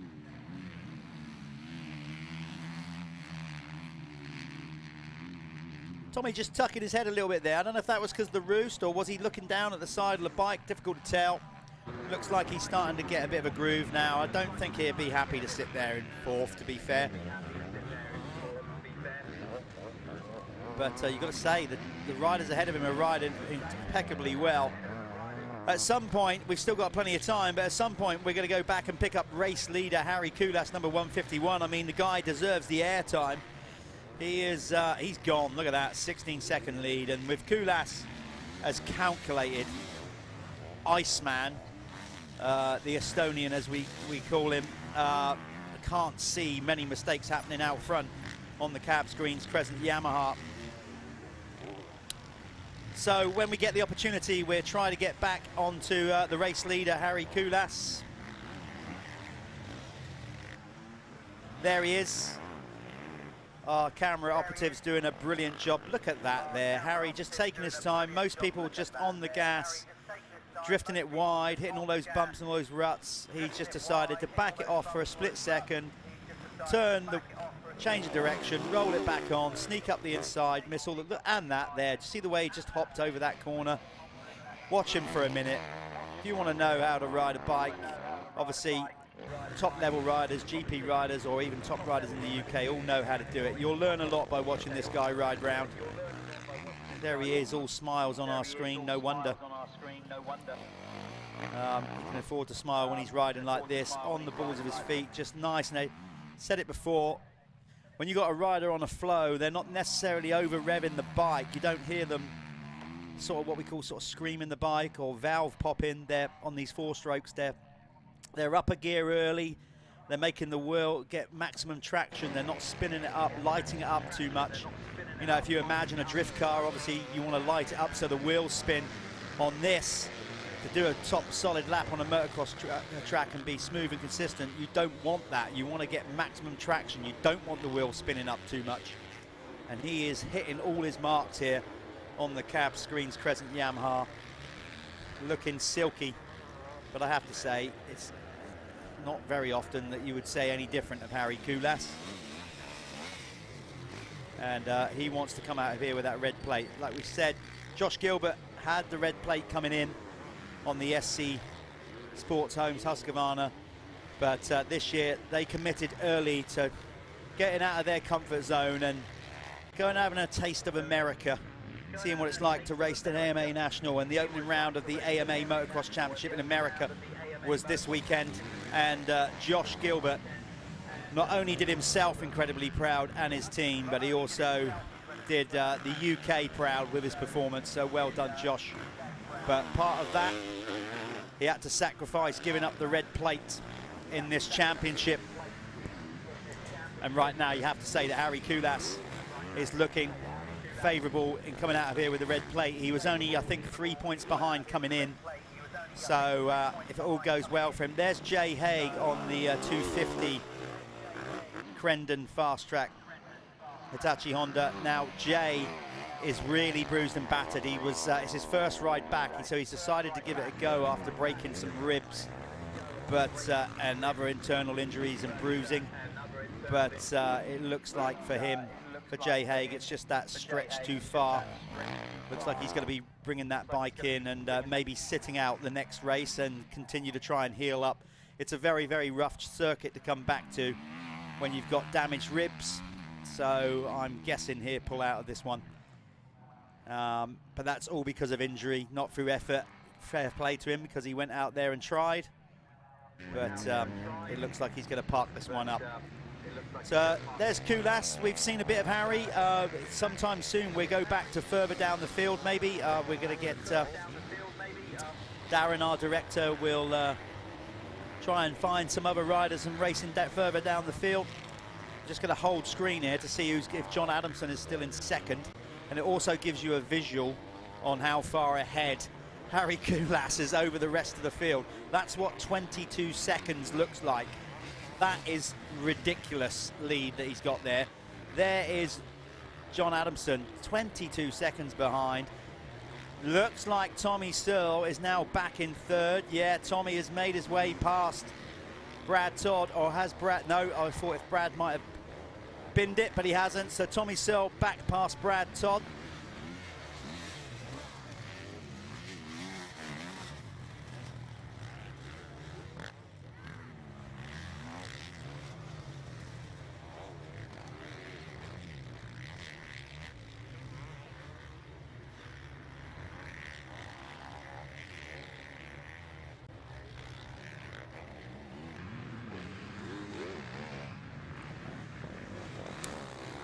So these guys have settled right down. Let's see if we can find out what's going on in the MX2 category, because when we left that, we had John Meara still leading the way over Jamie Carpenter. So let's see on screen. You'll see in the times. I'm not sure. I'm hoping that those times are up to date, because I'm getting technical issues again here with Speed Hive. So we're trying to find the racing going on further down the field.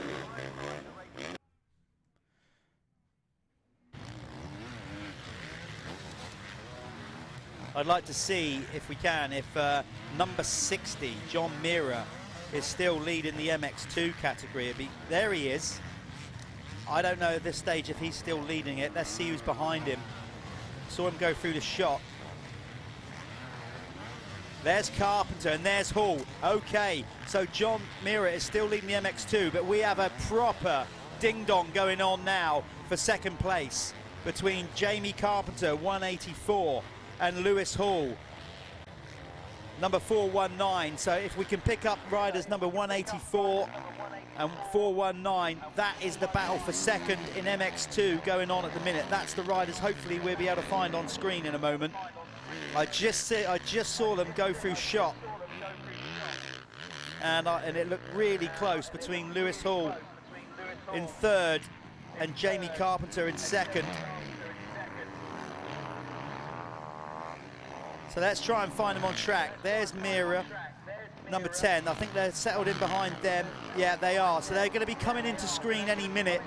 You're going to see the race leader in MX2 go through screen. There he is. That's John Meara. He's leading the MX2 category. There's Edmonds. He's in MX1. So here we go. There's Jamie Carpenter, and there's Lewis Hall. There you go. That's the battle for second and third. Let's see if we can stick with that as they go on to the start straight. They're going to be rattling through this screen any minute. They're going to get cheered on probably by that. There's Carpenter, there's Hall.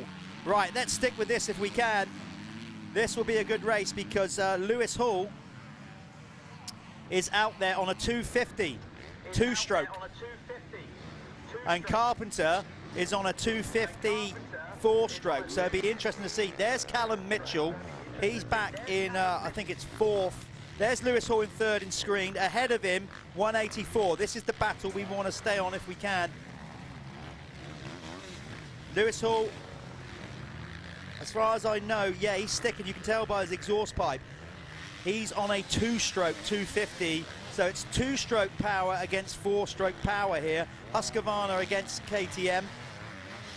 Interesting to see if Lewis is running different lines, because on a two-stroke you kind of got to keep that momentum rolling a bit more, and Hall is trying to do that. This will be good for both of their championship positions. John Meara is away with it. Well, he's not too far ahead, but I wasn't expecting that. Maybe John was, but I don't think anybody else expected John Meara to be leading the MX2 category at this stage, but he is. So these two are battling for second. Then it's Callum Mitchell in third, number 32, starting to catch them up in the MX2 category. And then Tom Grimshaw, who took the overall victory last time out. So we're seeing some awesome racing here. Really good stuff in this Lifelines Fastest 40. This is the Apico MX2 category we're keeping eyes on at the minute. There's Lewis Hall. Here comes Callum Mitchell, number 32. He's got Parker in between them. Parker is in MX1. So this is where we're saying, like Callum said earlier in the commentary booth, if you can, sometimes it's to your advantage, sometimes it's to your disadvantage. So that's Callum Mitchell and Jamie Law and Tom Grimshaw in 4th, 5th and 6th in MX2, dicing it. Mitchell's number 32 on the Fabricant KTM, Jamie Law on the Apico Factory Racing Husqvarna, and then we've got Tom Grimshaw on the Chambers Husqvarna. So MX2 providing brilliant race action here. Jamie Law, Jamie, the elder statesman of the class, he's the wrong side of 30 for the better term, but showing these youngsters he's still got it. So he's got over a decade of experience on Callum Mitchell, but he's also got a decade more of fatigue on his body. But he goes down the inside and makes a lovely move there. So Jamie Law up a spot into 4th. Now he's got to try and get past Luke Parker so he can get to the back end of that battle for 2nd between Jamie Carpenter and Lewis Hall. Great racing here at the Michelin MX Nationals powered by Milwaukee. He made a move on Parker, but that's what we were saying about on the track preview when we followed Stu Edmonds around the track. All those corners out in that field offer great racing because they're insides throughout. Look at this one going on as well. Hall is now putting on the heat big time on Jamie Carpenter. Here we go. This is for 2nd in the MX2. Hall is closed right in now. These guys have been rivals throughout schoolboys, not always in the same class. I think Jamie... Oh, no! John Meara has clashed with Stewie Edmonds and gone down. Oh, no! So John Meara goes out of the lead. So now then, this battle that we were watching between Lewis Hall and Jamie Carpenter, it looks like Stu Edmonds has hurt himself in that crash. We didn't see what had happened. Maybe Stu Edmonds had crashed in front of John because he was in front of him. And John had nowhere to go. Oh, so no, those two are good buddies too. So now then, we're going to stick with this because this is the battle for MX2 victory right now. And I'll tell you what, these two will have worked that out. And if they haven't, they get it on their pit board that they're now 1 and 2 in the race. And John Meara's dropped down. Oh, Lewis Hall fighting for traction on that 2-stroke, trying to get the gears. He's lost a bit of speed up that straight. Brilliant racing. We'll try and stick with this. Meanwhile, way out in front, and I mean way out in front now by 34 seconds. Lewis Hall makes the move. Where did that come from? Because he lost ground going up the start straight. How he managed to get that back, I do not know. But now Carpenter straight back into the lead. Oh, game on. What great racing in MX2. Brought to you by Apico Factory Racing. This is brilliant stuff. These two are absolutely going at it, and I love the fact that we have a 4-stroke racing a 2-stroke for victory here in MX2. Lewis Hall momentarily, literally for about 5 seconds was in the lead, and Jamie Carpenter came back on the GRT impact machine and is now back out in front. A real couple of determined racers here, I tell you. These two are focused young lads. They give it their all. There's going to be no inch given here at all, right to the flag. No letting off for either of them, I can tell you that. What have we got left on the clock? Well, we're on 2 laps to go, so this is going to be interesting then. So we have got basically 1.5 laps to get it done here. Going to be the 1-lap board, or maybe not. No, maybe it's going to be 2 laps this time around. So we're going to get 2 laps from here. 1 to go. I can't see out of my window. Thank you. Thank you, Barry. Don't make sure that he's showing me the 1-lap board and not the riders. Okay, so we are on 1 to go. Harry Koulas is on his last lap. We'd love to go back to Harry Koulas and show you him bringing it home, but this battle is too good to let go of. This is the battle for MX1 supremacy. We'll maybe try and get Harry just crossing the line. We're going to stick with this for as long as we can. Can Lewis Hall somehow find a way like he did last lap around? Harry Koulas is actually coming round to take the checkered flag very shortly. Here's Harry Koulas. You can't see him. He's going to be coming round, taking the checkered flag now. Harry Koulas over the line.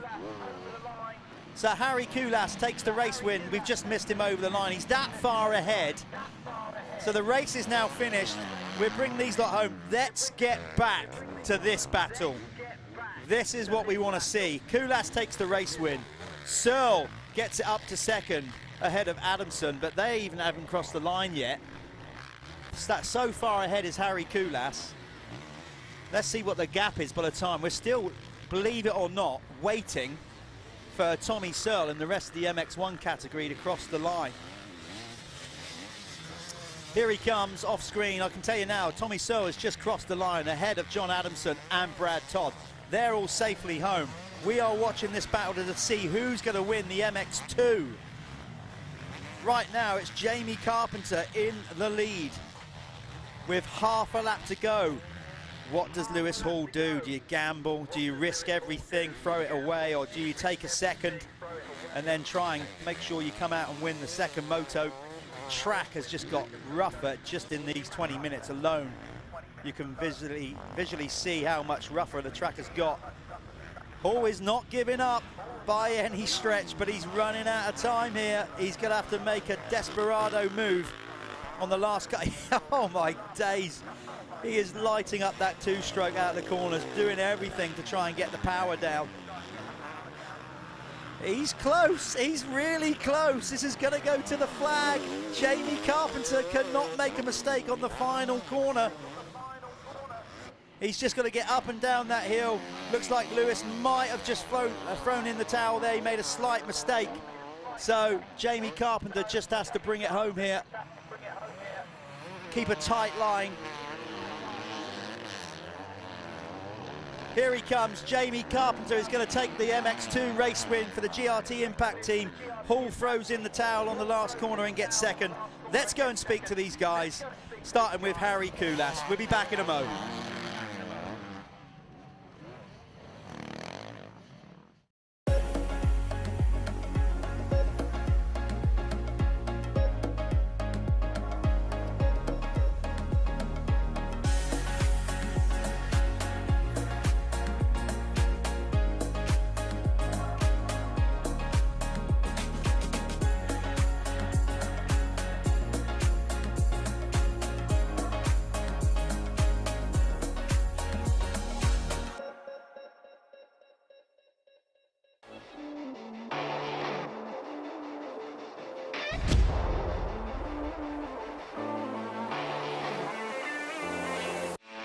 Boyesen ignition covers and clutch covers have got strong history with two-strokes, from back in the day to the current two-strokes we see of today. You're forever seeing Boyesen products on a lot of the older bikes. Back in the day, all the factory teams used to run the covers. It was one of those things where you'd flick through the magazines or you'd look onto the videos and you'd see factory bikes dripping with Boyesen parts. And it's something that you'd always inspire to when you were a youngster. Boyesen ignition and clutch cover, it's an easy fitment. It's just like fitting OEM parts, so it's just a smooth transition. With a high quality cast, it's not plastic, it's easy to take off, maintain your stator and your flywheel.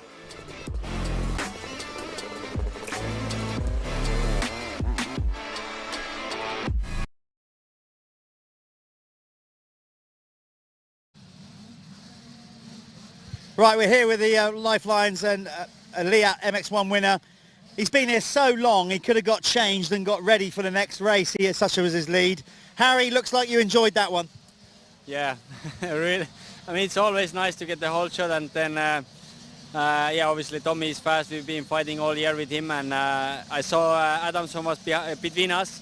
So I knew like the first two laps are important to get the gap, and then, yeah, it was quite easy for me, you know, just extend the lead and then just really focusing on my riding and just try to improve a few things from the last races and after the COVID, so just to get back to a training routine. So as I saw, I had like 10-second gap and then it was extending, so I just focused on every lap and as a training race. And yeah, when you are having fun and enjoying, then also the speed is there. So really happy for the first race.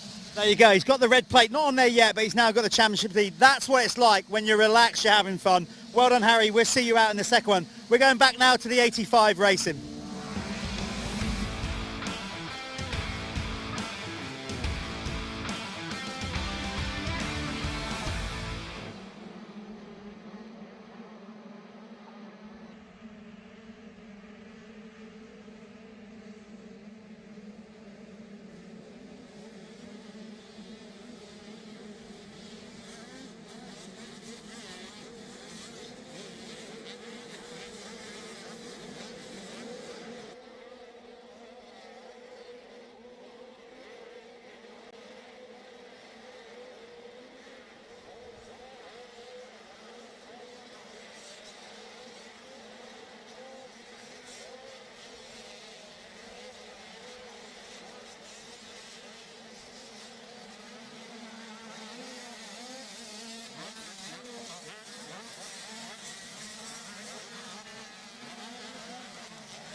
Okay, you are watching the Sintal 85cc open category, big wheel and small wheel. Sorry, obviously we just missed the start of that one. We stuck with such was the battle in MX2. We just wanted to bring that one all the way to the end and then obviously run out a bit of time to do the winners' circles. But it was too good a race not to bring it all the way to the line. So now we're watching the Sintal 85cc category. As you can see, Billy Askew out in front yet again, but he's got Jake Walker much closer to him this time. So let's see what Jake's got for him. There's Vale putting a move on Charlie Richmond. So Billy Askew looking for a perfect weekend here. Never, you know, that's, look how good you are to still have a perfect weekend. Never comes easy. There's a lot of elements that can happen and go wrong in motocross. Like actually for him last time out, Billy Askew convincingly won both motos on the first day, but had a shocker on the second day, so it can happen. So yeah, these guys are settling down. Let's go through the running order then from top to bottom, literally just as they are in the race. You've got Billy Askew leading the way on the opening lap ahead of Jake Walker. Then Jamie Keith, good start for him in third. Dennis Ollie Bubb for fourth. Charlie Richmond and Joshua Vale, but Vale has now gone past Richmond. Then it's Will Haddock. Elfie Getters Green is your leading small wheel rider. Then it's Drew Stock. Lewis Spratt in 10th. Then Ryan Waggett. 12th is Freddie Gardner. Then it's Gus Musto, his teammate, in 13th. Colin McGrath, 14th. 15th is Hayden Statt. Then it's Jack Beery and Chester Hyde not making such a good start. Blake Ward Clark, small wheel rider number 1, not getting a particularly good start, nor did Sonny Rooney, who's been in there in the top 3 in the small wheels most of the weekend. Then it's Finley Pickering. You've then got Danny Flood. Zane Stevens is in 22nd. Then it's Isaac Ash for 23rd. Mason Jones 24th. 25th to 30 reads Ryan Cliff, Lucas Moncrief, Alfie Payne, Max Walsham, Alfie Osborne and Caelan Griffiths. Then 31 to 35 is Tyler Jones, Tyler Townsend, George Clark, Lewis Jenks and Ripley Carter. Right, I have been joined in the commentary booth by a man who's still considerably younger than me, but old enough to know better to not still be out there racing, but he can't help himself. I've been joined by Luke Mellows. Luke, you've already had an honourable name check on the live feed today because I saw you down on the start. You did, Jeff. Yeah. Tell us what happened there. You did. Yeah, not a great start in that one at all. Just clashed with, I believe, Jack Lindsay. Got a good jump, and he just bounced off the guy next to him, took me down, and then I think there was a domino effect with a few others. Yeah, that's the thing, isn't it, out there? I mentioned that in commentary that you're in the lap of the gods, aren't you, when you start clashing handlebars down the straight. Yeah, I mean, start's so important, especially here. Like, the track is rough and there are lines, obviously, but that racing line does become quite one-liney. So start's important. Everyone's going for it, and yeah, we all want to get a good start. How have you found it out there other than that this weekend? You enjoying being back racing? Because you took a bit of time out, didn't you? Now you're back at it. I did, yeah. Knee injury sort of paid dividends to that. I took 18 months out, but it's great. Like, I love this series. It's a series I've done for many years in the past, and having the help I've had from Michelin keeps pulling me back here because I know they're a big supporter of this series. Sorry about that. Just we're on about some race times being in. Yeah. So I mean, you've been doing a good thing. That amount of time off a bike. Don't take this the wrong way, but you know, as we get older, when we take an injury, sometimes you think, okay, maybe it's time to call it a day. But I mean, I'm not saying you're an old. How old are you, by the way? 37. See, they always see. You know, you're not a spring chicken. So no, definitely not. To come back from a knee injury at 37 is a lot of commitment. Fair play to you. Yeah, I mean, I've always enjoyed looking after myself and keeping myself healthy, and I actually didn't go through with an operation. It was a case of rehab, because at the point of going for an operation there was more damage, there was underlying damage, so never did that. So it's just been a struggle really to get back fit, do everything I need to do, and the knee's strong, so I love racing bikes and I'm back at it. Yeah, fair play. Not only do you love racing bikes, you're doing coaching. You're now kind of getting more into that as well, helping the next generation. That's why we thought it'd be great to get you in for this race, because there's some riders obviously that, you know, you've been working with young riders and old riders, So tell us more about what you're doing with that. You're basically now 37 years of experience, now giving back. Yeah, just like you say, look, giving back to the sport. I'm passionate about it. You know, I think we all are. It's why we come and we do this. And yeah, I've had an introduction, for example, to this class through my stepson, Harlow Green, who unfortunately Christmas time decided he wanted to call it a day. You know, that he had a couple of injuries, but in all fairness, he's talking bikes a lot more now again at home. I think it sticks with you. It does. So I don't think it'll be long before you see him back on a bike. But he'll be back, won't he? He'll be back. That was an introduction to meeting a lot of this class and realising that, you know, I got a lot to give with the years of experience I've got, and also on the physical side. Like, this sport's so demanding, and I think, you know, other than the guys that are in academies and things like that, they don't realise what's going on behind the scenes. And there's so many little routines and structures that you need to get yourself on, really, to make every bit of the puzzle come together.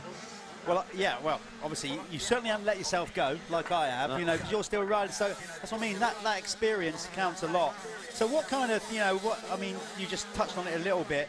Have you got any current riders that you're helping out in this race, or not? Is it more like you're working with some regional riders back down in the southwest? Exactly that. You know, I get more than anything in the off-season when there's more time to be doing things. I've got my own business, so when I've got time outside of that, I'm helping club riders and things like that. But when I had that time out, I sort of gave myself a little team name, which is 44 Developments. Yeah, cool. And off the back of that, I've started sort of looking to help both youth and pro riders. I feel there's even pro riders out there that have not got the race day support that they maybe need, you know, doing everything in the week because they've got the time in the week. And a good friend of mine actually got involved in private supporting Johnny Adamson. Right. And off the back of that, I sort of said, look, I'll step in anywhere I can on race day to help. And credit to Johnny's doing great, but that's not, you know, not solely down to what I'm doing. He's well, I'll say it is. You can't say that. I'll say, yeah, you've made the difference now. You know, he puts the graft in like all the pro riders, but yeah, there's little things, you know, if I can see something, especially riding as well, because I'm on the same track as him at MX Nationals, if I can see something that helps out, I'll pass that on, you know, and even vice versa. So, you know, that's a small introduction to, say, helping someone at that level. And who knows for the future? Yeah, I'd love to think I could put a little academy together. Well, fair, you're starting, mate. That's a good starting point. And the sport, we all need, if we're going to raise the level of professionalism, the more people with experience and putting back and helping the next generation, it's all going to help. Good on you. Let's go give you a rundown then of who's where. You've been watching Jamie Keith on screen a lot. You can't miss him, actually, in that MX, just fluoro kit. He's good for a commentator and for a TV crew to put up. That might be the key. You know, wear fluoro kit. And our bright, you stand out. Our cameramen will pick you up straight away. On screen right now, there we go. You're looking at Drew Stock on the Madison free flow team. New little team. I see Freddie Gardner making some ground up there. Yeah, Freddie as well on the Matt Gardner racing machine. Drew there, number 18, said riding for a new team, Madison Free Flow. Seems like a shameless plug. I didn't mean it to be, but that's another little team that I have started with the guys at Madison. And it's good to see Drew out there coming back off an injury at the beginning of the year. He had to sit out the first couple of rounds, but he's getting back up to speed. He's got ambitions to go and race the European Championship next year. So first year in the big wheel class and looking good. Any particular, I mean, all these riders obviously are going to catch your eye. I get that, Luke. But you have to be impressed with where Billy Askew's at for such a young rider. Yeah, of course. Like to do what he's doing, and you mentioned it earlier, not just once, but you know, sometimes 3 times, 4 times over a weekend. That is all those pieces of the puzzle coming together. You know, that's years of training, riding, and getting that structure right, and it's proven in his riding. I mean, the sport has developed so much. Obviously, when I used to race, and then you know, you after me in the youth category. Yeah. it just wasn't like this, was it? You know, we'd go and do occasional, like, nationals. There wasn't a national championship as such. It was like each club had a national two-dayer, and you had things like the one-off events like the champions and BSMA finals. But the level, I mean, I know it's all relative, I get that, but the idea, I watch these kids now and think, I mean, there'd be no chance that I was doing that their age. I was lucky. I was pumped when I did my first one-hander. The circuit out there now, obviously, from being out there earlier in the expert race, you know, it is really rough. It's choppy. There's bumps out there the size of the wheels on these bikes, and credit to these boys, you know, they're holding their own. Yeah. They're riding great, and yeah, it's a tough series, but if anything, it builds them up for what the future holds. You know, they are, if they want to progress and they want to go into, you know, racing bigger nationals or European or World Series even, you know, you need this introduction. Yeah, absolutely do, and that's what we try to do here at the Michelin MX Nationals. As you can see, these little wheels riders, that's Gus Musto on his small wheel bike. And there is a difference between the big wheels and small wheels. Obviously, one's big wheel, one's small wheel. I'm not on about the actual measurement. What I mean is, it makes a big difference, those big wheel bikes. They just get over the holes a little bit more and carry a bit more speed, don't they? The small wheel riders, I think it's brutal for them out there. Yeah, definitely. Just that, like you say, the rolling speed of the big wheel helps massively. Again, I know from experience with Harlow stepping up onto a big wheel, it made a massive change. You know, and I think they're all skeptical to get on it because they just feel it's big, but actually it helps them in the long run because they're not feeling half the bumps, and then they're soon at home.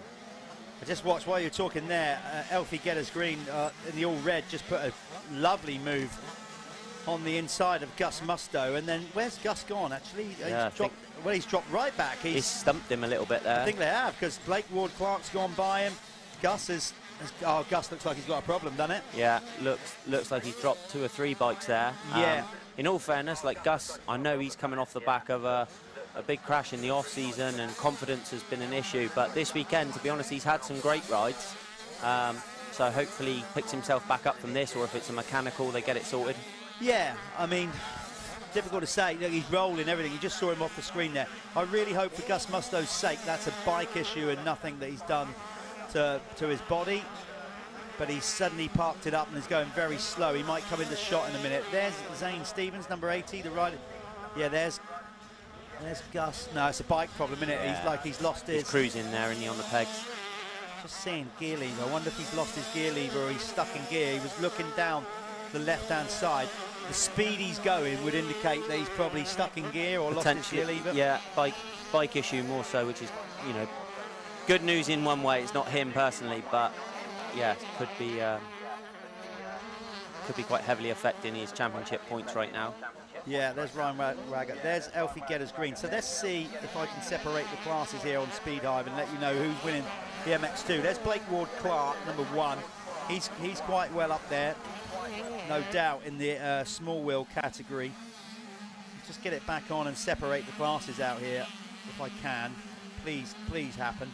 I see Ollie Bubbs found himself sandwiched between Charlie Richmond and Freddie Gardner, the teammates of Matt Gardner MX there. Yeah, so you've got a Passion Racing filling in a Matt Gardner Racing sandwich, I suppose is some way of looking at it. Ollie's actually parked next to me, and I know yesterday didn't get a great start in the first race and found himself sort of just follow my leader, but he's had 2 great starts, both in the second race yesterday and the first race today. So we're just trying to get this thing to work. I can kind of do it by what we've got going on here. I think I finally... Yeah, Elfie Getters Green, there he is. I'm glad we're giving him some TV time. Is that 111? That is 111, that's Elfie. He's out there. Good bit of exposure for sponsors there. Oh, did you see Blake Ward-Clark go through the screen there, like literally nosing in? He hit a massive kicker. Okay, well, let me see if I can get Darren, our director, to get on this. We're following the race leader in the small wheel, but now the rider behind him, the rider in all red, he's leading the small wheels, but rider number 1, Blake Ward-Clark, is all over him. So if we can go back, I'm not sure if Darren can get the cameraman to pick up the race leader in the small wheel. Race leader is 111 and all red. There's the second place rider. We're slowly catching them up. So we're going to go to the next camera angle and hopefully catch them up. There we go. That's your race leader in the small wheels, 111. And Blake Ward-Clark is charging. Number 1, he is closing him down. Does look that way, yeah. He's reining him in a bit there. Do you ever tell yourself, Luke, when you're closing down a rider, do you have to have the mental thing as like, well, you're doing the right thing, and then just tell yourself to not over panic? Or do you just, if you're feeling it, I suppose it's depending where you're at in the race, right? Yeah, race and also track. To be honest, this track, you can't really fight it too much, you know, and you need to be a bit patient with what you're doing. If you know you're catching the guy in front, keep doing what you're doing. Yeah. You know, as soon as you start racing it too hard, it could bite you, you know, and, you know, you saw second place you mentioned there in this small wheel class. Ward, yeah. Just catch that bump back there across the veranda in the second field, you know, and that could be just offline. He's pushing hard. You know, he's going to probably try and correct that in the next lap, I'm sure, but, you know, mistakes are easily made. Well, I've got to say, Blake Ward-Clark is absolutely charging. He is giving everything at it because he knows that that rider in front of him, Alfie Getters-Green, is the race leader in this small wheel category. Let's just run through that, by the way. Small wheel 85 category, currently leading, as you know, there he is on screen. Number 111 is Alfie Getters-Green. Second is Blake Ward-Clark. Then it's Hayden Statt, who's got out of the traps better in this one. He's hit the start gate twice over the weekend. So he's finally avoided doing that and has made a better start in third. Then it's Sonny Rooney for fourth. Then Finley Pickering in fifth. Number 310 on the KX is Lucas Moncrief. He's out there in sixth. Seventh is Ryan Cliff. Then it's Danny Flood in eighth. This is the small wheel category, by the way. Mason Jones in ninth. Then it's Lewis Jenks in 10th and George Clark in 11th. In the big wheel category, Billy Askew leads the race by now 16 seconds over Jake Walker. He's gone and heading off to make it another perfect weekend, 4 out of 4. Jake Walker in second, as I said. Then it's Josh Vale, Jamie Keefe, who we saw earlier on in the race, in fourth. Charlie Richmond is in fifth, ahead of Ollie Bubb and Freddie Gardner.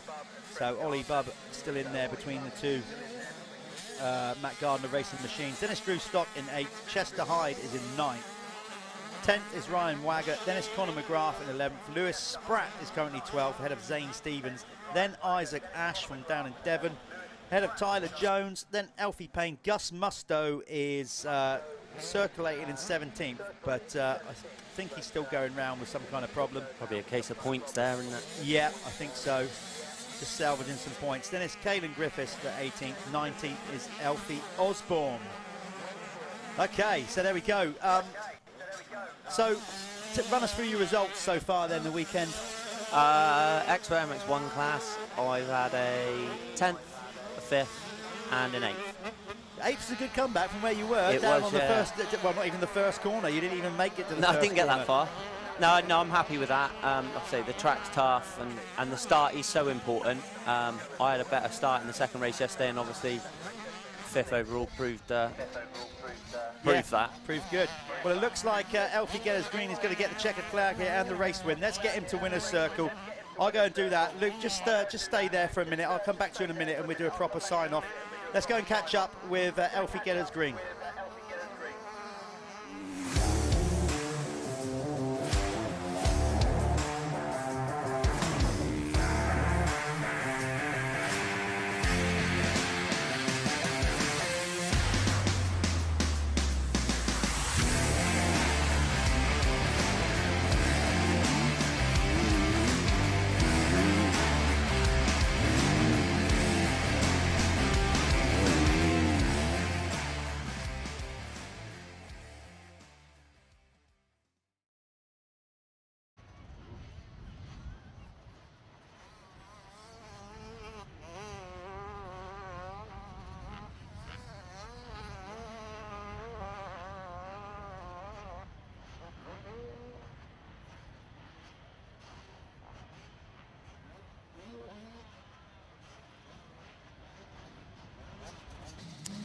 Here he is, man of the moment. We couldn't speak to him in the first one. Small wheel winner, Alfie Getters-Green. Looks like you're having fun out there, Alfie. How tough's the track for these little small wheels? Yeah, it's proper tough.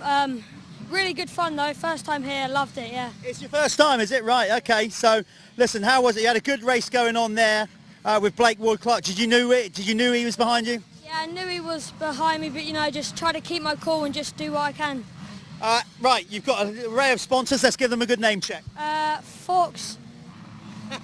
Right, Fox. Read them off the bike. It's Metco motorcycles, Goggle Tech, Sandbox. I don't know. There you go. Proving that he does go to school because he can read. Elfie, well done. Good ride. We'll get him out of here. Elfie Getters Green, winner of the small wheel.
Okay, we're now in with the 7 MX125 and 250 category. Getting a bit more intense, these lot, Luke. Do you like watching this class? I do, because let's be honest, we remember being a teenager, because you don't really care when you're a teenager, do you? That's right, no fear in this class at all. And not a lot of space given to each other either, to be fair.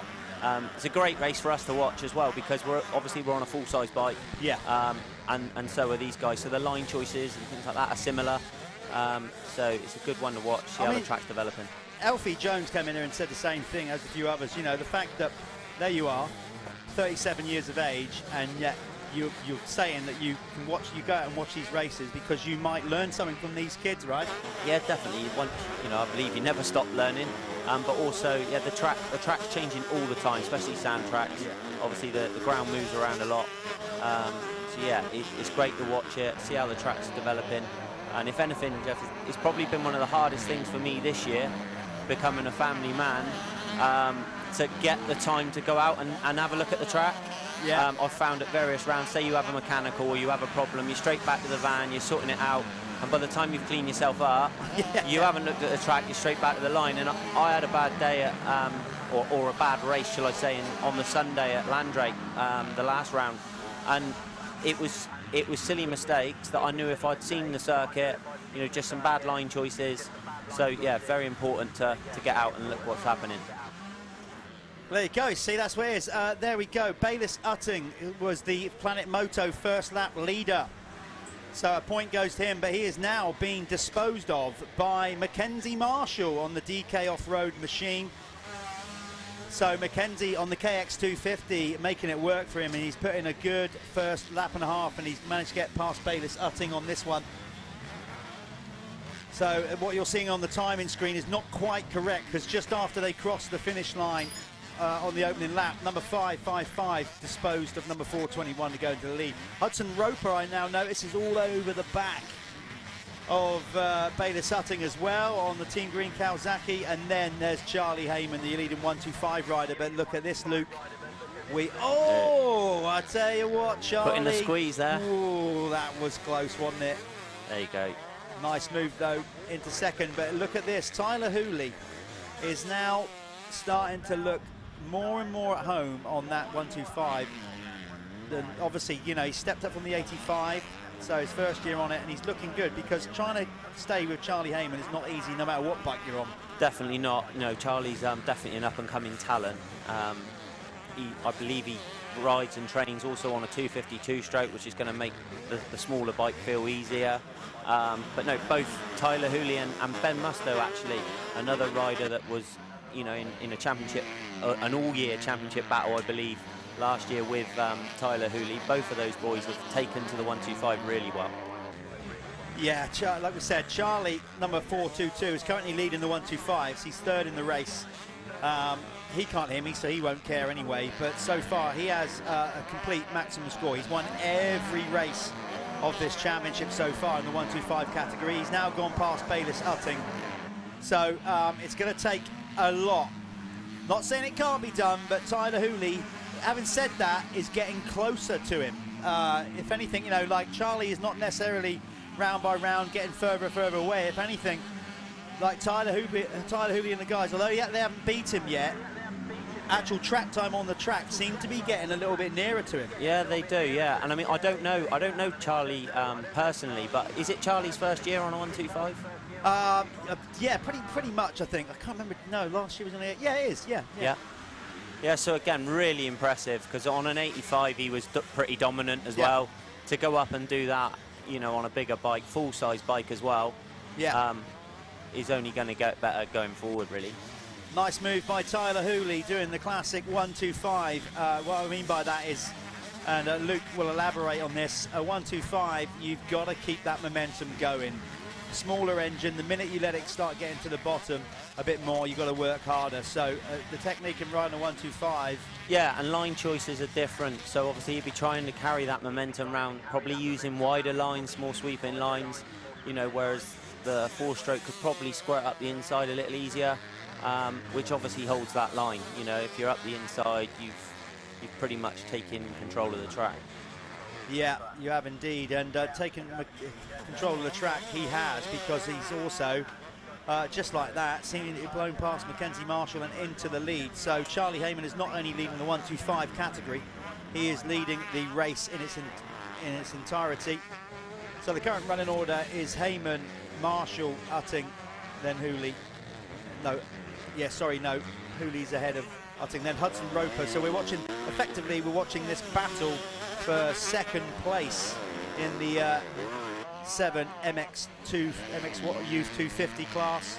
You've got to be happy seeing a Kawasaki out front there, Jeff. I know you're a Kawasaki man. I do, yeah. One of my other gigs in the world of motocross is managing Team Green. I try not to talk about them much, actually, because then it looks like I'm being biased. So I'll do that for you. You can big up Team Green, because I try not to too much. But yeah, it's good to see Hudson out there coming strong. He just needs to get some consistency together. You know, he's got the speed. He sometimes, you know, just over tries, wants it too much. The classic, like a lot of them have in this class. I was about to say, you know, that's just, you know, young and keen and trying to do everything they can to get to the front. And sometimes it pays off, sometimes it doesn't. But no, I think, you know, going back to the team thing you got going on the side, they're both doing really well. I know Charlie Palmer has had a couple of great starts over the weekend. Jack Taylor, ever getting better this year. Yeah. Sort of gelling with the bike a lot. I know Jack personally, and I think you must have done a great job to get him off of a two-stroke, because he was a big lover of the two-stroke. Yeah. To be fair, yeah. You know, it took a little bit of convincing, but now he's ridden it. He particularly likes it, and what he likes the most is actually just the handling and the chassis of the KX250. So in that sense, it's good to have him on board, and so far he's had a good year. He's currently second in the championship. He's not having such a good weekend, I've got to say here. He's struggling a little bit at the minute, but you know, but that's it. You take the rough with the smooth. But on the best part, we're making good progress with all three riders. Their first year, all of them, on a 250. Okay, so you know, we're happy with how it's going. Yeah, well impressed with them. But Charlie Heyman making it again look easy. It's not, but for a young talent. No, it really isn't. He does make it doesn't he? Effortless. Lovely there from Tyler Hooley. See him picking the wheel up over those bumps, Luke. Clever. Again, all those little things. It's just being smart, you know, not playing with the track really, not pushing it too much. And it's getting rougher and rougher, of course. Let's try and give a rundown by class then. I'm going to risk changing the settings on my phone here. This could end in tears. I see another pretty dominant rider in this class quite far down the field is Tyler Westcott. Yeah, Tyler's had an indifferent day. He's cleared up a lot of racing before. You know, he's clean swept motos this year. Yeah. But not this Red time. plate holder as well. Red plate holder, and he's down in 7th in the 250s currently, just ahead of Jack Taylor. So those two, 1 and 2 in the championship, and they're outside the top 5. Most unusual for those two. There's Rafe Broadley riding for the Acer United Gas team. He's a good lad, Rafe. We had him on Team Green for a couple of years on the 85s before he had to move up to a 125. He cares. He gets passionate. He gets. If things don't go his way, or particularly back in the day when he was a bit younger, he used to get really upset and down on himself. But I think he's kind of learned to manage that now. So the running order is in the MX Youth 125 category. It's Charlie Heyman leading the way as Bayliss Utting goes past Mackenzie Marshall, and then is Hudson Roper. So on screen you are watching the battle for second in the MX 250 youth class. Bayliss Utting there, number 421. Then it's Mackenzie Marshall, number 555. And then Hudson Roper trying to put some moves on. Anyway, back to the top. Oh, nice move by Roper. Been hounding him for a lap or so now. Yeah, he went aggressive there, didn't he? Probably caught Mackenzie napping a little bit there. Nice move by Hudson Roper going up a spot then. So back to the 125 category. Charlie Heyman leading the way ahead of Tyler Hooley. Then it's Ben Musto. Fourth is Rafe Broadley. Up to 5th now is Harrison Greenoff on the Madison Free Flow machine. Harrison, all 7 stone of him or whatever he is. About to say, it's ridiculous. Got to be one of the smallest in the class, that's for sure. Yeah. Oh, he is. Ridiculous. You know, he's tall, but he's just not filling out with the tall at the minute. Was that an age choice for him to go up? Or? No, he was time to go up, but he's always been kind of small. But now he's growing, but he's just got literally no meat on his bone, and he struggles to throw that bike around like the others. But technique-wise, the kid's got it going on. So he's having a good ride in 5th. There's Sid Putnam lap down. There's Westcott then. There's Cashmore. There's Greenoff going through your screen. So that was your top 5 in the 125. 6 to 10 is Liam Bennett, Cade Rains, Hugh Turnton, George Hopkins, and Charlie Griffiths. In the 250 category, it's Bayliss Utting leading the way ahead of Hudson Roper, then Mackenzie Marshall. Then it's Edor Ori Palmerson, Harvey Cashmore in 5th, then Tyler Westcott. Then it will be Arai Alcock, Joseph Leaks, and then Charlie Palmer. Charlie Irwin in 10th. Then 11th is Corey Collins, Seth Manners, Harley Moa, and Jake Barker. So I don't unfortunately see Jack Taylor. No, I think Jack's gone out of this one. Unfortunately, I don't know what's happened there. Like you say, not having a great weekend, but no, again, a real talent, Jack. Yeah. You know, like you mentioned in the 85 class, I didn't really know him then, but I heard he had a great 85 career, stepped up onto the 125, and getting to know him personally, he was a rider I quite admired his style and his riding ability, and obviously you've seen that, picked him up on Parc, the Team Green. Yeah, absolutely. No, he's certainly impressed me, and he's impressed me with his work ethic as well. No, I don't know what's gone wrong, obviously, for him this weekend. We'll have a debrief at the end of it all, find out what's happened. Right now, from a Team Green perspective, we've got Hudson in there in 3rd. So, well, 2nd really, isn't he? No, 2nd in the MX. Holding the fort for Kawasaki. Yeah. Hey, you can't have it every week. Oh, no. Whether it be a rider or bike, the sport bites you. Yeah. Obviously, like any team, you want to go out and win, but also it's very much about youth development for us as well, and we're fully aware and appreciate that we're going to have rough and smooth weekends, and actually a lot of the times it's seeing how the kids bounce back and how they react to the bad weekend that is as important to us as when they have good weekends. Yeah, I mean, when it comes to a championship, which obviously we're halfway through now. We will be at the end of this round. Yeah, It's, you know, consistency is key, and you know, you're bound to have those up and downs, but it's making the best of the bad ones, really. You know, getting back up on a Monday, you know, doing your recovery run, cycle, whatever it be, you know, and just getting out of the system and going again. It's just a reset, because you've got no doubt another race the following weekend, and you can't take what happened the week before into the next one. You can't. No, it's confidence in any walk of life. But motocross, it's a real confidence game. You know, if you've got that, and you know, and you're rolling with it, sometimes that's more than half the battle. If you've got the confidence, all of a sudden, even though you haven't changed the bike, all of a sudden, yeah, the bike's great. If somebody, the mechanic will ask, oh yeah, bike's great, brilliant, nothing wrong with the bike. You get a bad race or a few things go wrong. Oh yeah, suspension's terrible. Yeah, like, yeah, it's not set up right. It's like, well, it was the same as it was before. What's the problem? Exactly that, and it can just be mood on the day. You know, a qualifying crash or whatever sort of sets the tone a little bit. But you know, as we said, it's picking yourself back up from that and being able to reset, because you can literally have, you know, you could have the worst first race, and you can turn it round. And it is things like, you know, getting out there, looking at the track, making sure that you're, you know, physically prepared for it, you've eaten, you've hydrated enough, because the sport is so demanding. Yeah. And getting ready for the next one. Yeah, well, one person that seems to do that better than others in this youth category is Charlie Heyman, because he is once again looking immaculate. He is, as we said, we are now, what are we in, 4 motos around, so basically this is Moto 12 so far for him, and he's won 11 of them. Oh, wow. There you go, so he's... yeah, pretty dominant at the moment. Yeah, trying to keep it with a clean sweep.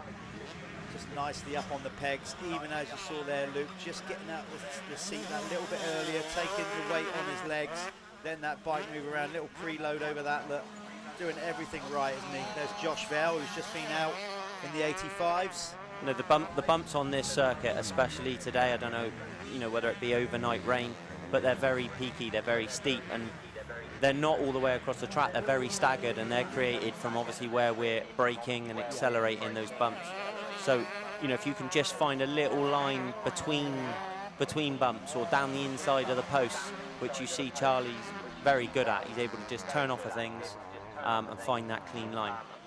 Yeah, and that's part of the battle in it as well. It's not just being able to twist it in motocross, that's the point. You know, sometimes you can say, well, you've got the courage and the fitness to just point and shoot, but ultimately, throughout a race weekend or even a race moto, that will catch up with you in the end. You've got to start constantly throughout the race, you've got to start considering other lines, and that's a sign of a good rider. You know, if you see a rider throughout a race changing it up, mixing it up, it's because they're really observant of what's going on, isn't it? Sometimes we've seen it when you're learning your trade, you'll see a rider that will just hit the same line lap after lap, and you're watching, you're thinking, just change your line, what are you doing? You keep hitting that same rough part of the track, but it's all part of the learning It's a curve. typical schoolboy, or we say, you know, it's lingo in the game, I think, but typical schoolboy move, to be honest, to just be following like that. You know, the more experimental you can be with it, you know, it's not always going to work, but you're going to find something good. Absolutely. I don't know who that is, but they're on a borrowed bike there by the looks of it, because they've had to put the numbers out. Sometimes we get mechanical issues and people are kind enough to lend them. So people lend bikes to other riders to get the job done, which is always kind of cool. I don't know if he's putting the squeeze on, but I see Tyler Westcott's now got himself up a bit, and Ben Musto's pushing on well. Yeah, 2 good riders there. Musto he's come through pretty quickly. You know, he was a solid 85cc rider when he started doing nationals. Another rider that rode for Team Green for a while, and he was a pleasure to have on board. And he's another gritty, real determined rider. So yeah, it's good with him. So we must be getting close to these guys. They get 15. How long have we got left to go? Is the one lap to go? Okay, so we're grinding this one down. So Charlie Heyman will cross the line very soon. I'll see if I can get him in the winner's circle. If not, then maybe we can get Bayliss Utting in, as Charlie's already been in once. Let's be honest, Charlie's been in the winner's circle enough times. Maybe we should get the 250 winner in. Well, we normally do. We normally try to get both winners in because we've got a bit more time. but on this occasion... Had his fair share, but well he's deserved. Had his fair share. Well, I'm going to go down to the winner's circle. Luke, thanks for joining me in Thank the booth. you. Good stuff. That was Luke Mellows. You're going to be out shortly. I will be, yeah. We got Number expert 44 in what group? Expert MX1. Right. One more race for today, so... I'm no coach, but my sound advice is try to get to the first corner without crashing this time. If I can do that, I'll be happy. Good. Right, we'll see you out there in a moment. I'm off to the winner's circle. We're going to go to a quick ad.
Back in the winner's circle for the 12th time this year. 12 out of 12. Charlie, again, it looked easy. It probably wasn't. Just talk us through your race very quickly. Yeah, I got a decent start. Then someone got hooked up on the back of the bike the first corner, what put me down a few places, but soon got up to the front and just managed the lead. Well done. Anyone to quickly thank? Yeah, big thanks to SJP and Mum and Dad and RFX. Yeah, and all the others who helped me out. Keep it rolling, 12 for 12. We're going to move Charlie out very quickly, and I'm going to bring in Bailey Sutton because we want to get him in. Let's get him in quickly. Mainly because Charlie just keeps winning. I want to get somebody else in the winner's circle. So let's get Bayless in. Bayless, well done. You obviously, like in this 250 category, you've won a race already this year, haven't you? But we didn't get a chance to get you in, or have you not? No, so your first race win. So we're... As well. Yeah, but obviously we were on live streaming yesterday, so a good weekend. Is this a track that you like? Yeah, I quite like it. It's my local track as well, so right, okay. yeah, it quite helps. That helps a bit then. Rough out there though. It is rough, as rough as you've seen it, is it?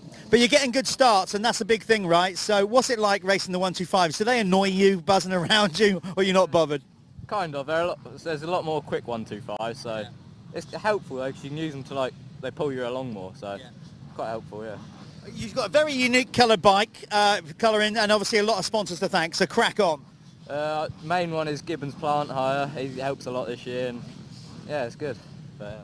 Well done, mate. Good race win. I don't know where you got the overall. Don't tell me. Don't spoil it. Do you know? Did you win the third? First. Oh, first. So he's also won the overall. Well done, that man, Bailey Sutton. There you go. We're going to go back racing now. We've got the Clubman MX2 coming up.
I'm more into my I haven't really seen that for a while.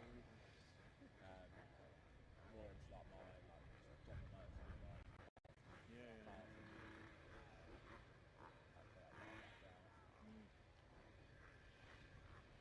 So it's nice.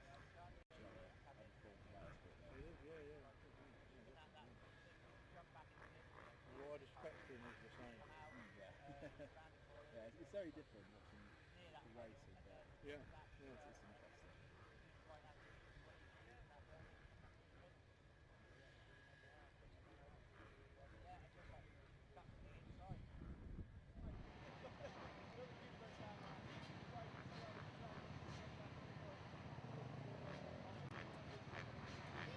Okay, here we are back with the Moto Connection Clubman MX2. I have been joined in the booth by the opening Moto winner in the Elite MX1 category, brought to you by Leah, Harry Koulas. Do you know what? To be fair, Harry, how convincingly you won that first race. You could probably have made it into the booth before your competitors finished the finish line. I'm only joking, of course. But we'll talk to you some more in a minute. But I'm joined by Harry Koulas. So once we get these riders off the line, we'll get some insight from Harry, what it's like out there in the pro category and how his championship is going, etc. But this is the Moto Connection Clubman MX2. Now, Lyng here has got a permanent start. By that I mean it's got a concrete start. And these pads that they launch off of, here we go. Some of them going a bit early. No, not quite so. Another flyer. If that's Ben Wainwright again, his power to weight ratio, yeah, it is. It's Ben Wainwright with another whole shot. I mean, he's small, but he's also got his technique sorted. There he goes again, and he's on for an overall victory here. He won both motos yesterday, and he's made another good start in this one. Harry, thanks for joining me in the booth. As we said, sort of jesting, of course, because we know it's not easy, but you made it look easy. Clearly, you had fun in that opening moto out there. How's the track bearing up today? Is it riding rougher than you've ever seen it, or big carnage yard sale? Oh my days! It's like Western Beach Race. At the bottom, coming out of the sandpit, there's haddock in there. A few of them on that bottleneck. Nobody injured though, so we'll press on. Yeah. So Harry, Cab Screens Yamaha. How is it out there today? Yeah, I mean it's quite nice. We had a little bit of rain over the night and in the morning, so that always makes the track more fun. For me, at least, there's more moisture and more lines, and you can trust the bike, and you can push more. So definitely, we need, like in previous races or any previous race, we need more rain or we need more water in the track. You know, that's what I've been saying. And once we have the rain, the days before, the tracks are nice. You know, there's no dust, and you can use whole track. You can go outside, inside, and inside, outside. So you can use whole track, which is quite nice to ride. Yeah. And definitely makes better racing. So yeah, obviously. Is that something that you would say in general, in British motocross in general, that it should be a case of like we're making the tracks, we should make the tracks wetter? Yes, I think so. Yeah, that's what I've been saying the past 3 years. The more you put water, the more lines it creates, and the more challenging it is. Because if you just ride the tri tracks and one line track, and you want to go abroad to EMX or World Championship, right. There's like every corner has 5-6 lines. Of course, there's one fast line, but there's at least different lines. Yeah. You learn to use the track. But now if you have like one main line, then of course you have to build also the tracks a little bit different and change up a little bit, you know, year after year. You know, try something different, because I think Lyng has been the same. It's been the same for a long time. Yes. Since about 1937, actually. Not only Lyng, but like many tracks have been the same. And but of course there is people who are just coming for the race, and they are trying to help after work. So of course it's tough to do the race, but like I said, also we have to use the riders, the pro riders, to keep the comment and try to use their comments and use their advice, because I think there has been many guys who has said like, let's try one berm there or one jump there, or like maybe watering a track or have one break or whatever, you know. So yeah, I don't want to really sound like negative. Not at all. It's brilliant. I mean, perfect. A perfect platform to get a valid point, you know. So that's something that we maybe start needing to look at. And you're quite right, you know, particularly if we're going to start developing riders for EMX competition. Of course, the Michelin MX Nationals has varying classes, like we're seeing now. The Clubman, you know, they're under no illusion that they're not going to become EMX riders, but it doesn't matter. You know, a better track is a better track, no matter what standard of rider. And maybe one thing there is what you could do, like maybe use these Clubman classes for Saturday and ride maybe 3 motos for them, and use like experts and Pro MX1, MX2 on Sunday, and 85s. The guys who want to go EMX or World Championship in the future, because then the Clubman still can have quality 3 races on Saturday, and then they can stay and watch on Sunday, because now they race and then they rest and then they race again, so they can't really see what we pros are doing. And like the Clubmans, they're just having fun, so they are coming to here, enjoy one day racing, have maybe a pint of beer in the evening on Saturday. What do you mean maybe? They are anyway. Yeah. I know what you mean. No, and then they can enjoy the racing on Sunday. I think maybe that's one thing to try. Absolutely. You know, and then you could also do the tracks more difficult on Sunday for us pros, and just maybe change one jump or berms here there, put more water. You know, and this is good stuff, Harry. I'm glad we got you in. We're having a brainstorming session in here. This is good stuff. Just hold that thought. I'll come back to you. Right now, the leaderboard is George Boyce is leading the way ahead of Ben Wainwright. Then it's Toby Lightbound in 3rd. Then Gibson currently in 4th. Jasper Gibson. Charlie West is in 5th. Then it's Arai Elcott ahead of Aring Framingham.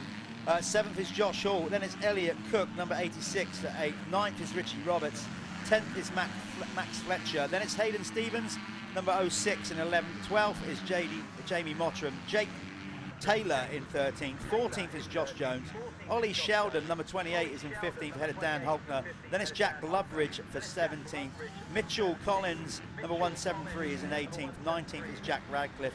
And you saw him in the middle of that pile-up. Tom Haddock has got himself up and running and is now inside the top 20. Harry, so we're talking about tracks. Obviously, you were brought up and raised in Estonia, and the whole region up there. What is there an obvious difference between tracks at home, other than what you just said with the water in? Is there any obvious differences between tracks back home in Estonia and here? I mean, I'm guessing that you have more circuits like this, more sand-based circuits than hardpack. Would I be right in saying that? Yeah, if we talk about Estonia, then yeah, the tracks are quite easy because we don't have that many riders, you know. But we have many classes also on the Estonian Championship.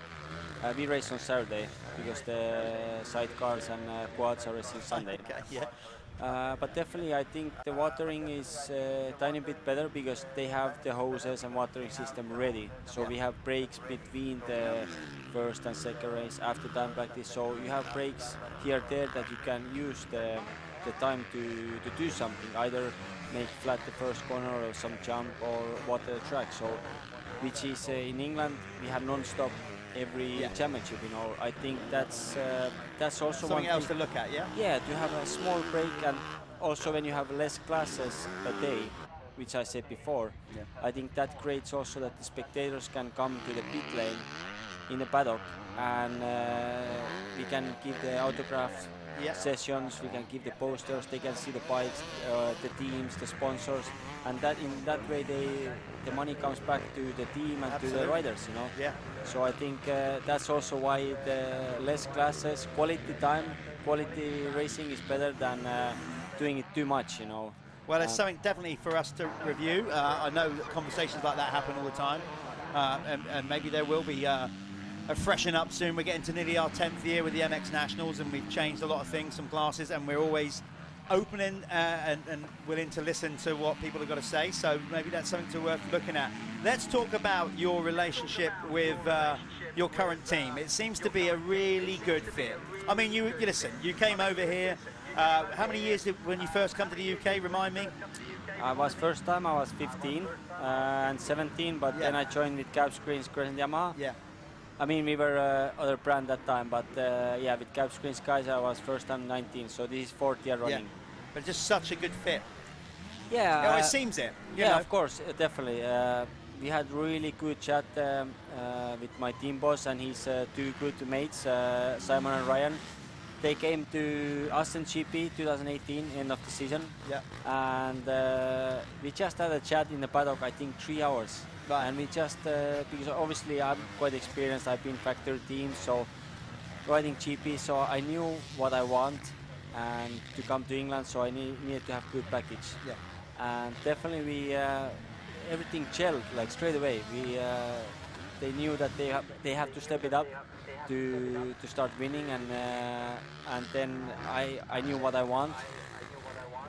And yeah, everything just chilled, and we had a good chat, like I said. And then when I came to England, we had the testing, and everything just fall in pieces, you know. Yeah. So yeah, I mean, I can't ask a better team at the moment. It's everyone who's in the team. There's all the families. We are together, and I've stayed with my team boss's place, with my suspension guys' place. All the families, we are all together. And last round in British Championship, we had big barbecue, so everyone is together. And yeah, they give me the freedom to stay most of the time in Belgium and sometimes Estonia. So I do my own thing because already, like I said, I know what I have to do, where I have to train, and they give me the material. And the last 2 years I've had Steve Henderson as a mechanic, and he's been... Hendo, he knows what it's about. He's a hard man to keep happy, and I should imagine you're doing that. Yeah, I know him already a few years ago, and yeah, when he came last year with us, so I know he's not easy, but also I'm not easy rider to work with. But I think we know what we want, and he has a lot of experience. Focused. Yes, he's focused every time he's doing the bike. Either it's a race, small race in a week, or in France, or whatever, or it's the British Championship or MX National. Every time he does the 100% on the bike, and that's what I do on my training. Yeah. When I go on a track, I always give 100%, no matter what track, what day, or what race it is.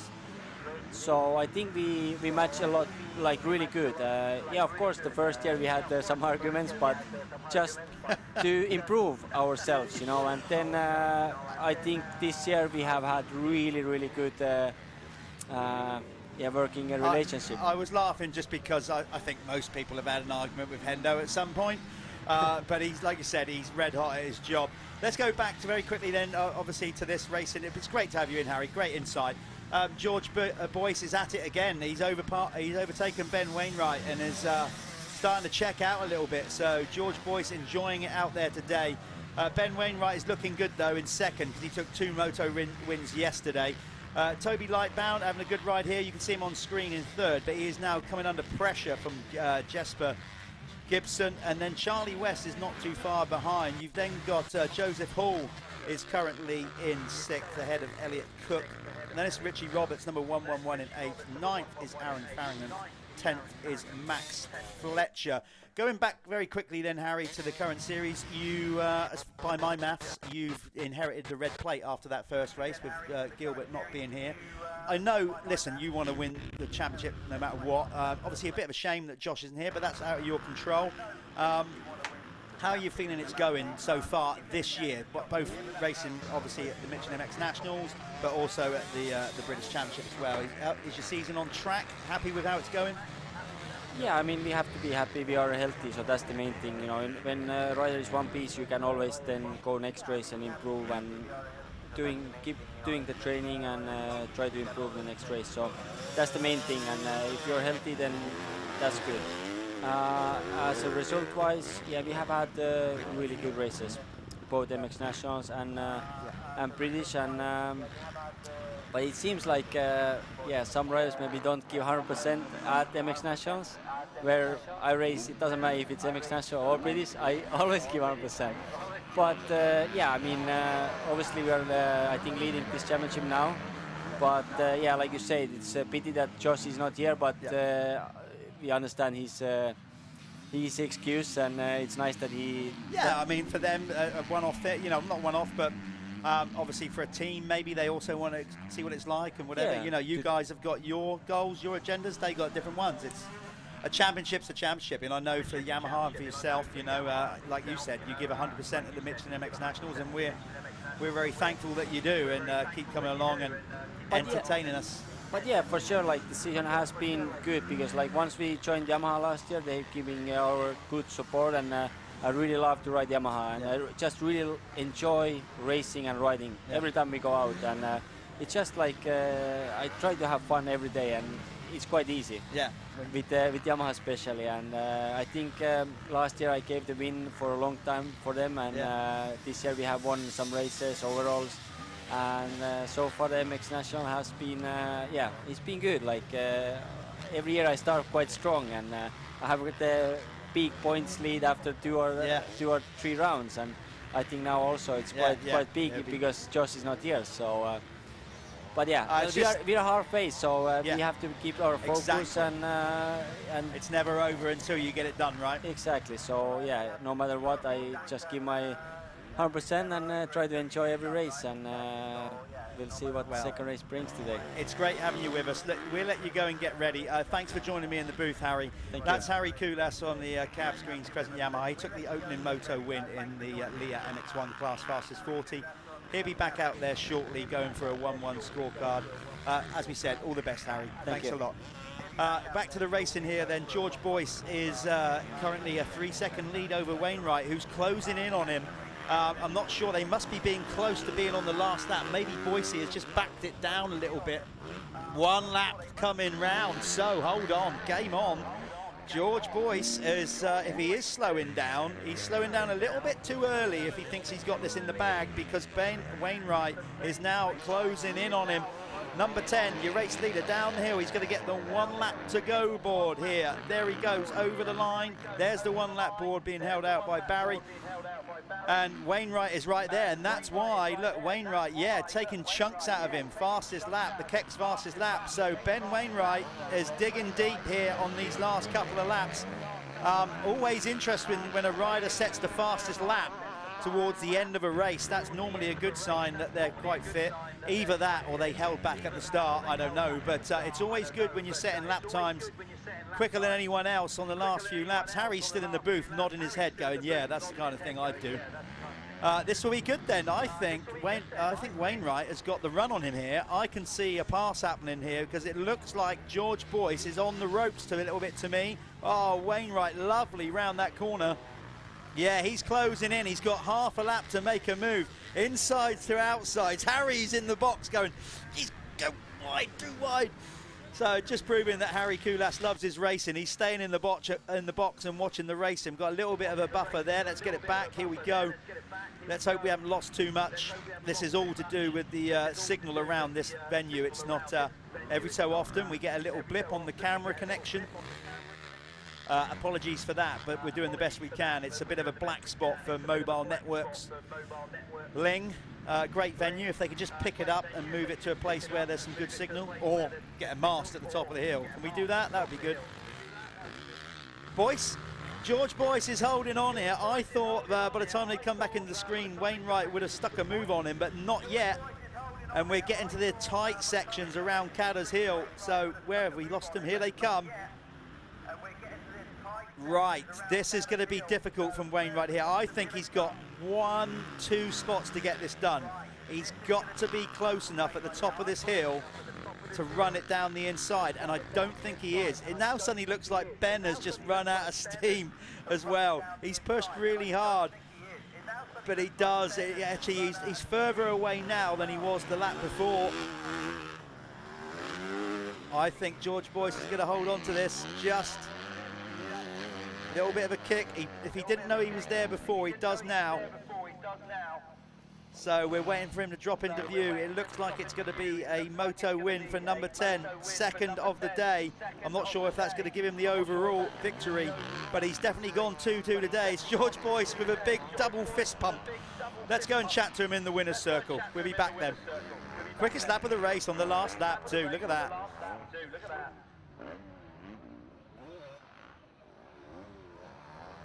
Cause you woke up in the morning with initiative to move, so I make it harder. Think about it, so many things do be cool, man, look smooth. The world time has come to.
Okay, winner's circle, George Boyesen. We said you might be back. Look at that, 2 for 2. How are you feeling after that one? Feel pretty fucked, but I feel I'm glad I won. Kept Ben off the whole race. Rode smooth. Just felt good. Yeah, so you knew he was there. Do you know, you probably don't know this, but you set the fastest lap of the race on the last lap. I'm happy with that. That's right, isn't it? So the fitness is showing. What do you do to keep? Do you actually work? You know, do your training, or you can't fit it in around work? What's the deal? I do train. I go scaffolding now and then.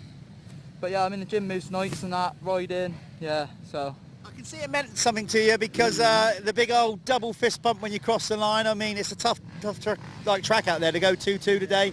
So again, obviously people to thank. So let's crack on with that. Design scaffolding, off-road world, technical solution for suspension. That's it. Well, go and have a well-earned drink, George. I'm sure he will. You going to sink one? Yeah, of course I am. There you go. George Boyce there, winner of Clubman MX2. Well done. Cheers, thanks. Cause you woke up in the morning with initiative to move, so I make it harder. Think about it, so many people do be cool and look smarter. The world time has come to. Cause you woke up in the morning with initiative to move, so I make it harder. Think about it, so many people.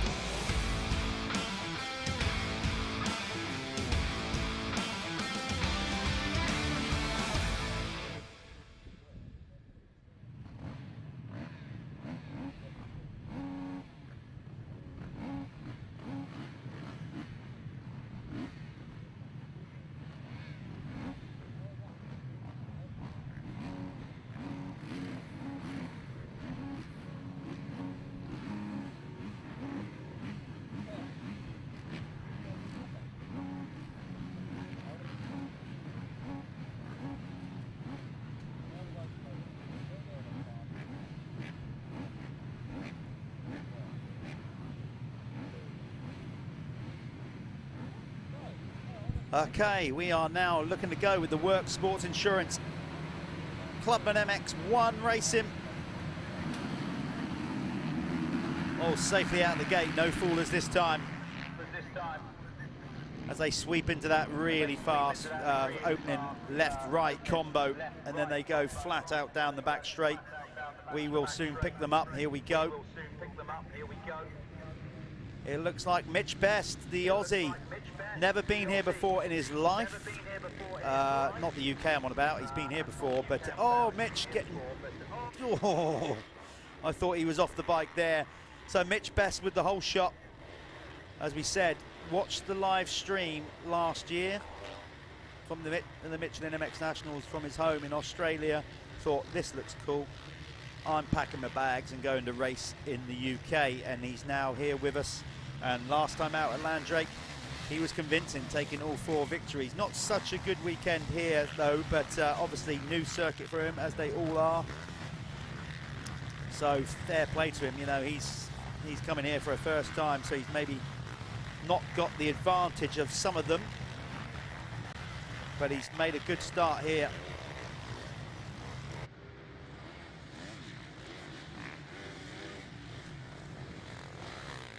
And but Connor Baldry has already found his way right now. Now Connor will know if he takes the race win here. We spoke about it before. In this race, that should, famous last words, give him the overall.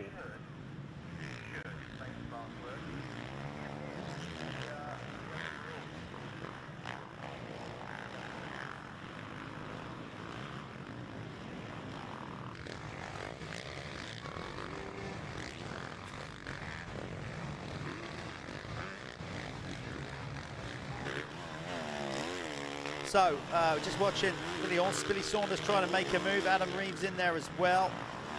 As you can see, the track getting much rougher. More lines, more berms forming around there. Getting real difficult. 132, Harry Whitlock just momentarily stalling it. Connor Baldry then. He took a second yesterday in the opening moto. Then he had another second. Adam Reeves took 2 firsts. but he's also your Planet Moto first lap leader, Conor Baldry. So I think he's picked up 2 more points on that today, maybe his first 2 of the scores so far.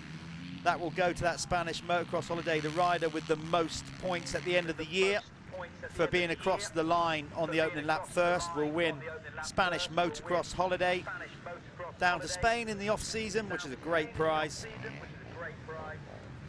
Conor took his first ever MX Nationals win in the previous Moto today.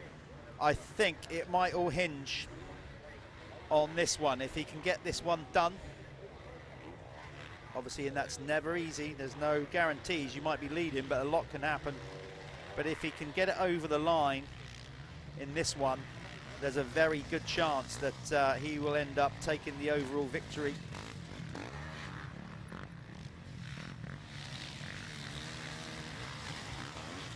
So we'll wait and see. But right now, Mitch Best fighting hard with Billy Saunders, getting back past him. He'll enjoy that. They're going at it. Look at that. Billy just punting. Mitch out of the way. Fair dinkum and all that. Sorry about these shameless puns, Aussie puns for anybody watching in Australia. Can't help myself. It's just cool to have the story of Mitch Best coming all the way over to Australia to ride for us. So, you know, I'm still excited by that. It's good to have Mitch with us. But right now, we've got Conor Baldry getting chased down by Adam Reeve. Adam's taken 2 race wins this weekend. He's trying for a third. But having said that, Conor Baldry took his first ever race win in the opening Moto today, and confidence is high. So he'll want to back that up with a second Moto win. Like buses, really. You get one, and then hopefully a lot follow pretty soon.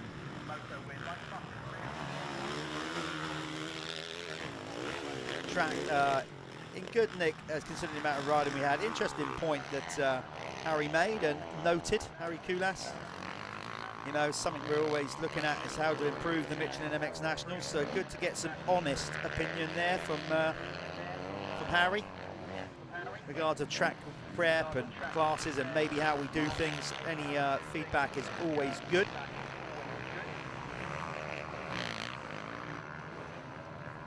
There's Thompson going through, James Thompson, number 0.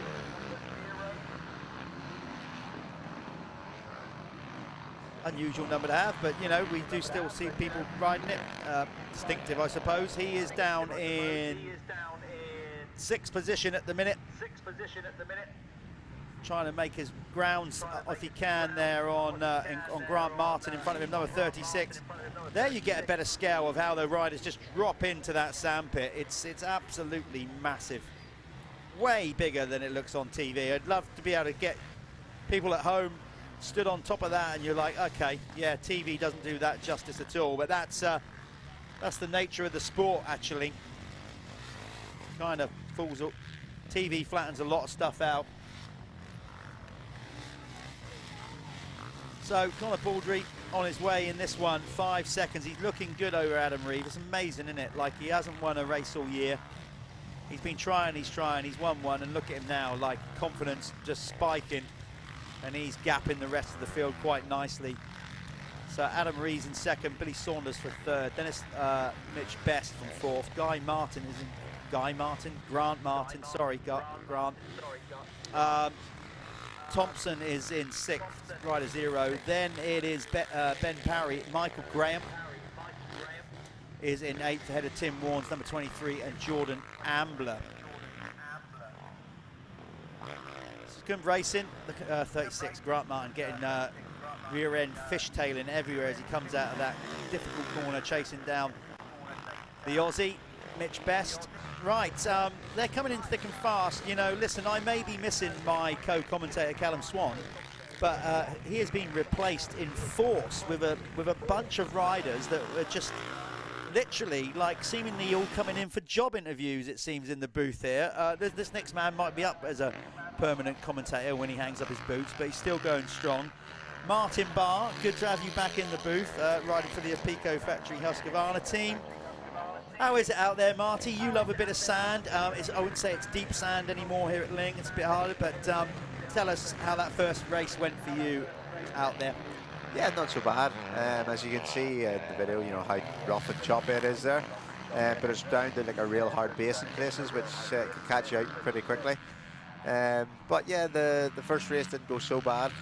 Made an awful start, bad jump off the gate, and then it just kind of hard work from there. I just had to keep the head down, and I got back to P6, but the front guys had already pretty much checked out by then. But it's no, it's good. I'm looking forward to race 2. I'm loaded with the cold this weekend, but I'm starting to feel a little bit better within myself. So yeah, I'm just trying to keep the head down and each weekend push that a little bit more, and you know, try and get up with them front runners who are, you know, riding awesome at the minute.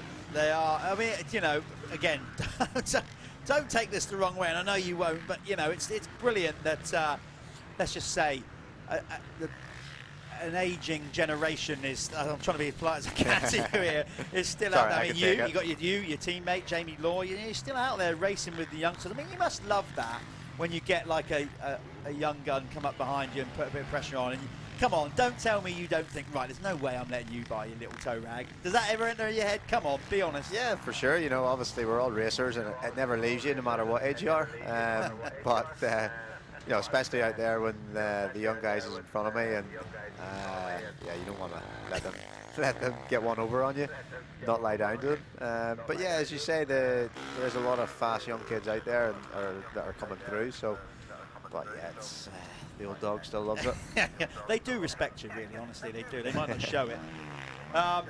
So yeah, I mean, you've got a lot going on. Obviously, you know, you've got a young family now. How are you managing that, balancing family life with still being a pro racer? Is it becoming stressful? Not the parenting. I appreciate that is stressful no matter what. What I mean is just balancing the two. Yeah, it's awesome. You know, the Martin and Lydia, they're both walking now, so it's full on. Yeah, because you had twins as well, like straight in, bang. One goes one way and the other goes the other, so it is full on. But to be honest, you know, I come away now for a break. I go racing for a break. My wife will not be too happy with that, but no, it's fantastic. You know, you just before they ride, you wonder what you've done with your time. And then the oldest one, Cameron, he's brilliant with them as well. So it's all good fun and games, and hopefully I'll get bring them all to a race before the end of the year, because my wee man, he loves bikes. As soon as I start the bike in the garage, he's hooked on it already. And I'm so like, that's it then, is it? That's the next generation. It's happening, is it? Yeah, well. How long are you going to be able to resist, Marty? That's the thing. Like, well, you know, what if he's pulling on your coattails in a couple of years, saying, Dad, I want a bike. I mean, you're going to dive in, are you going to hold him back? Oh, all these things. Yeah. It'll be interesting. But who knows? Maybe Lydia, the little girl, she might be the one that wants to do it. But Rachel, my wife, she's already said no to that one. Oh dear. Life. We should maybe do a like behind the scenes in the bar household. Yeah, so that's all good. Another thing, of course, that you and I have been working on, a little project, we're going to mention it. We're going to put together basically a team. Oh, Mitch Best rolling out of this one. Oh no, what's that? Looks like he's looking down at his rear wheels. He's lost a chain, maybe? Difficult to say. Let's see if we can get... No, he's pushing it back. Yeah, maybe it is. I can't... Well, he was looking down, yeah. Yeah, it's a chain. I think it's a chain. I think he's lost something in it because he done. Oh, what a choker! Like I say, in Australia, there's a long way to come to throw a chain, isn't it? Yeah. Oh, we're gutted for Mitch because he obviously he's a good character. It's good to have him in the series, and especially coming. Oh, look, this is where it starts. Reality bites now. He's like, oh. Yeah. It's the pushing the bike back. Yeah. Yeah. So we just lost a bit of the signal there. That's why it just delays a bit. Sorry about that. So yeah, Marty, we've been working on, got you involved, we're going to be doing a 4 nations. We're going to be at the end of the year, October 1st and 2nd. We are going to be doing a home nations team event where Northern Ireland, England, Scotland and Wales. And I've managed to convince you, Billy McKenzie, Brad Anderson and Mark Jones to be team captains. To pick a team of adult and youth riders to represent your country. You jumped on it straight away, so thanks for that. Yeah, you seem excited by it. Are you looking forward to being a team manager? Yeah, I think it's an awesome idea, especially with the racing now having a lot of youth and adults together. But I think for a team weekend, where like the adults can, you know, go and help the kids and have time to walk the track, and just give them little pointers and make them have that team feeling with them, because it'll definitely help for later on in years, if they're good enough, and hopefully they'll make them the main Motocross the Nations team as such. So yeah, I'm well excited, and the buzz already back home. I've loads of people messaging me saying, asking what way it's going to be picked. Is it from one certain race club or another? And I'm like, whoa, chill. It's we'll get all the details out, but it's good to see there's a lot of interest there, and I think it's just going to snowball and get bigger and bigger. Yeah, I hope so. Obviously, this is Steelhawk Motorcycle Club, another project that I work on with my friends and colleagues, Paul Alton and Julie Coyne. So yeah, we're doing this team event. That's going to be on the 1st and 2nd of October, the week after the real Motocross of Nations. So we've got to rush back from America to do it, but we're doing our UK version, so I'm excited by that. We're going to get all the information out on steelhawkmc.cc soon. If you want to find more about it in its current guise, though, go on there, steelhawkmc.cc. And so not only have I given you an extra job, but you can bring the family along, and it'll be that kind of special weekend, we hope. And I think, listen, I don't know. This is why I'm excited about it. When I've looked on paper at the home nations teams, I honestly, like, there's strong riders in each country. It's going to be tight. I'm not, listen, I'm an Englishman, but I'm not going to necessarily call out the English for the win. Brad will be in my ear now. But just the simple fact that we got you guys as team captains that are all from a similar generation. You've all been riding together, come up through. The banter is already brilliant on our WhatsApp group. Although you're messing about, it's gonna be competitive, isn't it? Oh yeah, once the gate drops, the bull shit stops, as they say. But no, as you say, it's been good banter, winding each other up, and I just think that's going to be the vibe of the weekend. It's all going to be good fun, but once the gates drop, it's going to be serious. But as you were saying, like, when I've been sitting looking through riders for my team, it's going to be an awesome event. I don't think anybody's just going to run away with it out of the four nations. So it's definitely going to be good, tight racing, and good entertainment as well. I sure hope so. So yeah, that's on the 1st and 2nd of October. That's going to be happening at the Grange Motocross Circuit, which is just down the road from Hawkstone Parc. So that's where the region is. So get yourself there at our end of the year showdown to decide who's going to win the Four Nations Shield, first ever running of that. But back to this in the MX Nationals, Conor Baldry, look at this. Confidence inspires confidence. He's checked out in this one.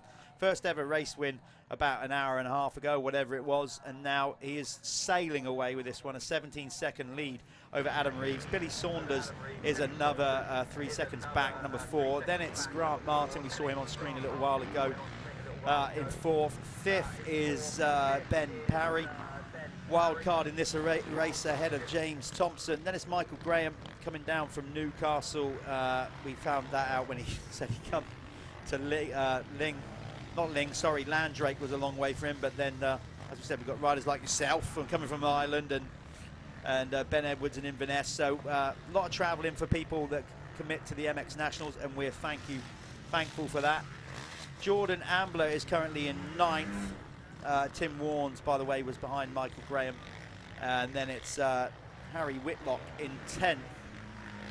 Marty, you've said it, I'm sure you said before, look, every person we've had in here on a high level capacity, you never stop going out there and learning and watching from any class, do you? Particularly as the track develops. Yeah, just like now seeing the screen, you can see little bits and pieces what they're doing and where they're going. From my race there just previous, so it's, yeah, no matter what race is out, you're always learning. You're always picking up little things, because when you're in a race, it's hard to, you are looking for lines, but it's hard to, when you're in that race situation, just to go and try a new line, in case it is a lot slower. But it's, yeah, it is choppy out there. And for these guys that, work full time during the week, and maybe get out once if they're lucky, and then the gym work, they'll definitely feel this tomorrow morning with how rough and choppy the track is. I've been impressed with Conor, though. Obviously, I've seen him a few races this year. He hasn't managed to win a race thus far, up until the one just earlier on. But he's got great technique. If you look at his style there, Mark, he's up on the pegs everywhere. Yeah. He's got a real good style, isn't he? Yeah, definitely. He's let the bike do the work, which is mega to see, as you said, on the pegs, and just using his knees and arms as more suspension, especially these big drop-offs and the choppy bumps down the hill. So, well, you know, fair play to him. He's just bringing this one home. He's going to take the checkered flag, and with it, I think that's the overall. Here, no. I'll ask him. He'll definitely know if he's won the overall. I'm trying to find yesterday's results to work it out, but I think he's got it done. I'm going to go down to the winner's circle and speak to him. We're going to go to a quick ad. Martin, thanks for having us coming in. We'll let you go and do your thing. No worries, thank you very much. Get ready for your final race. Good luck with it. Give those youngsters, you know, show them what you've got. Yeah, get those elbows out even wider. That's Martin Barr of the Apico Husqvarna team. Always a pleasure to have Martin here. Right, I'm going to go and catch up with the race winner, Conor Baldry.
Yeah, but you get it on the last moto. Okay, we're in the winner's circle for the Works Sports Insurance MX1 category. And confidence inspires confidence. He's never taken a race win until earlier on the day. Now, like buses, they come along. That's two, and with it, the overall win. What a weekend, Connor. Do you know what? Just to be at my local track, I run around here quite often.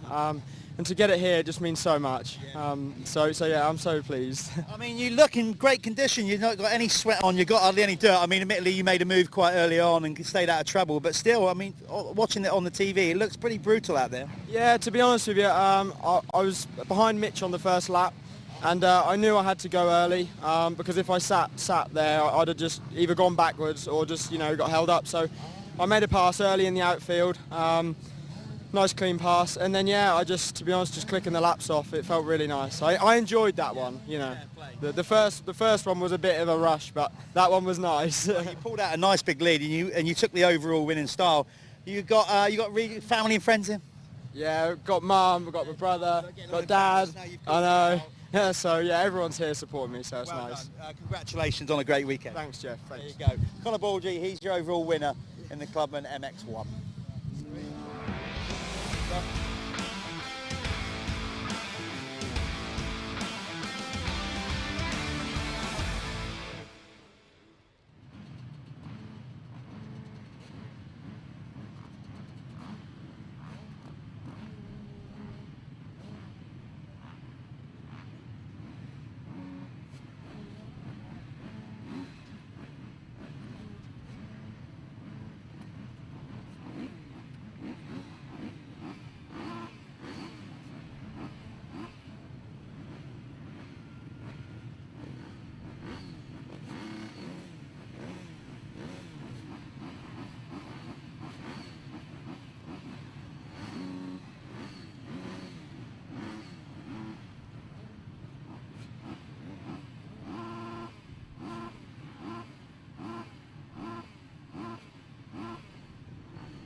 Okay, this is the Moto Verde amateur class coming up next. These are combined class MX1, MX2.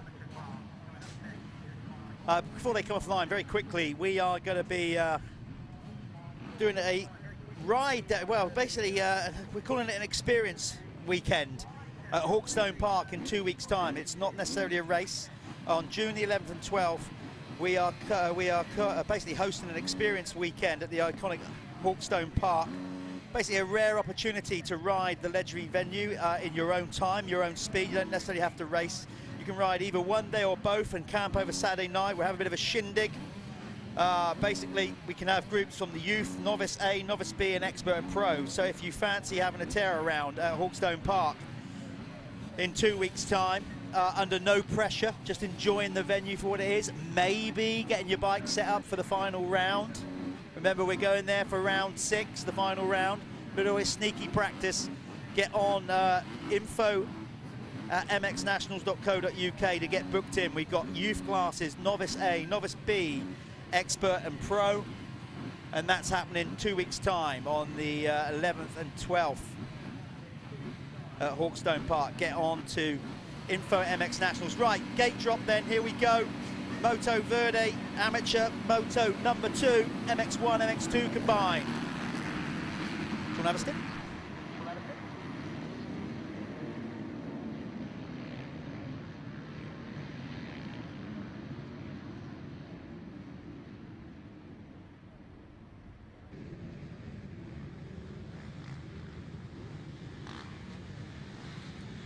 Okay, they're away on the opening lap.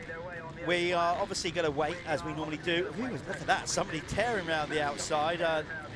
Good course design there. Just before they drop into that big hole, you can see people getting facefuls of sand. Sun's out now, look, we're getting all sorts, as we said today. We haven't had any hail or snow, admittedly, but we've had showers, we've had wind, dark clouds. Track starting to dry out a little bit now, but we've got just 3 motos to go. We've got this, the amateur class. Up next will be the RFX expert class, and then we'll finish our racing today with the Lifelines fastest 40, incorporating the Leah MX1 and a Pico MX2. But right now you're watching the Moto Verde combined class of MX1 and MX2. We'll get them over the line. We are getting so many people in today. I'm going to bring up Elliot Spencer is sat with me. For those of you who don't know who Elliot is our resident photographer, but also out there shooting for other teams and stuff like that. Obviously, Elliot, you've always out on the track shooting. You're always flat out at the MX Nationals as well doing work. So you've come in for a breather, and I've very hastily decided to just get you in to come in the booth and talk. What's it like out there, Lyng, as a photographer? Is it a good venue to shoot? Yeah, no, it's one of the better venues, I think, to go and shoot. Kind of very old school. I grew up watching my old man racing a lot of twin jock and classic stuff, so it kind of reminds me of some of the tracks we used to go to as a kid. And first time he's here obviously this weekend working, and he kind of likes the track as well, so it's kind of like come full circle. But no, it's kind of good. It's obviously nice with the trees and stuff and the drop-offs and bits and stuff like that. It's no, it's one of the better ones for sure. Listen, as a photographer, I mean, we all do what we do. We're all passionate about what we do, and you're passionate about your job, and you're very good at it. I didn't quite see who the first lap leader was on that. I think it was Harry Bradley. So yeah, it was number 4, Harry Bradley, the first lap leader. So he's going to jack his points up a little bit. I think he was currently on 3. He's now up to 4. Then maybe he got some more yesterday that I didn't register. So, you know, we're all passionate about our job, and as a rider, I would have raced many tracks over the world, and of course, I've got a favourite, you know, as a rider. As a photographer, is there any particular track where you think that that's killer there, because you always get great shots? Is that how it works as a photographer, or not? I guess sometimes, obviously, it all depends on weather, lighting, etc., etc. There's some tracks that you just kind of go to, and there's just the shots you've got to get. Like, I guess it's like Hawkstone, been there that many times, and you just kind of like, you always click off the same shots, and it's kind of always sometimes nice to go somewhere and somewhere new, I guess. Yeah. But no, just as a favourite track in the UK, I'm not really too sure. Okay, we went to America at the start of the year. That was an eye-opener for you, wasn't it? Okay, Elliot, we went to America to cover the first 3 rounds. You stayed a bit longer and covered rounds 4 of the AMA Supercross. As a photographer and somebody obviously wanting to move on in your profession, that was an eye-opener for you, wasn't it? Rabbit in the headlights. Yeah, no. No, it was really good. Completely, obviously, new experience, new tracks. Obviously, having to, as much as the riders, you've got to learn the tracks. I guess as a media personnel as well, we've got to kind of work our way around the circuit and find out where we can go. We all get like given a spec sheet of where we can stand, where we can't stand, and kind of just kind of work out where everything is going to be, and obviously the logistics of the race. You want to be by the finish by when someone's going over the finish line, but you can't walk around a certain way. You can't go over a net. I guess, learning them in a short space of time. Are you going to go back? Yeah, I'd love to go back. So if anybody wants any work done for the AMA National or Supercross, basically get hold of Elliot. He'll be jumping on a plane and we'll gladly go over there and cover it in a heartbeat. Yeah, I'll be there. In a heartbeat, indeed. Elliot, we're both involved in the MX Nationals on more further scale, behind the scenes. Obviously we're trying new things all the time and whatever. You've been involved from the get-go, and you have. I've obviously joined a little bit later, but you've been involved with the series from day one. Are you proud of being part of that and where it's come in the last 9 years? Yeah, no, for sure. Like, obviously, it's always been a small team. Still is a small team that help put these things on. But no, back in 2014 to see where it is now is it's really cool to see, and everyone's a kind of a passionate group that kind of puts these things together. And yeah, I still think we all strive for more. I think we all finish the weekend and rather than look at what's good, we look at what could be better. Yeah. And I think with the like-minded group that we've all got, I think it only helps move things forward. But no, where we was in 2014 to where we are now, sat in a TV booth, it's slightly different. Yeah, you and I, we've been thrashing some ideas about. We don't necessarily are the people that will sign those ideas off, but me and Elliot are always having regular conversations on ways that we can try and improve the situation here, as with the rest of the team. Anybody out there this weekend? You've been out here 2 days. That I guess the regulars like Billy Askew winning again, and Charlie Heyman. Anybody outside of those guys that have caught your eye this weekend behind the lens? It's been kind of obviously this fresh group of 85. So I think it's obviously I call it like everyone's graduated to higher classes now. So it's kind of there's been a couple of new kids and coming in and coming through. And I've seen that Charlie Richmond's been riding really well this weekend. He's grabbed a couple of really good starts, and Archie Geddins Green, small lad on a small wheel. So I think he grabbed the whole shot the other day, and he actually came over to me and said, "Oh, did you get a picture of it?" I said, "No, I saw it. We've got it on the TV though." So yeah, no. I bet we can't get them all as photographers. But I bet you get hounded out there from kids wanting pictures of you after. Well, not just kids, like these guys as well, the amateurs or whatever. Yeah. You get loads of messages in the week, people wanting photos. Yeah, the old media games are strong, but obviously we're lucky enough for the MX Nationals to kind of have a really good, strong media presence. There's some lads that some good lads that have stepped up their game recently and offering like video services, media packages, and bits like that. So it's really good to have those people and those guys come to this series and offer that, and it's kind of welcomed into everybody.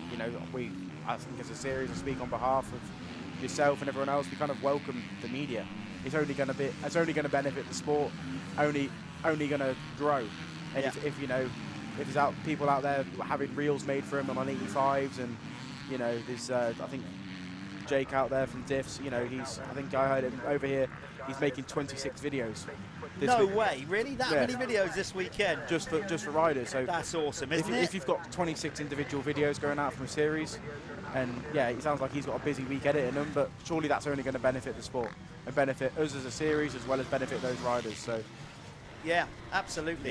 Yeah. The media, more media, the better, really. We're welcoming here at the MX Nationals, powered by Milwaukee, Michelin MX National. Talking about the media, we've got Josh Bassett on screen, which is the media guy's brother-in-law.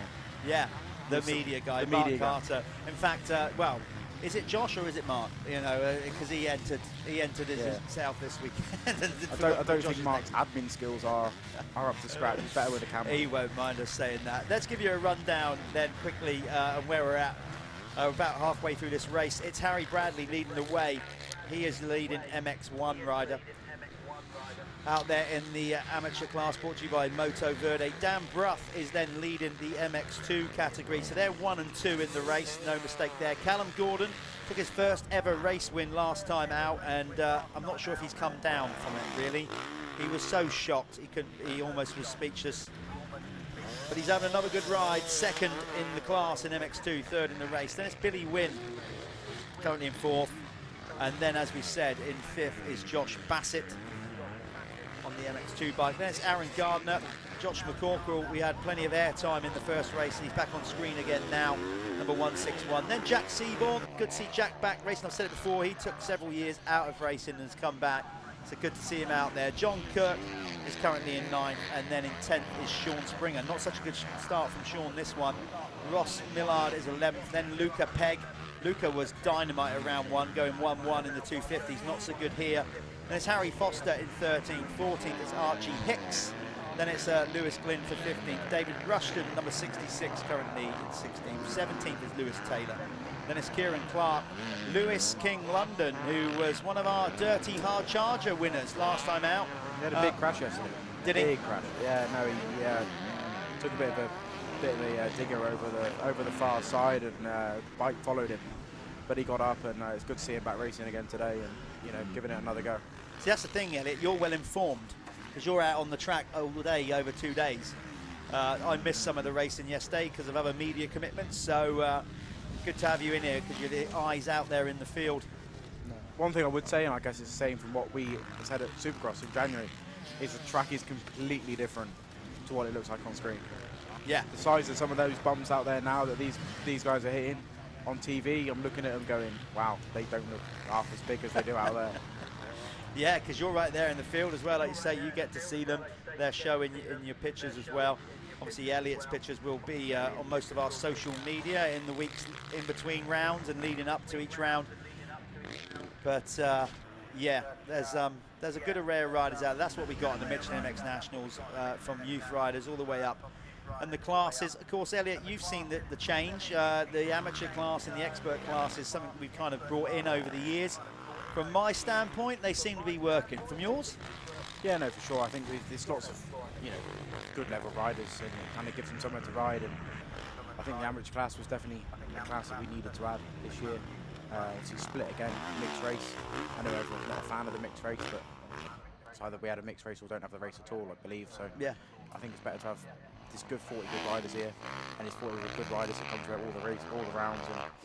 And one thing I've seen, obviously since 2014, is how these riders have moved through the classes and where they've gone. I think if you look at the honours board and the programme, there's riders now like Lewis Hall, there's riders that have won small wheel championships with us, yeah, that are now in the pro class, and there's some people that have now in the amateur class, the expert class, and it's that progression, I guess, obviously from doing this for 9 years. Yeah, you can kind of see them grow up, and hoping that obviously your Charlie Richmonds, your Josh Vales, your Billy Askews will carry on throughout the ranks, and I hope so. Add their name to the list.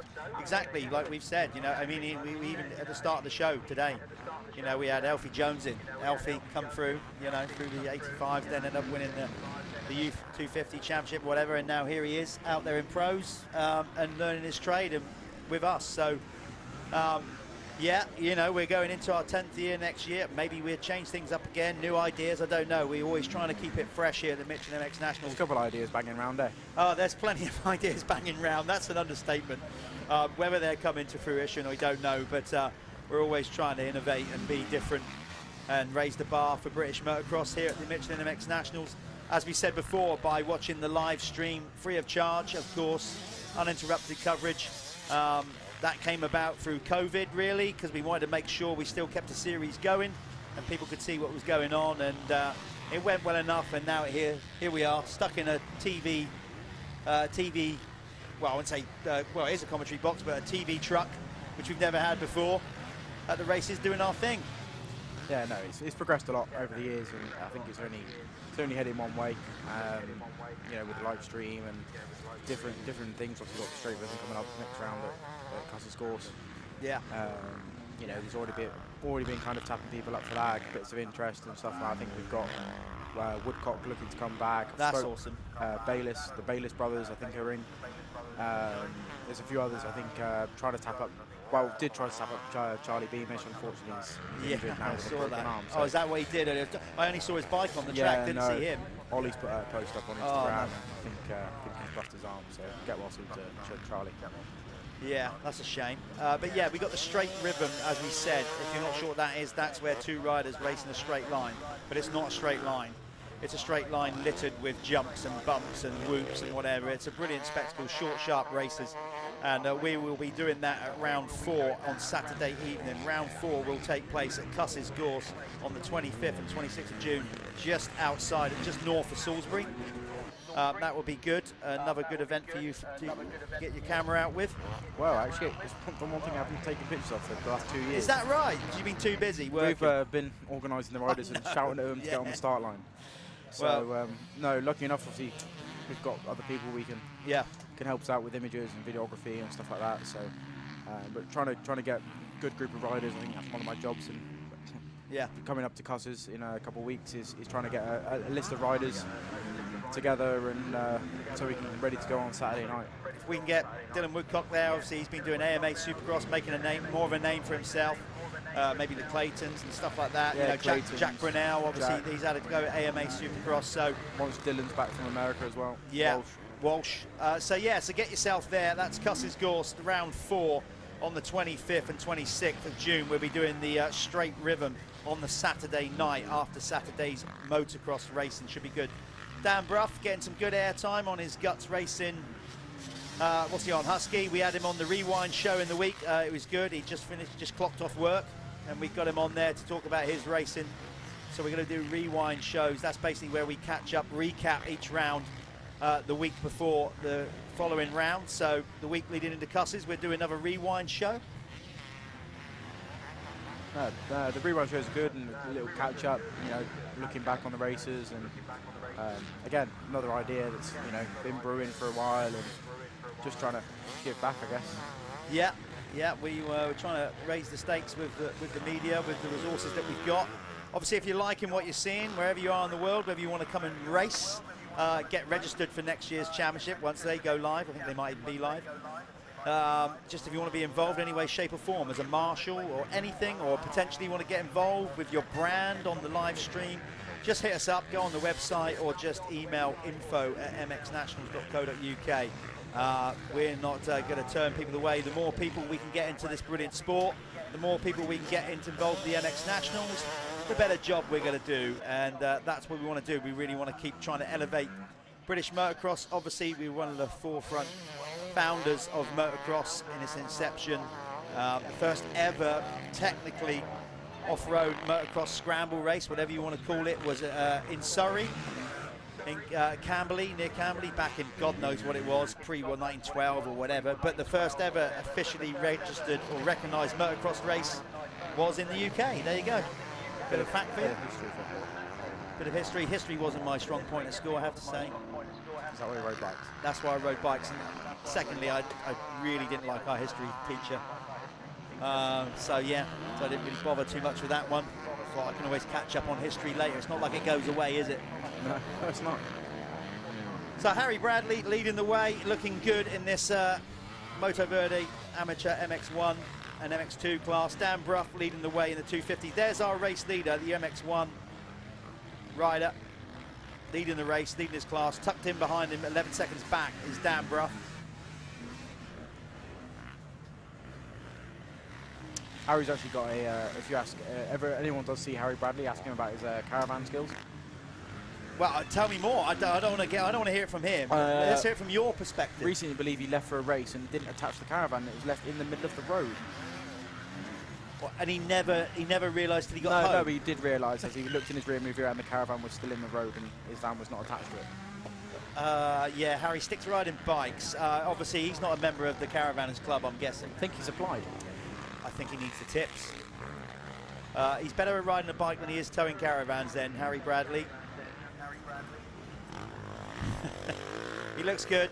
Big number 4 on the Kawasaki. I was going to say, kind of reminds you of somebody, but Ricky Carmichael was about another 2 foot shorter than Harry Bradley. He's a big old unit, is Harry. He's making it work though. Looking good on that Kawasaki. Rider number 4, big 450. He's got half a lap to go here to bring it home.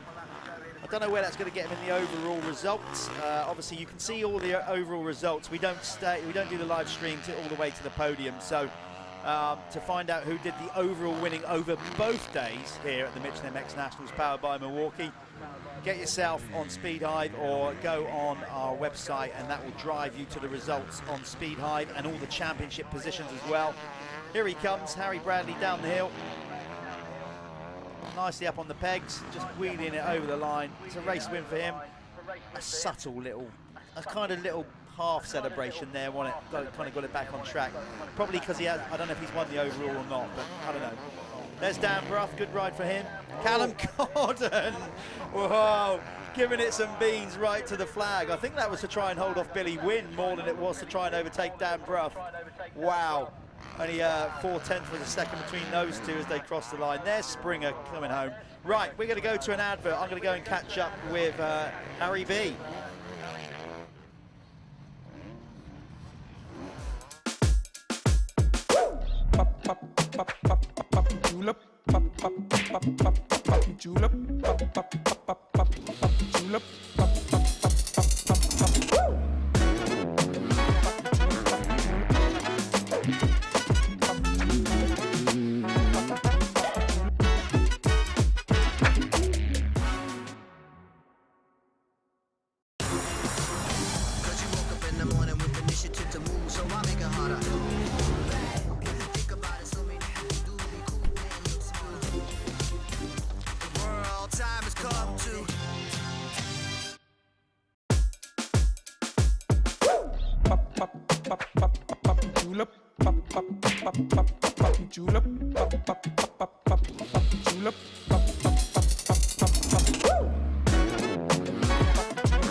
Sorry, just going to have somebody run across in front of us. We're in the winner's circle with Moto Verde MX1 winner Harry Bradley. Harry, I wasn't sure about my maths, but you've just told me you've got the overall, 3 wins and a third. Great weekend for you here at Lyng. Yeah, I've never been here before. Really enjoyed it. It got rough as expected. Watched a few GoPros. Tommy did one from the Maxis a few weeks ago. Yeah, had a good weekend. Crashed in the first race today and I couldn't get back through. It's quite tight, hard to pass. You've got to be brutal, but overall, happy with the weekend. They tell me you've got family not making it this weekend. They're the other side of the world. Are they watching the live stream? Give them a shout out. Yeah, my mum lives in Singapore and she's been hassling me. She's quite far ahead in time, but she's kept like, when are you on, when are you on? So she's watching from Singapore, so it's good because she hasn't watched me race for a lot of years, so the live stream is perfect for that. Obviously, you've got a good setup. You look good on the bike. Bike looks good. You've got a lot of sponsors to thank, so give them a name check. Yeah, Off-Road World, SM Pro Wheels, where obviously I work, George from Design, Ben from Madison, kits me out head to toe, and family, friends, everyone. Had a good weekend. Well, where are you in the championship now? Does that mean you're leading it? You got the red plate? Yeah, I'm leading it. I think I've only dropped 2 races. I had a big crash at Landrake, sliced my arm open pretty bad, and then had a third in the 1 race, but other than that, I've been pretty consistent and enjoyed it. Good weekend. Good to have you. Well done, Harry. Cheers, Jeff. Thank you. There you go, Harry Bradley.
Okay, sorry for missing the start of that one. As we said,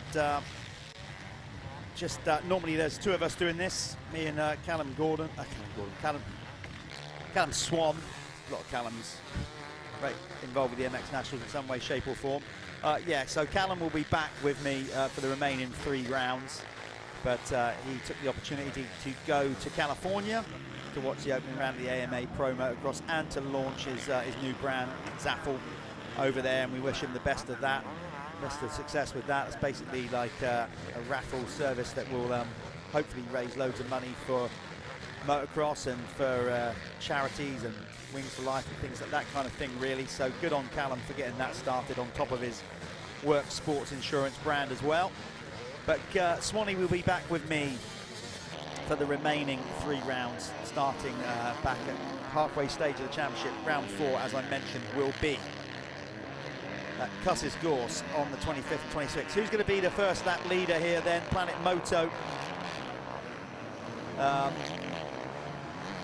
It looks like Max Broadbelt. Max Broadbelt was the first rider over the line, number 103, so he gets a point towards the Planet Moto First Lap Leader Award.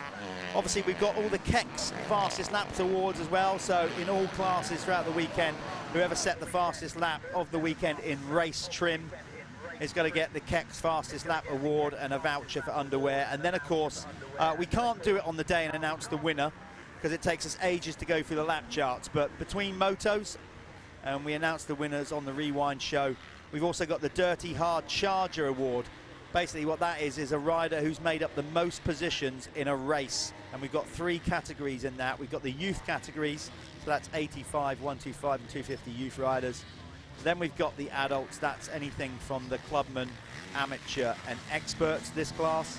And then finally we got a pro category. Any rider that's moved up the most positions in the race will win rewards towards the dirty.co.uk app, which basically means they can have discount on entries at races and for going practicing. So a great little concept that we've worked together on there with Ryan Wilson at Dirty. The app will be up and live soon, and then of course we'll put the point scorers' points into the system, and they can get discounts on going to ride at their favourite practice track, or even entering maybe the MX Nationals, whatever it would be. So that's how we're going to do that. So we've got some great prizes. We've also got carless race fuels. We got that, where we're going to select some winners each round of riders that we've just caught the eye. Basically, great move by Jaden Ashwell. Remember, he's battered and bruised. He took a massive crash yesterday. He is all strapped up under that kit with tape all on his elbow, all down his arm. He's got bruises and a few little scrapes on his face. Big crash, but he's on that AJP gas, and he's worked his way to the front past Max Broadbelt.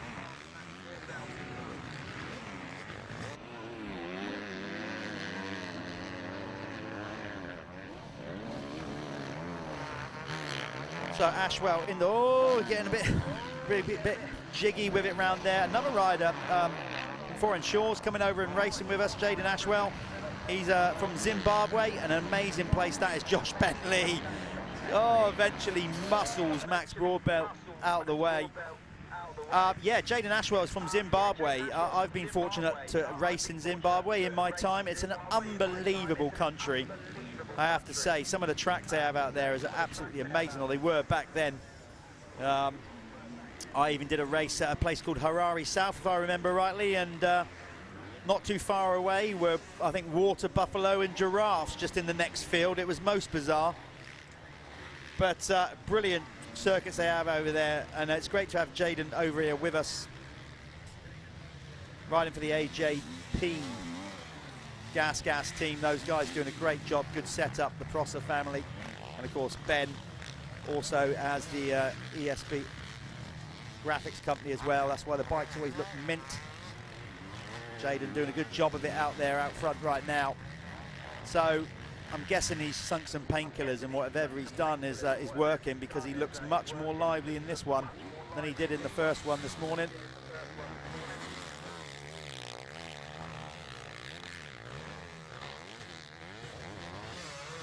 Track starting, there's Shane Carlos, as we said, good to have him with us as well. on the Fuzz Marsh Husqvarna. He's taken 2 race wins, well, most of the race wins in MX2, 3 so far. He will be able to commit to maybe a couple more rounds. He's going to miss the last round because he is focusing on the AMCA Championship. That's what the team is contracted to do. So, but hopefully we'll have the whole team with us at more rounds next year. I think they're enjoying their weekend out with us. And I hope everybody else is as well, whether you're out here at Lyng watching or wherever you are in the world watching the live stream. Thanks for sharing your Sunday with us. Hope you're enjoying what you're seeing. Some good racing going on, as always, at the Michelin MX Nationals.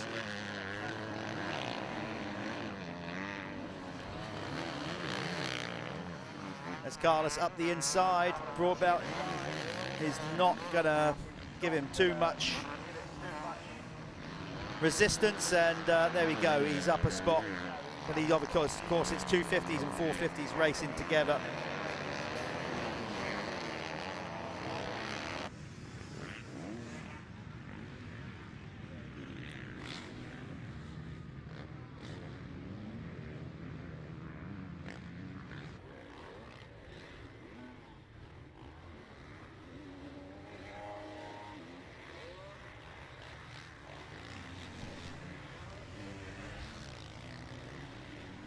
So there's Shane Carlos, the Welshman, as we said, ex-pro rider, and then obviously just go away from the sport as such, but you know, family life, all that kind of thing, didn't ride for a while. Now he's back racing the amateur scene and coming into the expert class, and it's great to have him back with us at the MX Nationals.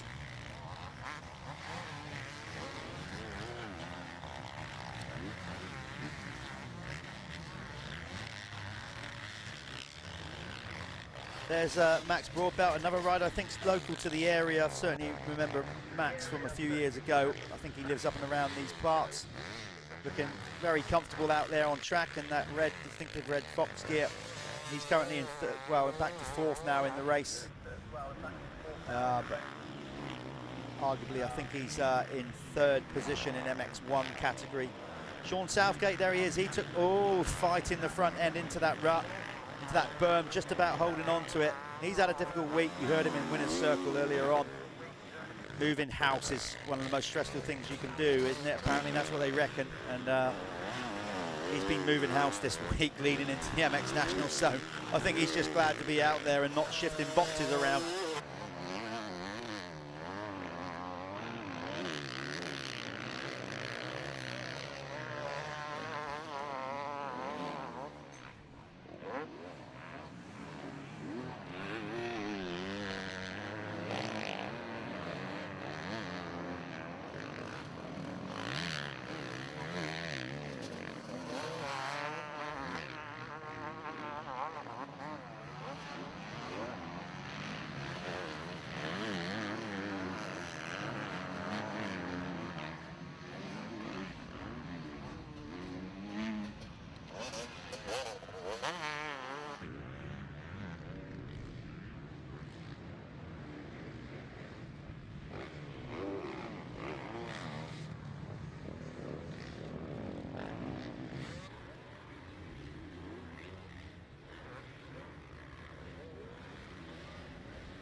Okay, Carlos is now closing in, as you can see on Josh Bentley. He doesn't need to, of course, he's on MX2 bike, but he is ripping. Look at that corner speed round the outside. Did he make a move? Yes, he did. Just managed to pinch off the corner there and get past Josh Bentley, and now Bentley is coming back under attack. This is going to be a good race, actually. Jaden Ashwell is gone. He's 6 seconds in front. Let's stick with this battle because this is shaping up. Bentley is starting to come back into the clutches of Sean Southgate as well. So kind of rule out Shane Carlos in second. He's on the MX2 bike, clearly leading his class over, I'm guessing that's Jack Lindsay. So, but the battle beyond them is really good in the MX1 between Bentley, Broadbelt and Southgate. Sean will want to go 1-1 today if he can. Elliot's back with me after out there doing some power snapping. I bet you're loving those hills with all that camera gear up and down, aren't you? Right up your street. I could say I've been walking everywhere, but to be honest, I've been using the moped. Not only that, use the moped or the wide lens, or whatever lens it is when you don't have to get very close. Well, that's my technical. I'm using both. Stab at it. just best of both worlds. Sun's out there now, Elliot. Though that's still, you know, always good. But sometimes as a photographer, if it's too bright, it's not always as good, though, is it? No, sometimes it can get quite harsh and quite, you know, it's not always sunshine and rainbows, literally. But no, yeah, no, it's nice out there at the moment. I'm going to go back out in a second for the final pro race of the weekend, and then get that all sorted. But you end up taking too many pictures over the weekend, so. Then you've got to go through them. Then you've got about 5,000 images to get through and process. Yeah. Quality over quantity. I'm trying. It's hard. You always feel like you've missed something. That's the issue. Yeah. Well, we got the live stream for that. Hopefully we don't miss too much, you know, for all the action. So what's going on out there, Elliot? What's the vibe in the pits? The pro riders, any walking around with grumpy faces, or is the vibe pretty good out there? I think the vibe's pretty good. I think I caught John Adamson walking down, and he said he's after another good start and another good race after, you know, he had a good start in the first one, so I think he's looking to do the same again. Yeah, I mean he's coming good after a difficult start, isn't he? Really, you know, he's starting to get into it a bit more, showing a bit more form that we know he's capable of. He certainly was in the MX2 category, wasn't he? So now he's on the big bike. Looks like he's getting accustomed to it and his team a bit more. Yeah, no, it's always got a smile on his face and walking around. And I think obviously the ACE team, you know, it's always, you know, they always seem to have a good time down there. So I think it just all kind of works together and fits together quite nicely. Yeah, it's a good vibe, and that's what we try to do as well. Obviously, you know, it's high-end racing. We've got the pros, but we've also got the amateur classes, the youth classes, all these things. And as much as we want people to be competitive and have great racing, try to get the vibe across at the MX Nationals that you never forget why you started riding a bike. A lot of riders out there obviously won't earn a living from it. It's only the top-end guys that really do. You know, everybody gets into the sport with the good intent of just that family experience, all the family come out. Well, you know, Elliot, like you said, your dad has run, you know, EVO events. You've never raced yourself, but here you are, totally engrossed in the sport.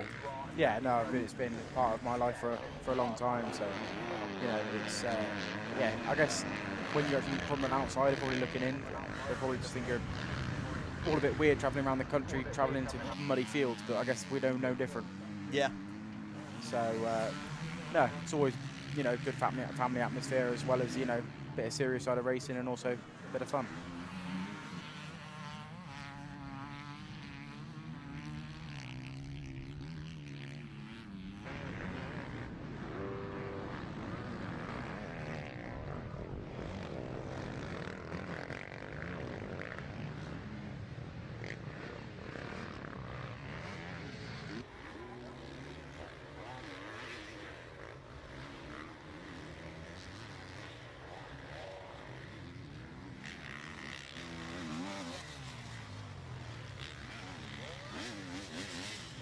As you can see, this track is riding probably better than it's done all day because all the big berms have built up. Guys looking good.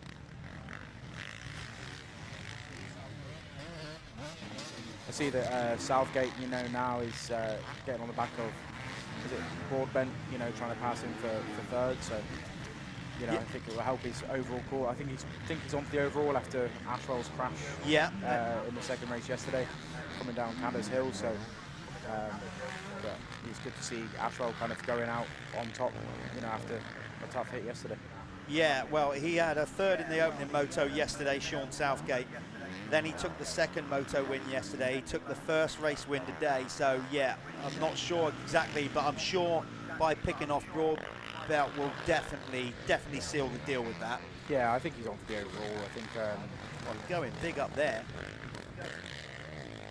I was going to ask you if you found any word of what happened in the, you're out in the pits more than me, I can't leave my little booth here. Did you find anything of what happened with John Meara and Stu Edmonds? What happened up there? No, just hearsay, so I don't really say Right. anything too much. But they got together, obviously. I'm assuming that. Yeah, yeah. I'm assuming that. I see Stewie's van's actually parked by the entrance, so.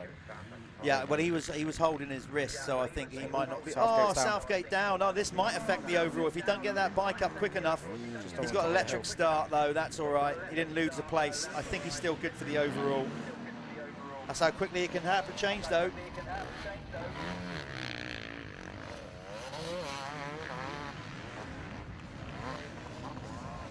Yeah, it's tough times. The final moto of the day, it's roughest. The riders are at their most tired. Yeah, basically, it's just that last moto, depending on how fit you are, where you're at, what kind of weekend you had. If you're having a bad weekend, you're kind of just come on, Barry, just stick that 2-lap board. Just go out early. You know, just for me, if it's not the others, just stick the 2-lap board out and I'll pull in early. If the race is going good, you never want it to end. But the last race for these riders, fatigue is starting to kick in. And that was probably something like that, maybe. A little bit of fatigue. Lack of concentration. Yeah. Good job happened on the top of the hill, not coming down it. Yeah, absolutely. You don't want to get it wrong off the top of there. Not at all. Definitely not. So yeah, we're winding down the laps here. There's Carlos, he's right up there now. He's pushing on that MX2 bike, but you know, he's back of Ashwell for the overall win. Yeah, for the overall race win. Yeah, for the actual race win. Obviously, it's not going to affect it. They're both 1-1 in their class, but Carlos, he'll want to win the race outright, won't he? Why? Of course you would. MX2 bike. Would I be thinking to be the first person this year to maybe win an expert race on an MX2 bike? If he makes the pass, yeah, which he's on with. Well, I think he might do, because he'll also know, although he hasn't been racing the entire series, he probably will know that Jaden Ashwell is a wounded pup at the minute. He's obviously bruised and battered from that race yesterday where he threw himself. You saw that crash, didn't you? I did. Saw the tail end of it. It was huge, wasn't it? Yeah. I think he went head first down Cadders Hill. Well, you don't want to be doing that. Well, not without a bike. Yeah. By all means, launch yourself off the top, but on a bike. But make sure you got the bike intact. So this is Carlos is all over the back of him here now. Then it won't matter in the points as such. This is for pride. And how long can Jaden Ashwell withstand? So he took a whole second out of him, and yeah, it's a matter of time, isn't it? Am I right in thinking Carlos was the last MX3 winner at Matterley? Yeah, I think you might be right with that. Oakleaf Kawasaki? Yeah, I think you might be right, yeah. Last ever winner of a race in the MX3 class. MX3. Yeah, that seemed long ago. Of course, now they've got that European Championship as well, European Open. But that was back when in the EMX3 Championship. Yeah, Carlos riding for Oakleaf Kawasaki back in the day. As we said, he has a pro career. He's kind of gone away from it a little bit. Family life, all that kind of thing. And now he's back. Who knows? If he gets a real taste for it again, maybe him and his team might want to see him move up into pros. Yeah, you've got Jake, obviously Jake Preston rides at the same team, who's obviously the owner of Spiral Graphics, one of our sponsors. Yeah. So it's kind of good to see them, you know, make the trip down from, well, I think Shane's South Wales and Jake's from up north. Yeah. So, you know, both make the trip down. Made the pass. He's got into the lead. There you go. So Carlos is absolutely ripping in this one.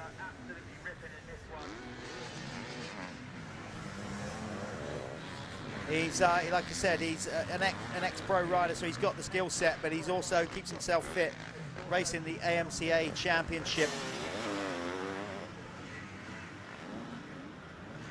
As we're getting close to the end of the day here, we've got the fastest 40 elite class coming up next. Combined classes, of course, with the Liat MX1 class and the Pico Factory Racing MX2 class. Just more, well, not only for the people here, but people around the world watching as well. Just going to give a shout out on the PA system here for the winners of the Carlos Race Fuel. Basically, another sponsor of ours, Carlos Race Fuel, getting involved, and we offer up a drum of race fuel for riders over each round that for whatever reason that we think have ridden well, exceeded their expectations, come from a long way back to do a race, whatever, riders that have caught our eye. Here's Carlos over the line. There's a checkered flag, a fist pump for him. I'll come back to that, Carlos, race winners. No, I won't. Very quickly, we're going to go down the winner's circle. Then I'll come back to let you know who won the race fuel. Right, I'm going to go and catch up with that man again, Shane Carlos. Coming up next is the Lifelines Fastest 40, the final moto of the day. And I'll tell you right now, somebody's going to have to grab it out of the bag to beat Harry Koulas. Let's get into that, but first, let's speak to the winner.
We're here with the race winner in the RFX Experts, not only MX2, but the whole race. I think that's the first time we've had a 250 rider win the entire race.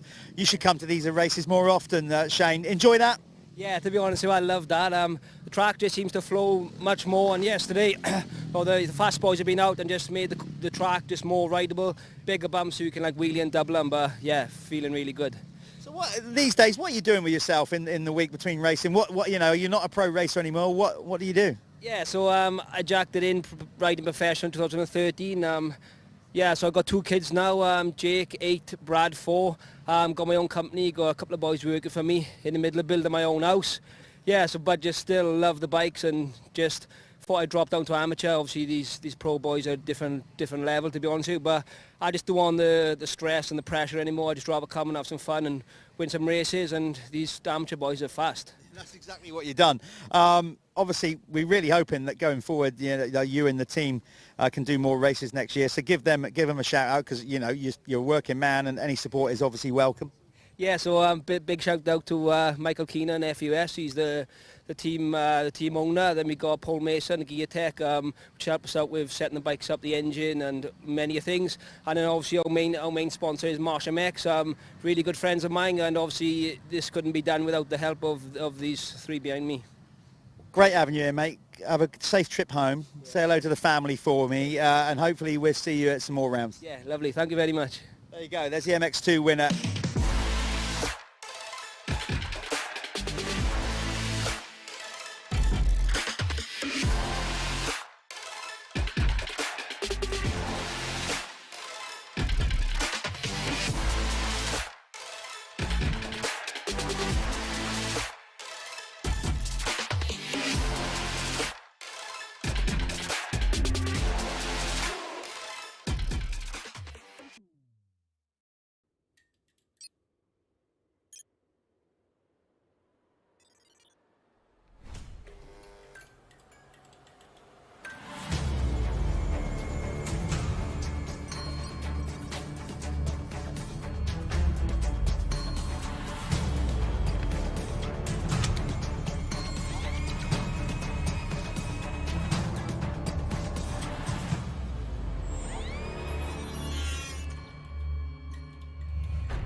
Okay, we're here with the MX1 winner in the expert class, Jaden Ashwell. Jaden, just had in the commentary booth there, Elliot came in. He saw your crash yesterday. You got a few marks on your face. You're bruised and battered, right? You're hurting right now. Yeah, for sure. My shoulder seems to be giving me the most trouble. I think it came out slightly, but it's got back in. So I had it strapped up this morning. I didn't even know if I was going to be able to ride. So I went out the first race, and as soon as I came off the start, my hand just let go and pulled left and crashed into 3 other guys, and then had to fight from the back. And then I knew I just had 1 race left, so I literally gave it everything that race. You did, and I mean, fair play. I mean, that's what wins championships. I mean, you're here right again. So, again, this series is new for you as well. The first time you've been doing it. So far, I mean, not that good, but so far so good. So you've got to be pleased, even though you're in pain, how it's going. Yeah, for sure. I'm even pleased to walk away from that crash with what I've got, which is actually nothing, because that was serious yesterday. One of the biggest crashes I've ever had. But I enjoy this series. It's awesome, and can't wait to keep it up. Hopefully have a few weeks off resting, and then we'll come back for Gus's course. Yeah, obviously Cusses, I was saying I've raced in Zimbabwe back in the day, back in '96. You have some cool tracks over there, but I can't remember riding many hard-pack ones, but obviously Cusses, have you been there before? You ridden there? Yes, I went practicing there a few weeks back, and it was quite nice. I enjoy the track. I like the jumps and stuff. But yeah, back home, it's mainly this sort of soil, so that's why I was looking forward to this race, and it started off good yesterday, but then it just went downhill. But at least we ended on a high. It did go downhill. You went downhill, and you went downhill fast with it. You've got a great team behind you. Let's give them a name check. AJP Gas, Moto Verde, Fuchs Silkeleen. Justin just started helping me out, and he seems to have sorted out my starts, which is I was struggling. So thanks, Justin. And also my family back home. I'm sure they're watching. Hello, everyone. And yeah, I'm sure there's a whole heap of people, but I can't remember right now. You're in a lot of pain. Listen, hope you mend up well. We'll see you at Cusses. Perfect. Thank you. There you go. That's Jaden Ash.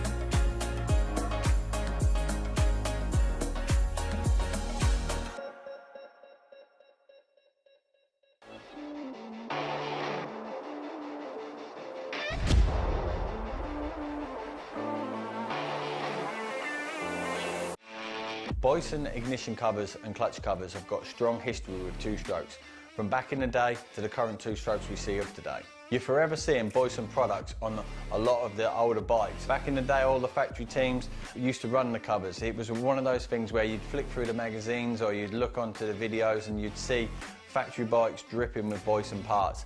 And it's something that you'd always inspire to when you're a youngster.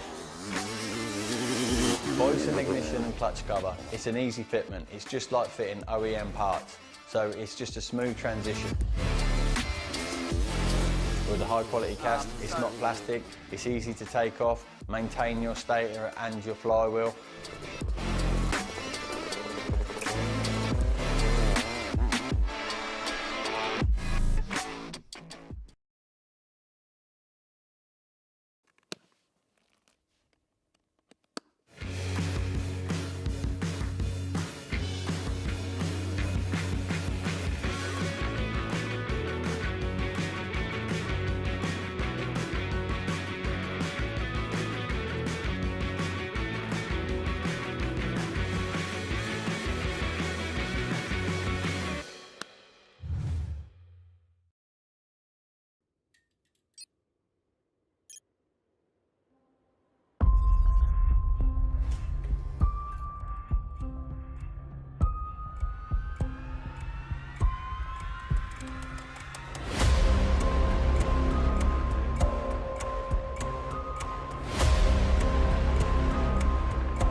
Welcome back then. Here we go.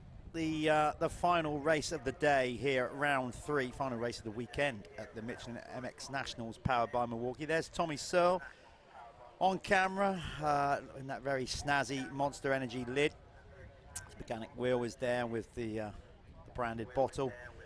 Tommy had a steady ride in the first one. Like I said, he's been on form of late, but when the track gets tough, he comes more into his element. Obviously, Harry made a good start in the last one and got away, so it'll be interesting to see. There's Sam Nunn. Unfortunately, Sam got injured at the start of the year. He's kind of playing catch-up, but riding well. There's Kulas on screen. Brad Todd, Gabriel team having a good ride. Jake Millwood running solo, really, at the minute on the Verdi Shillow team.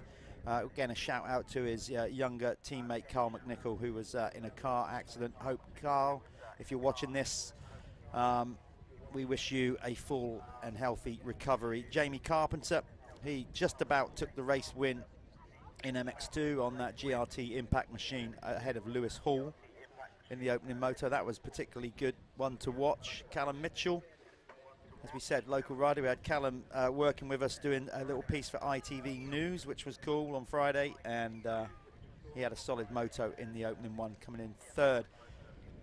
So this will be good. Championship shaping up well. Obviously, we said Harry Kulas is now your championship leader in the Liat MX1 category. There's Tom Grimshaw rocking the red plate after taking the championship lead after Landrake. Will he have that on the bike for the next round at Cusses Gorse? Well, we'll see after we get the overall results out of the way from this weekend. There's Elfie Smith. We also had Elfie in with us earlier on, didn't we? Young rider, rookie rider. There is John Mira. It was all going good for him until, unfortunately, he had to get together with Stu Edmonds, and we're hearing that Stu Edmonds is actually in that incident. We saw him holding, sort of taking his hand off the handlebars and sort of just holding it against his stomach. We're hearing reports that he has broken his wrist in that incident, so that's unfortunate for Stu Edmonds. Once again, before we get this done, massive shout out to all our sponsors. Michelin, thank you so much, all the guys at Michelin, seeing the vision of what we tried to achieve here and sticking with us since 2014. The guys at Milwaukee that got involved with the series more last year, they're at it again this year, so big up to them. We have got the likes of RFX, Bell, Liat, obviously sponsoring this class, the MX1, along with a Pico Factory Racing MX2. Lifelines, we got Carbon Comps, go and check them out online and get entered into winning a brand new motorcycle. Lifelines too, that brand new sports nutrition brand, go and check them out. Acer Scaffolding Services, thanks to them. Sintel, big up them as our oil sponsor, obviously relatively new to the market but with a load of experience. We've got Kex, Dirty, Moto Verde making the effort to come to every round and support the riders with the UK's and arguably one of the best premier salt-free cleaners out there. Fly 7, Planet Moto First Lap Leader Award. We got the Dirty Hard Charger Award. We got Bob here at Oakley doing all the goggle service for the riders. Like I said, Bell, Race Effects, Spiral, Jake Preston out there racing, but also our graphic supplier, does all the trophies for us. MXN-TV, of course, where you can watch live uninterrupted coverage of the series. Just so many people. Works, Sports Insurance, Callum will be back with me for the remaining rounds as well. So everybody, on behalf of the MX Nationals, thank you. And thank you for everybody for watching and getting involved with what we do. As we said, next round is Cusses Gorse in a few weeks' time. That is on the 25th and 26th of June, and we'll also be doing the not only the live stream but the straight rhythm on Saturday night. That will also be live streamed, by the way, so we'll be being live on Saturday night doing the live stream. So wherever you are in the world, you can watch that. Right, let's get down to it then. Kulas looking good for the overall victory in MX1. Carpenter is in the driving seat in MX2. But motocross being motocross, nothing is decided at all until you have literally got an assailable lead. It's a brutal sport. We just said about how Stu Edmonds has just, he's just broken his wrist. All these riders that line up here, they know the risks. Anybody that raced motocross will know the challenge. That is why it gets under your skin so much. It's so demanding, but the rewards, the sense of satisfaction when you win a race or it goes right after all the effort that you have to put into training and the risks and everything like that, that is the buzz that these guys are looking for. Obviously these guys, it's their job, so for the best part they'll be looking to go home with a nice win bonus or pay packet from the sponsors or whatever it is, and even the prize money here. It's their livelihood, so these guys, they don't take it lightly. They absolutely charge, and no questions asked, no quarter given. It's hard racing at the top in any sport, but particularly motocross. Here we go then, gate drop on the Lifelines, fastest 40. Searle with a much better start, but Cusses is there as well. Right. Now, Harry actually said in the commentary booth, it was a shame to, obviously he won and won comfortably, but he had a nice gap over Searle early on. This time, let's see what Tommy does with a whole shot. He's right there. He's got the whole shot ahead of John Adamson's made another good start.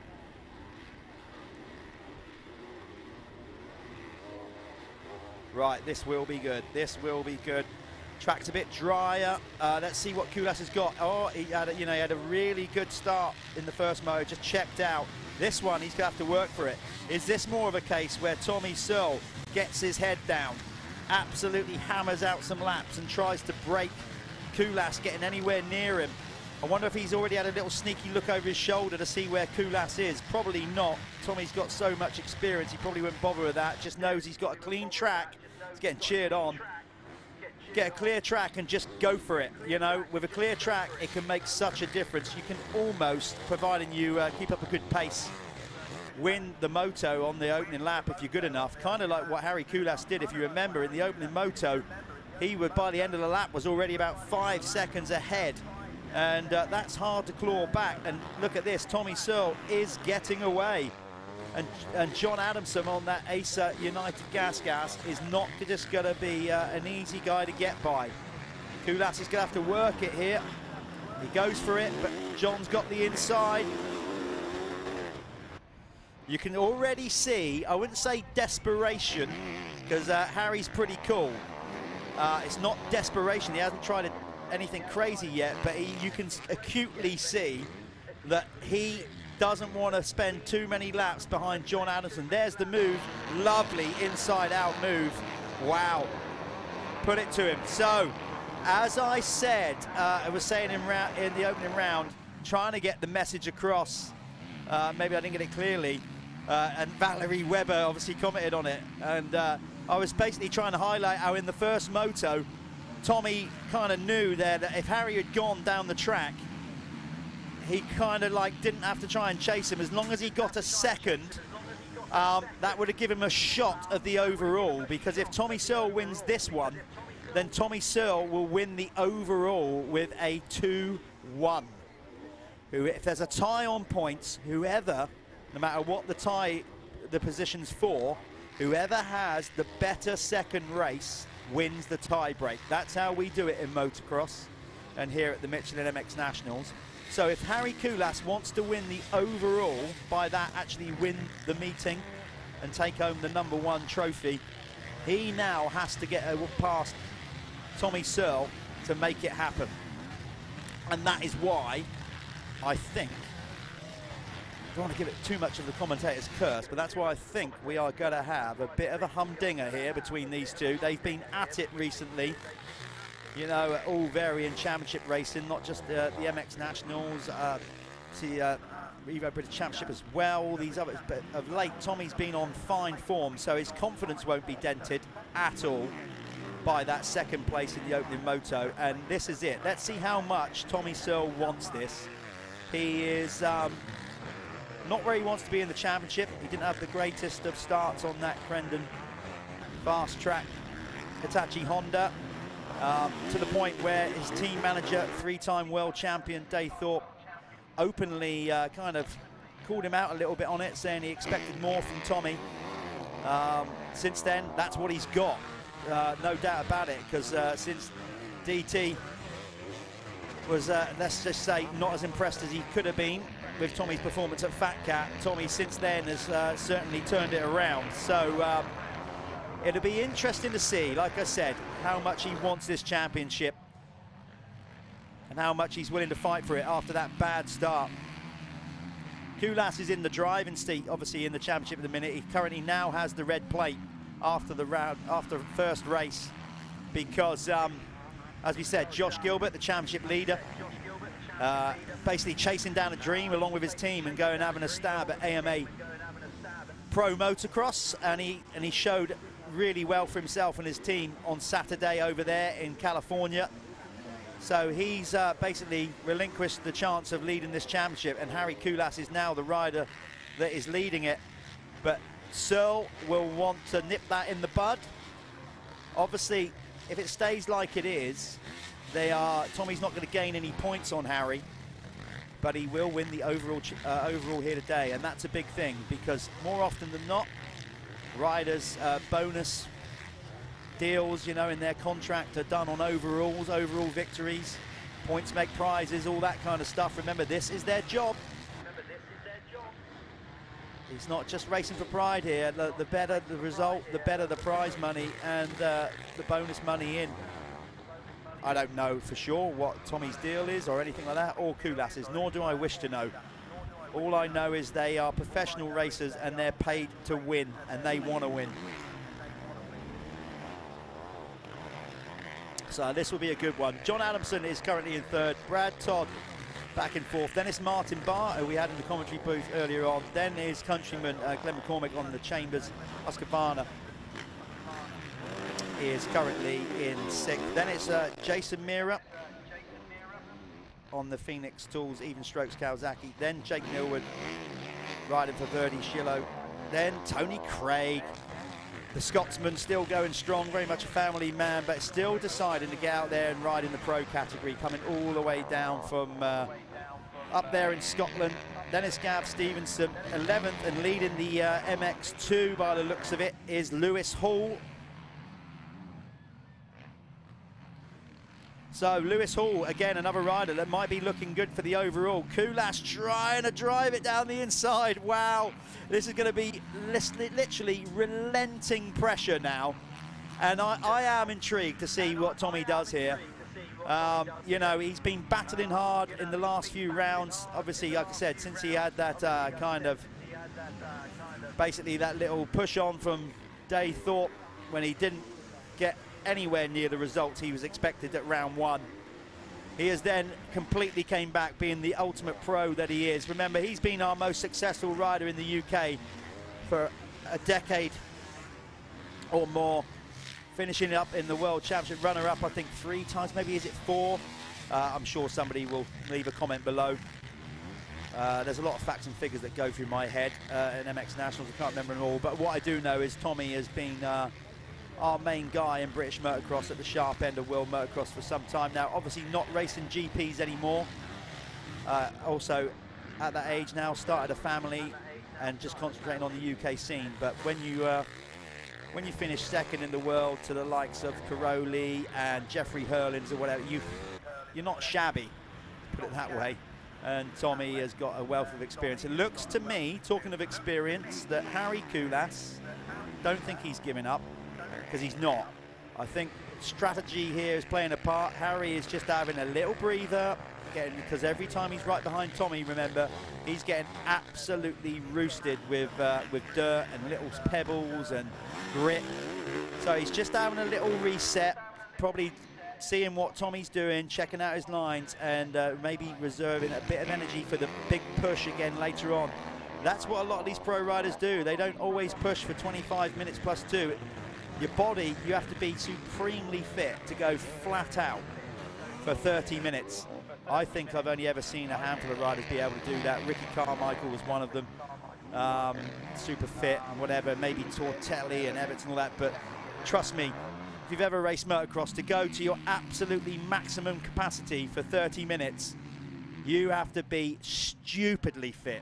Stupidly fit. These guys are supreme athletes. Do not kid yourself. If you think they mess about with it and they don't put that physical work in the gym or whatever it is they do, their heart rate, resting heart rate, will be exceptionally low. Look at Tommy out of that sandpit. Beautifully done. Look at the way he's working the bike through there. Big kicker coming out of there, but he's timing all the bumps well. He's pushing it. I love to see this from Tommy Searle on the Crendon Fast Track Hitachi Honda, because I'm sure, like his team manager, Dave Thorpe, we want to see him fight for this. You could argue, obviously, you know, he's doing well in other championships and he wants to win them, but because he didn't get off to the greatest of starts, you could have said, oh, maybe he already thinks the championship's gone. So I love the fact that Tommy is fighting for this overall, and so he should. But he has got a job on his hands with Harry Koulas right now. We will see. We don't want to break away from this race. This is too good at the minute. We're not going to stay with it all race, but we'll stay with it for a bit longer, and then at some point we'll try and get further down the field to find the leading MX2 rider, which, judging by our timing screens, is Lewis Hall still. There's only less than a second between Searle and Koulas, but Lewis Hall in 11th on the number 419 Lewis Hall Racing Machine is currently leading the 250 class ahead of Tom Grimshaw. In fact, I can't really see anywhere actually on the leaderboard Jamie Carpenter. So we've been watching this battle out front. I'm not sure if Jamie is still in the race even. Yeah, he is. He's showing down in 22nd, just off our leaderboard on screen. So that's going to affect the overall if it stays like that. Lewis Hall took a second in the first race. He's currently leading the MX2, back in 11th in the race. But honestly, it's all eyes on this one at the front. I don't want to take my eyes off it. Basically, these two, you know, it looks like they could get a room together. They're that intimate at the minute. They've got a good equal amount of respect for each other, these guys. I don't think there's any too much like bad beef between the two of them. They respect each other as racers. They race hard, and they've been at it of late, the last few weeks. And Harry is not the rider, I don't think, to run it in there with a reckless move. Neither is Tommy. They've got that level of experience. You know, they're both been around the block. They've both raced at GPs, a high level. They know what they're doing. Look at Tommy, feet up in there, just kind of, we said about Harry and how he was riding in race one. Tommy Searle, both of these guys looking really good out there. They're riding at some speed, but the thing is, they're not overriding it. And when you're under pressure, it's so easy to do that, to get too excited. You've got to have constant throttle control. To have a rider breathing in your exhaust fumes like Harry Koulas is, and concentrate on your job in hand and hit all your marks, trust me, that alone is hard. I didn't lead too many races in my career, certainly not at national level, but I've led enough to know that when you've got a rider behind you and you just got to focus on the job in hand, and yet you can hear them back there all the time, and you're kind of wondering where they're coming from next. But the minute you start thinking too much about them is the minute you start going slow, and that's when they pick you off. So this is great mental attrition here from Tommy Searle, but he's been there time and time again. Honestly, we're kind of too scared here with the TV coverage to go off this battle, because it's obvious, isn't it? The minute that we go back further down the field to see some of the action, then we're going to miss any kind of, it's just sod's law. So other riders in this race, other teams, bear with us. At some point, we're going to have to go back further down the field to see what's happening, so bear with us. If that happens and Koulas makes a pass on Tommy, I can only apologise in advance, but we've got to show somebody else some love here, even though these two are at it.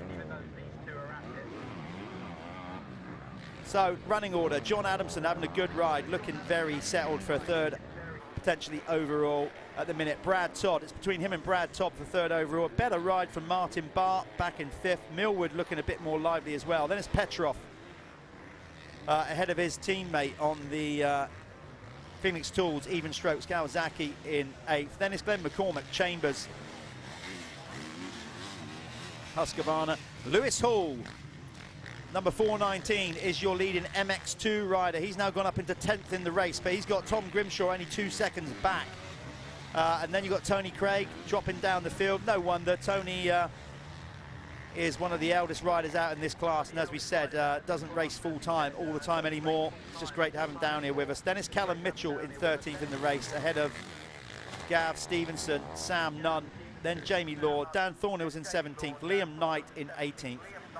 Then it's Luke Parker in 19th, and Jamie Carpenter, who took the opening MX2 Moto. Here's Kulas, going to try it, there he goes. But still fights back, oh, he takes him to the wall. This is good stuff. Kulas going defensive. Oh, he had to really, because Tommy had the undercut. So Tommy knew what was coming, hit the brakes, went to cut back up the inside, and that was smart riding from Harry Kulas, because he made the move, but he knew in an instant that Tommy would go for the undercut.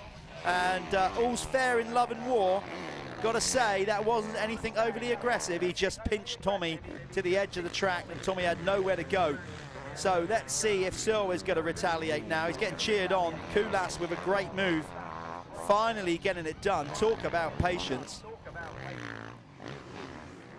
So with that change, let's see. I don't think Tommy's anywhere to retaliate straight away. Let's see if we can get Darren, our director here, to get the camera ops, to see if we can find out on track number 419, Lewis Hall. Lewis Hall is leading the MX2 category. Somewhere he's out there, probably half a lap behind these guys.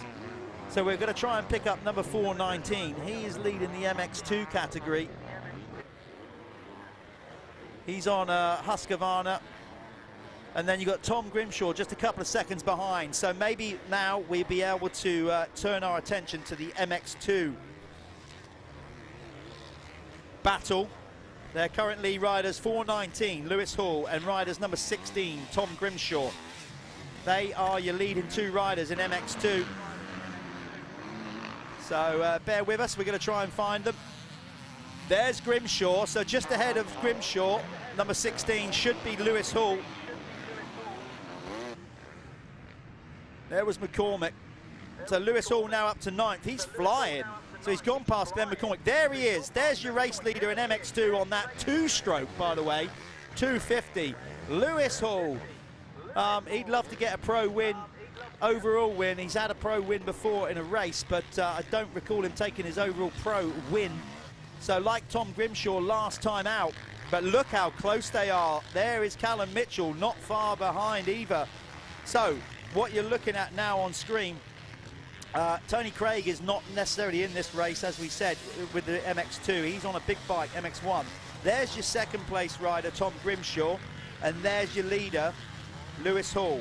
So not much in it in the top 3 in MX2. Let's stick with Lewis for a little while, because he's just all action. He's brilliant to watch. He certainly hangs it out.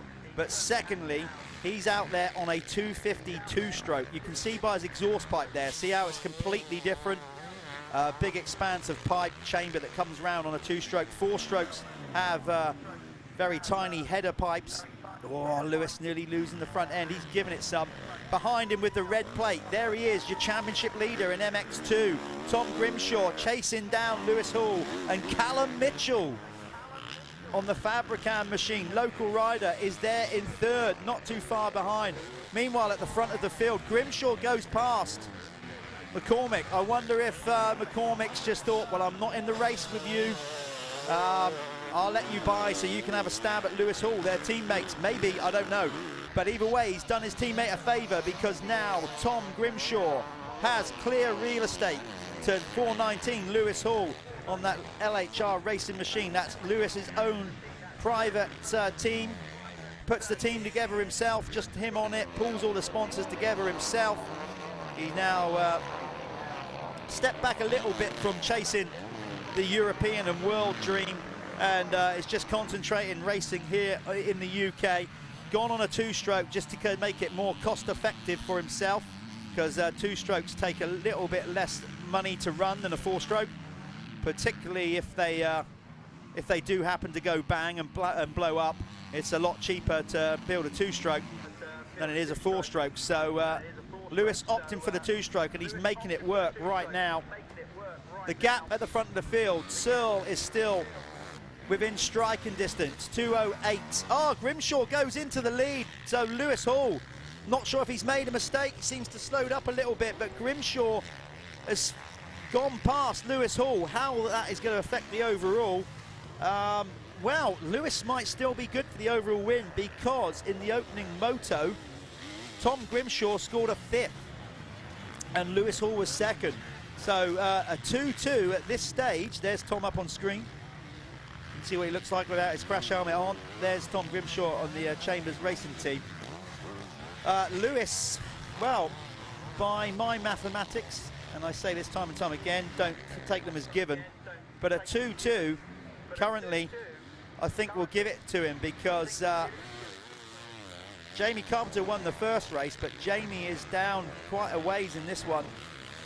Probably about back in 5th or 6th in his category. So, oh, Tommy Searle slips off on the corner after the finish. That's a difficult corner to keep it in tight there. So Tommy looks like either got the back end out of line out of the rut, or maybe just dragged the front end along that long rut that comes out there and washed out. Either way, the gap will go right out now. Did Adamson go by? That's the question. I don't think he did, no. So John Adamson still in 3rd. This is a great race in this Lifelines Fastest 40, incorporating the Liat MX1 category and a Pico Factory Racing MX2. Leading the Liat MX1 category, of course, is Harry Koulas. Tommy Searle is in 2nd. Then it's John Adamson and Brad Todd and Jake Millwood. Then Martin Barr, Jason Mira, Tom, and then Tom Grimshaw is in 8th. He is the leading rider in the Apico Factory Racing MX2 class. Has a look over his shoulder, sees what's happening, trying to keep a check on Lewis Hall. Lewis has dropped back a little bit now. In fact, Lewis has dropped back a fair bit that lap. So what's happened there then to Lewis Hall? Oh no, he's dropping down the leaderboard. Did he have a problem? Is that why Grimshaw caught and passed him so quick? I mean, it did seem to happen that way. Lewis seemed to have quite a big gap over Tom Grimshaw, but then Grimshaw just literally, with a couple of different camera angles, 2 corners later, he was in front of Lewis Hall, and now Hall is dropped way down the list. That is definitely going to affect the overall score here. Trying to work out, tell you what, Jamie Law might be in for a shout here, and Callum Mitchell for an overall. It's going to be really tight in the overall category for the Apico Factory Racing MX2 class. No doubting who is at this stage going to win the Liat MX1 category in this Lifelines Fastest 40. That is going to be Harry Koulas if he keeps going and has no problems.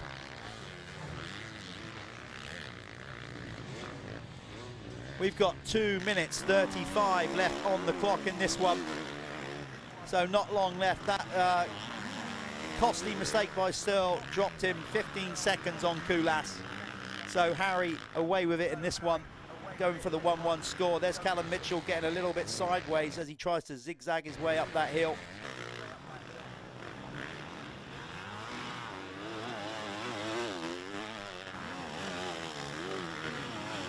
Callum Mitchell, local rider on the Fabricant racing team. As we said, got a lot of his family here, came out to do the TV work with us on Friday. We had him in the commentary booth earlier on. Pleasure to have him in here. There's Liam Knight bouncing his way around that ongoing sweeping right-hander. Seems to go on forever before you get round to that hill as a rider. So Lewis Hall is still circulating. Just trying to work it out basically on the first race results.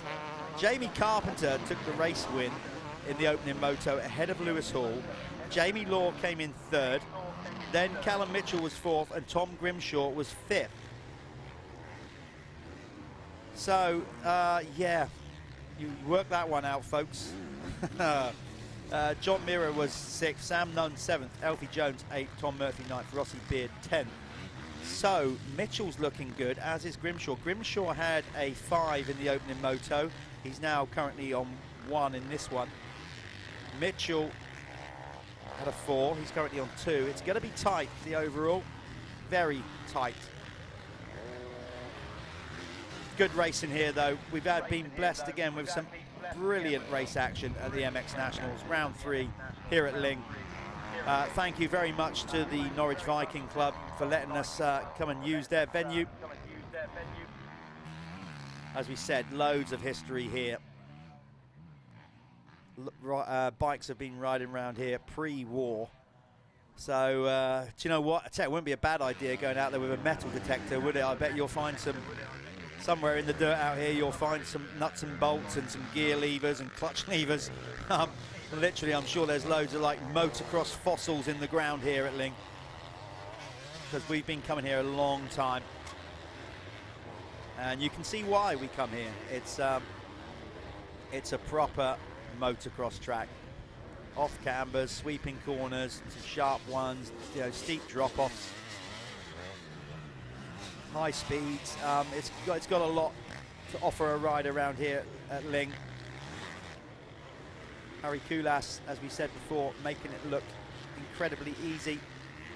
There's Lewis Hall touring, so I really hope that's not an injury for Lewis. I mean, he'll be gutted either way.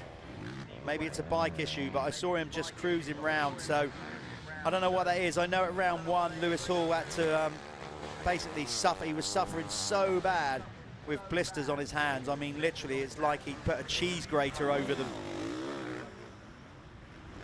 So maybe the blisters have come back to cause him some stress. I don't know, but Koulas on the cab screens, Crescent Yamaha,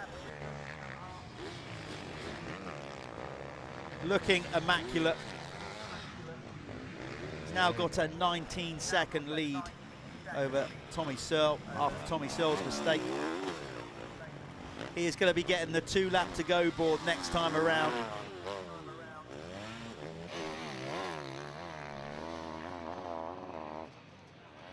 So he's been in this position many times before, not only with us at the Michelin MX Nationals powered by Milwaukee, but he's won enough races in his time. Been obviously back home in Estonia as well. Spends most of his time now in Belgium, based in Belgium, so he can get out and ride those tough circuits out there. Of course, a lot of good practice facilities over there, a lot of sand. Harry likes the sand, obviously, he's making it work. So he's away, 2 laps to go. Tom Grimshaw has now got a comfortable 6-second lead in the MX2 over Callum Mitchell. Here's Tommy Searle, just backed it down as you'd expect. No need to rush from there. Brad Todd has made his way past John Adamson. That's going to be interesting for the overall, because Adamson had a 3rd in the opening moto and Brad Todd was 4th. So it looks like those two might tie on points, but Todd will get the final position on the podium in 3rd with the better second race result. So it looks like John Adamson's going to have to dig deep here if he wants to get on the box. He's got basically a lap and a half to try and hunt down Brad Todd and make a move.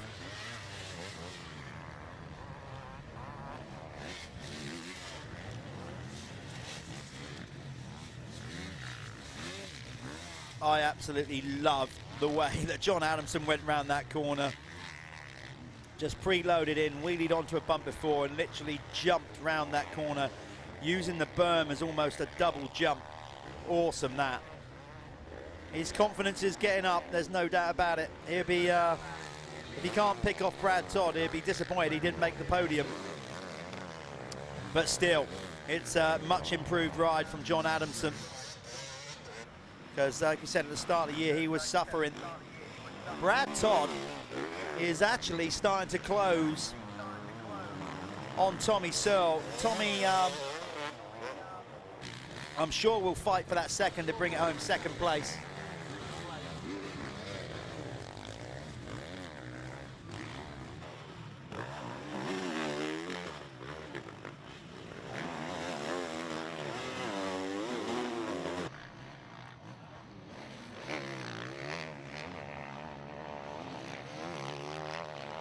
1 lap to go then for Harry Koulas and the rest of the riders here. Adamson is starting to lose a little bit of ground on Brad Todd.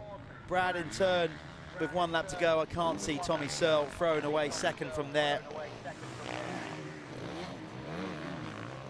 So we're going to bring these riders home. The Lifelines Fastest 40 incorporating the Leah MX1 and a Pico Factory Racing MX2 class here on MXN-TV. It's been another great day at the Michelin MX Nationals. Well, 2 days of racing, of course. We only live stream for the 1 day. You know, maybe if people like what they see and more people want to get involved with the Michelin MX Nationals, more resources, more sponsorship into the series, we could give you 2 days of action. But right now we're only going with the action on the Sunday. So if you like what you see, leave us some positive comments. If you want to get involved with the Michelin MX Nationals in any way, shape or form, just basically follow us on social media. You can email us on info@mxnationals.co.uk. Of course, you can go on the website, get behind us, tell us what you think. You know, we're open to constructive criticism. We're always trying to improve the series, so let us know. And we'll keep trying to raise the bar and elevate British motocross the best we can. Don't forget, we've got that ride day. Basically, it's experience weekend on June the 11th and 12th at Hawkstone Park. It's not racing. It'll be done in kind of like, you're going to get nice long sessions. It's going to be youth, novice A, novice B, expert and pro. So we're hiring Hawkstone for the weekend on the 11th and 12th. For those of you, if any of you are racing at Hawkstone at the end of the year in the MX Nationals and you haven't got a race that weekend, a perfect opportunity to get there, get some practice in, get your bike set up. So keep an eye out on that on all our website and social media. There it is, it's 1-1. It's another Harry Koulas masterclass. He goes 1-1 and takes over the championship lead and extends it in some fashion. Second will be, should be, Tommy Searle. We're waiting for him to cross the line. Harry's going to come down to the winner's circle. And then we're going to catch the winner of the MX2 as well, which will be Tom Grimshaw, and that will conclude our coverage here at Lyng, round 3 of the Michelin MX Nationals, powered by Milwaukee. Okay, I'm going to go down to the winner's circle to catch the winners. We'll catch up with them. We're going to sign off a little bit later. Obviously, I'll sign off the show when we finish talking to Tom, well, I say Tom Grimshaw. Let's see if he gets it over the line. Right, I'm going to make my way down there. Thanks to everybody involved. Winner's Circle's coming up next.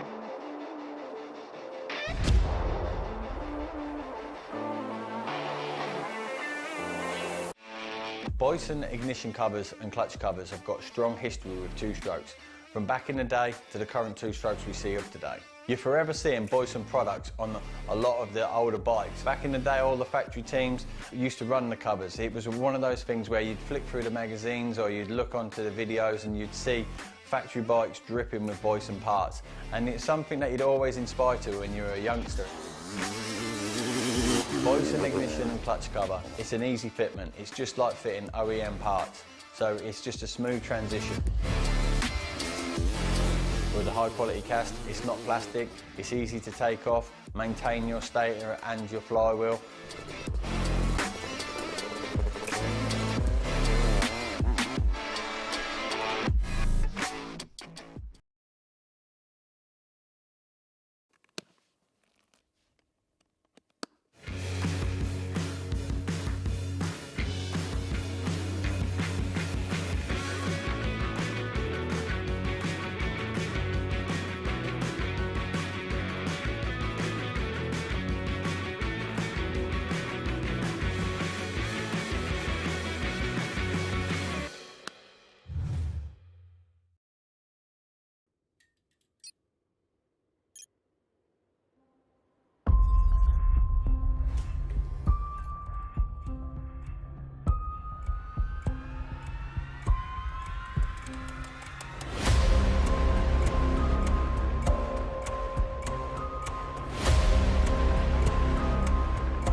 Right, we're here with the final winner circle of the weekend here at Lyng, round 3 of the Michelin MX Nationals. Harry Koulas, first race, got the whole shot cleared off. It all looked like you were totally unflustered. We spoke about it when you came in the booth. That one you had to work a little bit harder, but it was great. We couldn't take our eyes off it. Obviously, you enjoy racing, Tommy. What was that like? You know, did you think you had a moment on the track where you knew you could pass him, or did it just present itself?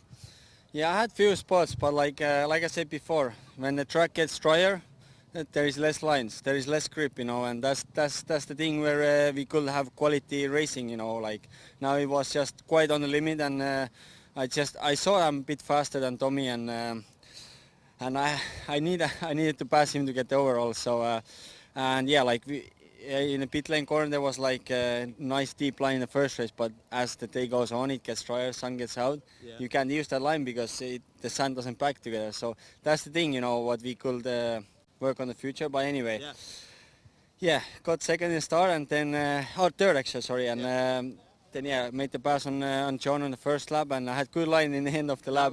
I was always catching there Tommy as well, but yeah, some bars he was faster. So I mean, I think it was good race for the spectators.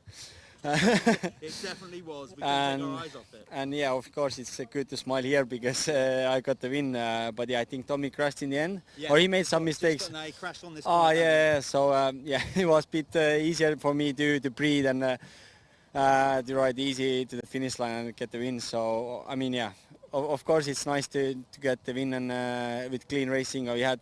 We were close, but we didn't touch each other, so that was good. And yeah, I really have to thank Cap Screens, Chris and Yamaha, my complete the team, and my mechanic and my girlfriend. So it's we are coming back now, second half of the season, and let's hope we can keep rolling these wins.